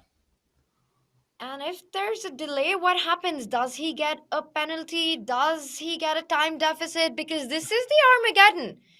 This could be the moment. And Magnus Carlsen, we are getting a confirmation. We're trying to get him back. We're trying to get into contact with him. Daniel, this is getting messy and it's off the board mess. Well, Tanya, in American football, there's a concept called icing the kicker. When you have to kick a field goal to win the game, the opposing team's coach sometimes takes a timeout to make him think about it, to give him a couple minutes just to ponder the significance of the moment. So Magnus, he's icing the commentators, icing the chess fans. We're rearing to go. Our seatbelts are fastened. But a little bit of a maintenance problem before the plane takes off. Let's try to get Magnus back online ASAP. He definitely shouldn't be penalized if it's an internet problem. I don't think anybody wants that. I don't think Alireza would want that additional time penalty. He wants to win this fair and square. At the same time, you don't want to keep the players waiting for too long. So maybe a hotspot. Come on, Magnus, figure it out. We want him back. We want all the drama and all the action only and only on the board as Alireza Firouzja waits for Magnus to reconnect, to come back and start the games. This is not the way you want it, and I completely agree with you. Least of all, Alireza wants this. He just wants a fair and square Armageddon and to get go. But this is getting tricky. Waiting for Magnus to come back. There has been a disconnect. This is really not the way that anyone wants a Chess.com championship to be decided. Now, Magnus might already be in Casablanca, Morocco. The players usually arrive a couple of days before the big tournament. Of course, we will have Casablanca chess in just a couple of days. So this could be out of Magnus's hands. This could be a hotel internet situation. Tanya, I think hotel internet generally has improved substantially in the last couple of years. Back when I was traveling actively, in 2010, 2011, I had tons and tons of problems trying to join a meeting from a hotel. It's not as big of a problem anymore, but let's see if we can get Magnus back online. You really are a prophet because we're getting a confirmation that it is the hotel internet that went out. The connection's a bit spotty, and Magnus with his hotel Wi-Fi issue is working on it. He is trying to connect back. What do you think is going on in Alireza's mind right now, Daniel? Well, Alireza is just, he's rearing to go, right? There's nothing worse than having a big moment like this and then having a delay. You want to get into the game. You want to start because when you have to marinate on the significance of the moment, you get more and more nervous. At the same time, Alireza is a nice guy. He understands. He knows that Magnus is playing from Casablanca. And maybe we need to get Jose Raul Capablanca to troubleshoot Magnus's internet. I've had the situation, Tanya, so many times. I've commentated from hotels, and I get it. It's very, very stress-inducing when the internet goes out at the worst possible moment. You're running around the room. You're calling reception. They tell you that the internet's not going to go on for another 24 hours. That's why you got to bring that portable router with you. And you got to make sure that your phone hotspot is ready to go. I'm just waiting for Magnus to appear on our screen. I just want this Armageddon to start. This is just, the whole heart rate conversation coming back on where it just feels not right. Like this has to be on the board, Daniel. We need Magnus Carlsen to come back. We need him to sort out his internet issue. Wow, this would be just very dramatic. Way too dramatic for my liking if it goes any other way. And we're going to project the prizes, what's at stake as this escalates to the highest level. The Moroccan Prime Minister, Aziz Al-Khanouch, just got a call. Just kidding. 1-800 Morocco Internet. Let's go. Let's get this Casablanca hotel connection back online. He is back online. $30,000, Tanya, is on the line, as well as 100 points for the winner of this Armageddon. Round of applause. Let's go. A Bishop's Opening and Alireza Firouzja sticking to his guns, sticking to what got him here in the first place. Magnus starting with 7 minutes on the clock. That's a bold move. It's a bold move, but Magnus needs only a draw for the championship. Alireza Firouzja has to win on demand with the white pieces, gets those extra minutes on the clock, and it's a bold opening as well, Daniel. Black gets the central control, but that also means that white can start targeting these central pawns early on once there's a trade on d5. Yeah, the Bishop's Opening is a good balance, right? It's not as theoretical as the Italian, but it's a very cagey opening, and Alireza is playing this more modestly. There's the sort of Hikaru way of playing the Bishop's Opening, which is more aggressive. He's playing this almost like a King's Indian attack, right? Keeping his pawns on d3 and e4, and often in almost all e4 openings, the knight makes its way to g3. At the same time, you have to be very, very careful. Knight to c5, you don't want to give away your light squared bishop, and you don't want a total liquidation in the center. I don't like this. Especially as white. Symmetrical pawn structure. No d4 break on the cards anymore for Alireza. So now he needs to... It's going to be a maneuvering game, right? First question, where do you put that knight from d2? Because you need to open up that bishop on c1. You still have to complete your development. Meanwhile, black's knight can already fall back on e6. Now it's being forced to, Daniel, and start eyeing those dark squares, specifically the f4. Whoa. I'm very surprised at knight f4 because typically allowing the e-pawn to inch forward to e5 like that is a bad idea. You're taught to avoid this. So I don't think Magnus needed to rush with knight f4, maybe feeling the pressure of the clock. And knight to d6 apparently gives a big advantage for white. Bishop takes d6. Is there an intermezzo with queen to d3 hitting h7 and setting up e takes d6? That is sick. No, but that's unfindable. But it's beautiful. It's a very cool idea because, and the point you need that intermezzo is because of the massive pin along the e-file. So you can't recapture on d6. And now queen to d3, this would be game over. You just blundered into the whole line. Queen d3, as you pointed out. That is one heck of a move. Queen takes pawn is not just a check. Queen h8 is game over. And if you play g6, wasting a tempo, now you can play e takes d6. The rook is defended twice. And the fact that black's rooks are disconnected will cost him the game. Black has to drop back to f8. This is a disaster, and Alireza missed it.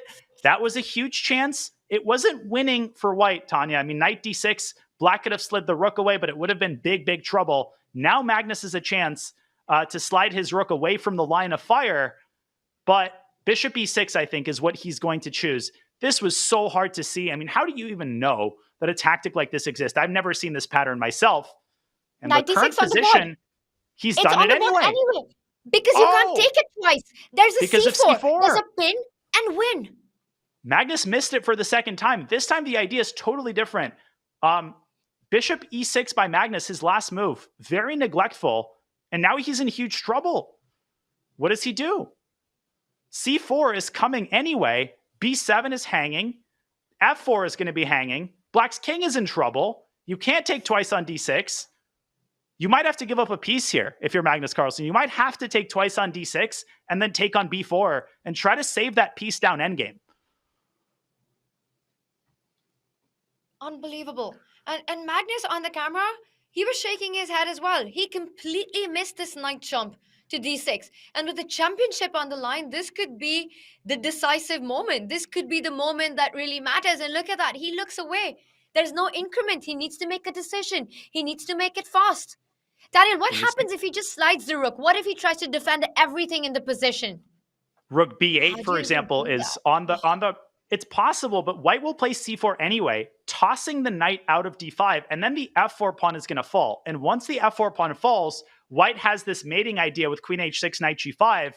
I think that the most prudent option for Magnus is to take twice on D6. Well, the most prudent option was to not allow Knight D6, but having allowed it, he's going to go Rook D8. He's not going to give up the piece. He is in mortal danger here. C5 by Alireza. Look at this beast. Look at this beast on D6. Bishop to E4. Alireza not even hurrying Tanya to take the pawn on F4. He's going to do it in the best possible version. He's totally winning. Alireza's in beast mode right Knight now. D4. I mean, he doesn't rush with that move. C5 played bishop E4. You're pointing out, bring out that other knight, C6. Oh. The position is just falling apart for Magnus. Total collapse. Magnus has to play this miserable move, bishop to D7. Now Alireza is going to take this knight. I think that it's the perfect time to just take on F4. And this knight on D6 is going to seal the deal. Alireza is also up 2.5 minutes on the clock. This game, Magnus is reeling. He's shocked right now. And Alireza is playing this perfectly. Rook B8, still fighting though. It's not over.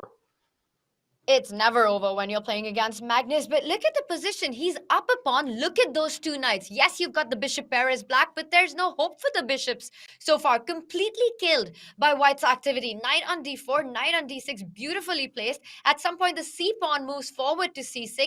Daniel, it might even be possible right now. This is going from bad to worse, and look at the clock situation. Magnus touching the 4-minute mark. He's disgusted with his position.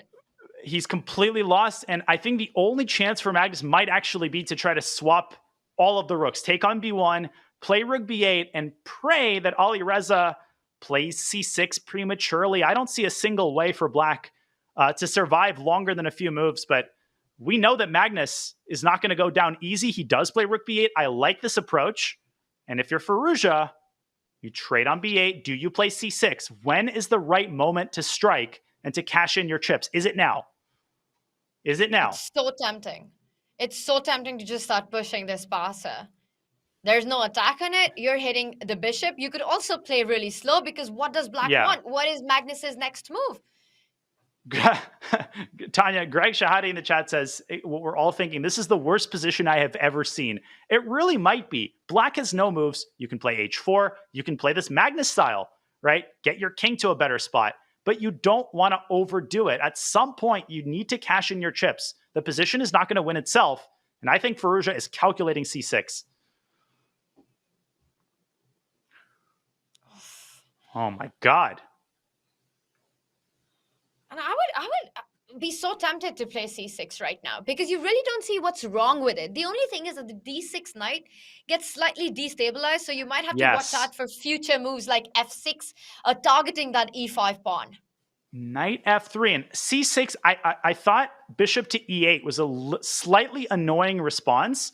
Alireza tries to find a better moment to do it. He swings his queen to B4, trampolining from side to side, chiseling his way into Black's position. Can Magnus stop it with bishop C6?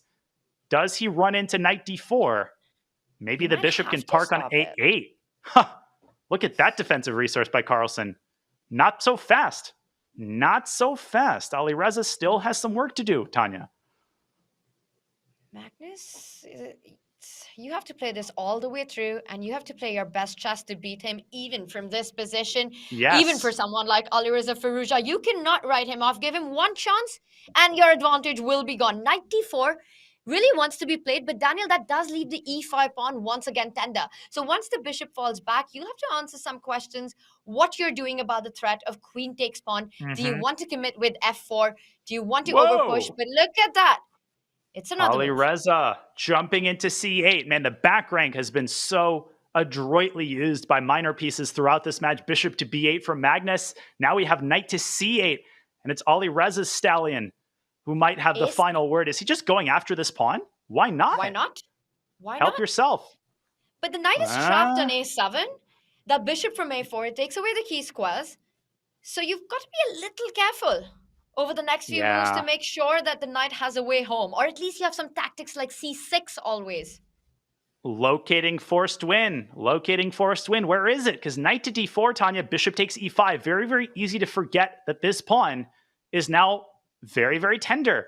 You would love to play knight a7 to d6. That would be the best move. Queen b7? Why not? That's got to be it. That's the secret sauce. Bishop. If you take the pawn on e5, sauce.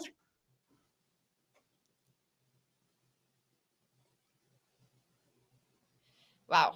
Daniel, as you're pointing out, queen b7 is an option. Knight d4, I think you're rushing in because the e5 pawn falls. And right now, Alireza is thinking it's good that he's paused. He's got a minute on the clock. He knows this is the critical moment. If he gets it right over the next couple of moves, he can blitz out the rest, well, bullet out the rest of the game. What are the chances of Magnus saving this one, Daniel?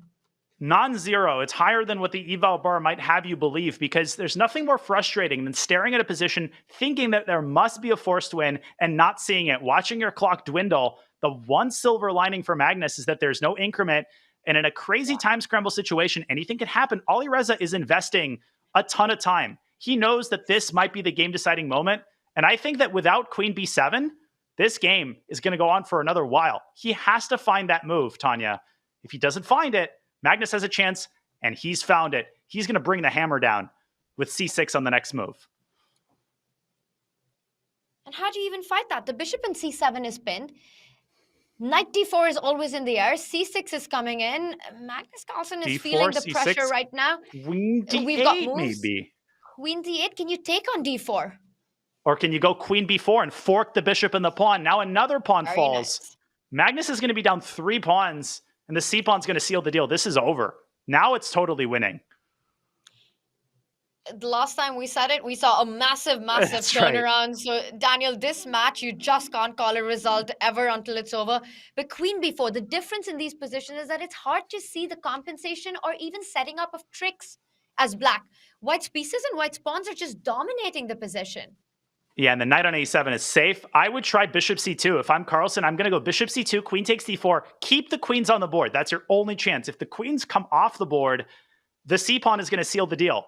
But Tanya, queen takes d4, queen to b8. There is one more hurdle to cross for Alireza. Bishop to b6 becomes a threat. The knight on a7 still a little bit destabilized. So knight b5, another excellent move by Firouzja. Getting the knight out. Now, do you swap on c7? I think you do. And then you play knight takes d4 and you win the game.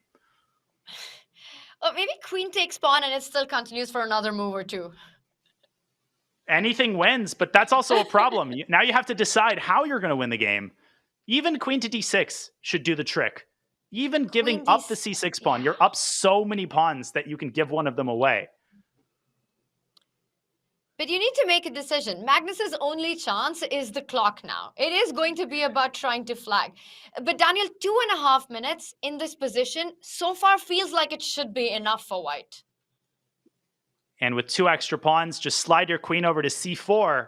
And the sad thing for Magnus is queen c4, bishop d5. You can play c7 even there. You could give up one queen, another one replaces it, and then black drops the bishop on c4. But you can sense the butterflies in Alireza's stomach. Under normal circumstances, he'd be making moves much faster than he is right now. Can he nail in the final nail in the coffin? Literally some hair-raising chess here that we're seeing from Alireza. Queen e5, Magnus Carlsen, how does he keep the game going?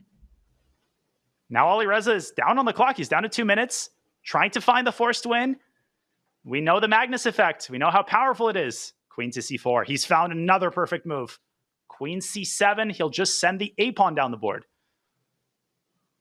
And or all of f3. black's pieces are tied down. You really don't want your queen. Well, there's a checkmate in one. You just simply block the bishop, attack the bishop, but that does allow some checks that you might have to be careful about. How are Yeah, you but hiding? king h1. You go king h2 h1. and king h1. Or king h1, Zigzag. king h2. Zigzag, Tanya. Queen e1, king h2. The c-pawn is going to seal the deal. Magnus should try to give up the bishop, hope for a mouse slip, do something dirty, put your queen on pre. Try everything. The thing is, when your opponent's down to 20 seconds, you can try those tricks. But with Alireza having 2 minutes on the clock, Daniel, that's a lot of time. And it's Magnus who's actually lower than Alireza with 1 minute, 40 seconds right now, a dead lost position. This has been just a crazy championship match. And Alireza is the patriarch of dirty tricks and bullet. Oh that's who I learned from. Magnus he knows it's over. Alireza, he's not going to miss anything dumb. He did it again. Magnus Carlsen has resigned. Alireza has done the unimaginable. He has done the unimaginable. This is insane. He's won it. Alireza Firouzja is the champion of the Chess.com Classic. He does it by defeating the world #1, not in just one match, but he does it twice in 2 Armageddons. Daniel, I don't know who would have predicted this outcome, but what a shocker this has been. And with this win, not only does Alireza win the championship of Chess.com Classic, he punches his ticket to the tour and the season end finals. What a day it's been for the French #1. One of the craziest comebacks in online chess history. And I know that it's easy to devolve into hyperbole in these moments, but guess what? It's time for some hyperbole because Alireza Firouzja, he's losing game 4 of the grand final. He turns that game around and wins it. He wins the Armageddon on demand with the white pieces. Then he pulls out a draw in the grand final reset. He makes 2 draws. He wins that Armageddon as well with the white pieces. Alireza Firouzja, it's his moment in the sun. The candidates is in the rearview mirror. He is a force to be reckoned with. And for the second time, Magnus Carlsen loses 2 grand finals in a row. He lost to MVL, but the way that Alireza Firouzja managed to pull it off this time, it's going to put him in the CCT Hall of Fame, just on the strength of this performance, Tanya. It's unreal. It's unreal what he's done, how he's done it. Just the thought of having to beat Magnus twice is enough to completely psychologically destroy a player because you just feel like you don't have a shot. Then he shows up, he fights it out in set 1, takes that to the Armageddon, wins that, and then takes the match in the second set. What a performance this has been by Alireza Firouzja, who was knocked down to the elimination bracket on day 1 of the Chess.com Classic. He makes it all the way back up to take the championship. I mean, there's the final bracket. This bracket is going to be examined and looked at and broken down every which way. Alireza Firouzja comes out of nowhere. He loses to Jan Krzysztof Duda in the winners quarterfinals, right? He loses that painful Armageddon game. Then he comes back. Look at who he beats. He beats Alexei Sarana. He beats Vincent Keimer. He beats Denis Lazovic. And then he beats Magnus Carlsen 2 times in a row. And I'm happy for Alireza. You know what? He gets a lot of flack. He gets put under a lot of scrutiny by the chess world at large, Tanya. Alireza's watched. Alireza's this. Alireza's old. Alireza's that. Alireza hasn't won a candidates yet. Blah, blah, blah, blah, blah. Alireza Firouzja is here to stay. And he just proved that yet again with an incredible, incredible performance. Absolutely heroic. I'm just still thinking about everything that went down today and just all parts of the game, just every single move that was on the board, all the fighting decisions, the combative decisions taken by the players, really going for it. Daniel, I think this has perhaps been one of the most spectacular days of chess in Champions Chess Tour history. I mean, the build-up, right? The build-up yesterday in the Division 2 and Division 3 final, which I had the pleasure and privilege of commentating, but today took the action to the next level. This could have been over 2 hours ago, Tanya. We were 1 move away from congratulating Magnus Carlsen on a 9th consecutive tournament victory. Had he swapped rooks in that double rook endgame, had he made a draw in the 4th game, it was over. The match was over. Alireza was done. He was making evening plans. Magnus Carlsen looking up the best restaurants in Casablanca. Right now, he's looking up electronic stores in Casablanca. Magnus Carlsen has a bitter pill to swallow. He's got a tournament to play in the next couple of days. This one is going to take some time to recover from. Magnus Carlsen is a beast and he will be back. But turns out he's also human. And after a full day of matches, we have our Chess.com Classic champion. It is Alireza Firouzja. And we've got a big interview coming up with the winner. Alireza will be with us. Don't forget to leave your questions in chat during the break. We'll be back on the other side with the winner of the Chess.com Classic.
Do you regret choosing chess as a career? Something that he said there was a lie.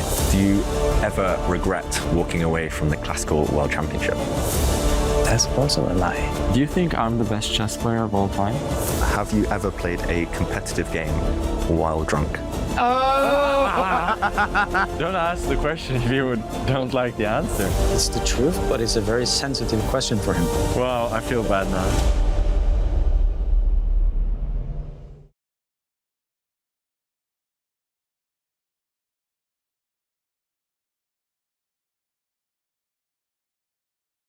But she's not gonna move it because it's defended.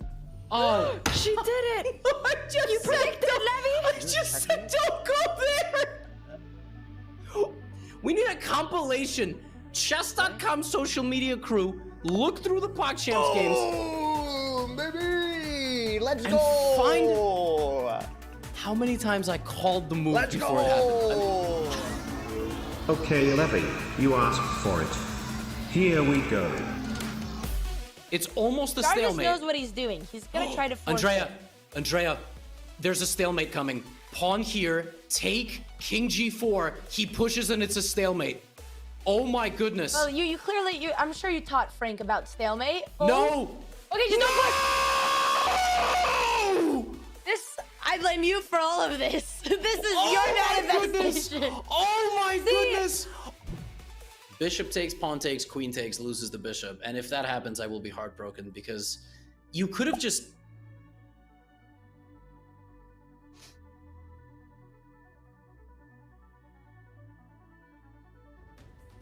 How's your heart, Abby?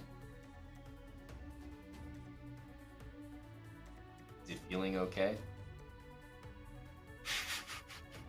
Your heart? How is it? You can't even script this stuff, my man. Defend the bishop again! I just forgot! Okay. Okay. His position is hard to lose as long as it stays how it is. Yeah, for sure. Unless he starts going totally crazy with something like pawn to g. What is your ability today? You literally said that in real time.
with us, the man of the moment, the winner of the Chess.com Classic, Alireza Firouzja. First of all, Alireza, a huge congratulations on this incredible win. What a day of chess it was. Some incredible moments. How are you feeling right now? Yeah, I feel very exhausted and I'm just happy it finished at the end, finally. It was such felt- an intense... Sorry, go Yeah, on. it felt like he wanted to play a lot of games today against me because game 4 he could have it was game 3 I won the first match. He could have it was game 4. He could have draw this endgame, right? So Yeah. yeah. You made such a big comeback in that game 4 and went on to win in the Armageddon. That was the first set, and it feels like it was already years ago. What was going on in your mind in those last few moments of game 4? I already, when he had the king on e5, pawn on f5, I was like, I had lost all my hopes. But yeah, then I saw this rook g3 stuff, and I was a bit optimistic. So I didn't see a clear way for him. Maybe he should have just pushed the pawns over. But yeah, it's very tricky when you're in time trouble. So yeah, somehow I managed to get a chance there. It's not an easy position. And you managed to convert it. I want to ask you that coming into a match, knowing that you had this Herculean task of winning against Magnus twice, what were your expectations at the beginning of the day? I mean, it's not that I have to win because in case of 2-2, we will play Armageddon. So it's not like he could make draws, and it's like still kind of not balanced, but it's not that not a very desperate situation for me. So I just wanted to keep my energy mostly, but yeah, I had to use them anyway. And I was lucky that he got so tilted after the game 4. He couldn't. I knew that after that he couldn't come back. I saw him and he was like completely out of it already. Did you see him on camera going into the Armageddon? He was Yeah, I mean absolutely raging. after it's just so annoying for him. So he could have just finished in one game. Now he has to play 2 games, and it's like I have huge advantage there. So last time in the Chessable Masters, I was always up in the first match, so it was not so much like a bad like a tragedy for him that he lost the first match. So, but this time was completely different scenario. From a psychological perspective. Yeah. And how did you prepare going into this match when you know that, I mean, you're playing against Magnus. The guy is in unstoppable form, just seems to be winning everything. What was preparation like coming in for this big match? Yeah, I mean, now he won 7, 8 tournaments in a row, so it was my motivation to stop this. And yeah, it's I played him so much that like I didn't prepare openings anymore. I'm just too tired of preparing against him, so I just played my stuff and tried to save energy in the last 2 days. You said you played your stuff, but you did switch up from your normal knight f3, b3, which we've been seeing you employ with a lot of the candidates as well as candidates preparation in this event. We saw you go with e4, d4, so you were constantly switching up. What was the idea behind it? Yeah, I mean, my repertoire, I play everything, so d4, e4, so I didn't need to switch. I just know this kind of stuff. So, um, and I felt like knight f3, b3 against Magnus because he played it against me himself in one of the Armageddon games in Norway chess like 1 or 2 years ago. So I felt like he has quite experience there, and I'm comfortable with him to go to main lines because he's not like um as good as in theory as like Corona or something. So he's also you could get a game against him if you know your stuff. Yeah, absolutely. And every game was an intense fight. And I want to ask you that, Alireza, do you think you and Magnus have played so many exciting blitz matches? Just amazing to watch you both fight it out against each other. Do you think going into Armageddon, it becomes more random and perhaps the odds might favor you a bit more? Where do you think your best chances were today? He has very good results against me in Armageddon, actually. I think I almost never beat him in Armageddons, maybe a few times, I don't remember, but I think he has a huge advantage in Armageddon in results against me. So, for instance, the last two games, I felt like I have to push with Wyatt. So I don't see myself like I have better chances in Armageddon than in normal rapid games. Hmm.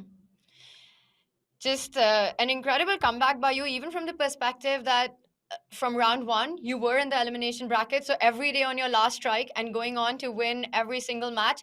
Were you taking it one match at a time, or did you feel that, you know what, I've done it in the Chessable Masters, I'm still going through all the way?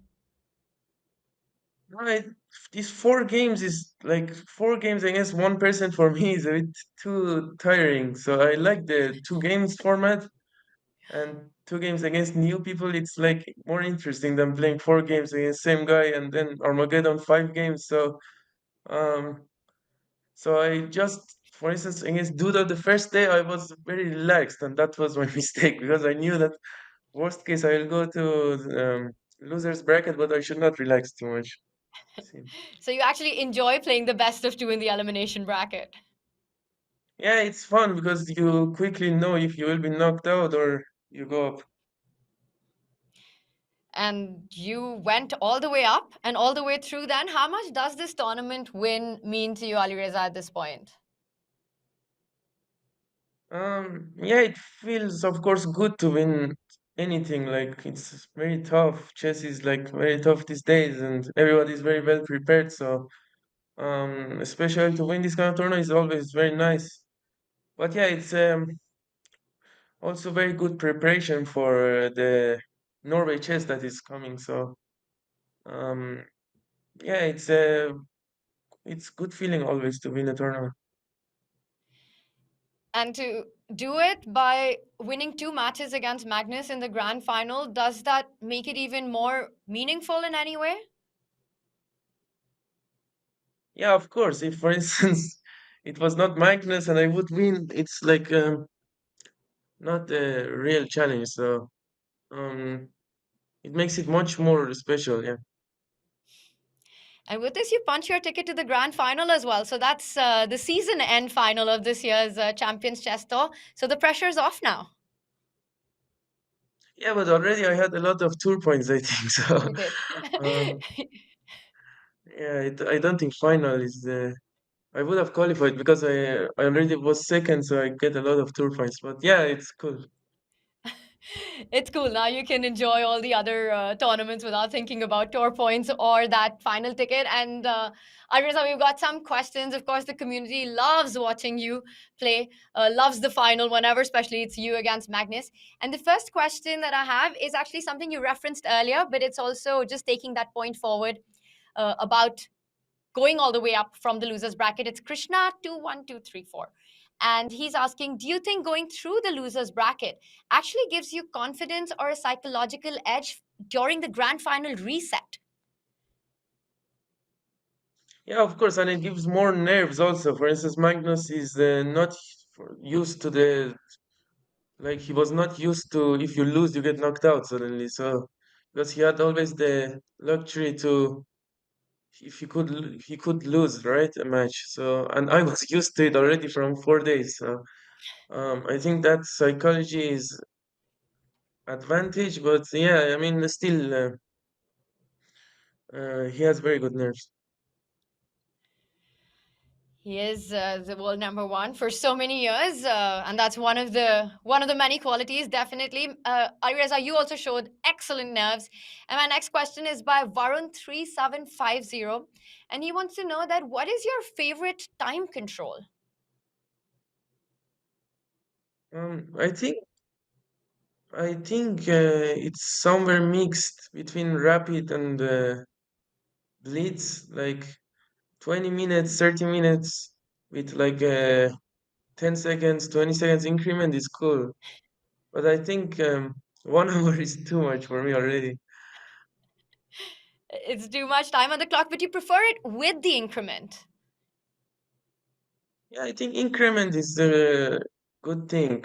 But I'm big hater of adding time after move 40. This is like so nonsense for me. And which one do you think is your forte? Where do you, which is your strongest time format? Where you play your best chess? Yeah, for sure, Blitz is Blitz. yeah, it's by far the best I play. And what about, we've seen you with some incredible bullet brawls with our very own Daniel Naroditsky. Can we expect another one of those matchups coming up soon? I don't feel like playing Bullet anymore. I don't know what is it with me, but it's like yeah, I mean it's unfortunate, but I just don't have the motivation anymore.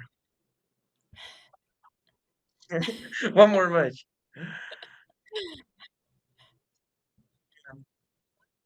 Okay, yeah.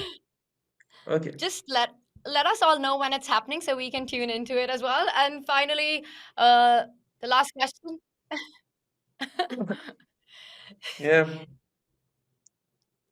The next question is by Anwej, and I'm definitely destroying that name. I'm sorry about that.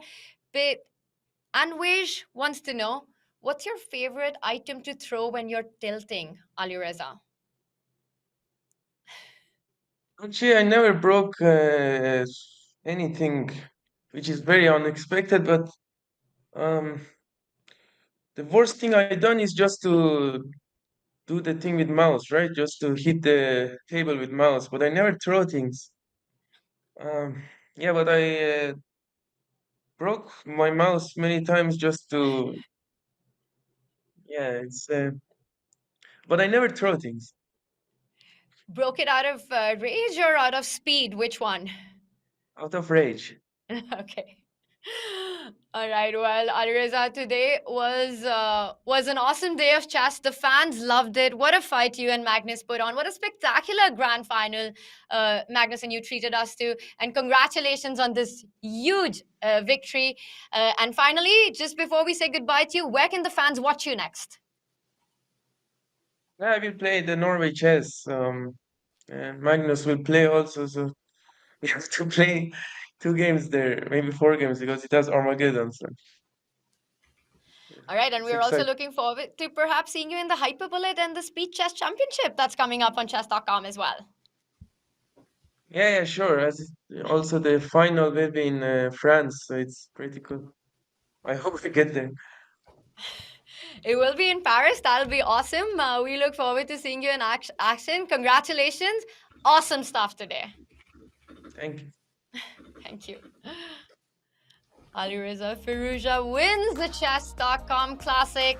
And Daniel, you're back with us. It sounded like Alireza is up for that challenge. He's up for that bullet brawl with you. Hey, we're both getting a little bit older. I mean, especially me. But, you know, just one more for old time's sake, just to cap off a tradition. And I think we started a new tradition today, Tanya, with crazy CCT finals matches. Alireza, that was an awesome interview, Tanya. Great job by you to get all that information out of Alireza. It's so nice, the access that we have to these top players right after an event like this. Look at those tour standings brought to you by Julius Baer. 30 big ones, 30 Gs, and 100 tour points. Alireza Firouzja is number one. Number one. Mr. Firouzja, it's his day. It is Firouzja, and as you said, big tour points, Daniel, right there.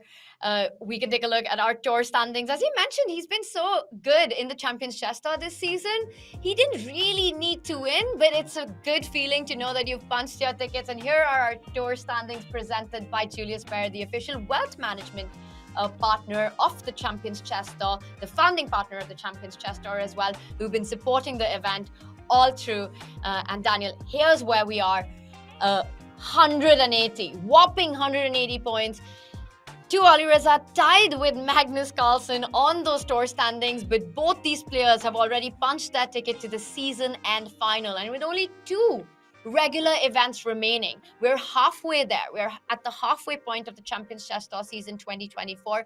Everyone else, not named Alireza, not named Magnus, is in danger zone, is feeling the pressure to make it through to the season and final. Listen, these are some great numbers. And as I said at the start of the show, what an opportunity for players who might not make it to the top echelons of over-the-board chess to nonetheless make a chess career sitting at home. And today, Tanya, a chapter was written. It was an epic chapter. It was a chapter, but it was only one chapter in the book. It was only one chapter in this incredible rivalry, this online rivalry between Alireza and Magnus. And there will be many, many more chapters written in this CCT season, perhaps in the Speed Chess Championship. Magnus Carlsen is not done. He's got his tournament in Casablanca, this innovative format. He's going to play that tournament. But let me tell you, he is counting the days until the next CCT event because he wants to prove that Magnus Carlsen is not washed. Magnus Carlsen is here to stay. But today was all about Alireza Firouzja. What a performance. What a day.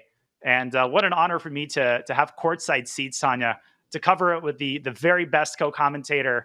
I had an absolute blast. I planned my travel schedule so that I wouldn't miss today's final, and I have zero regrets.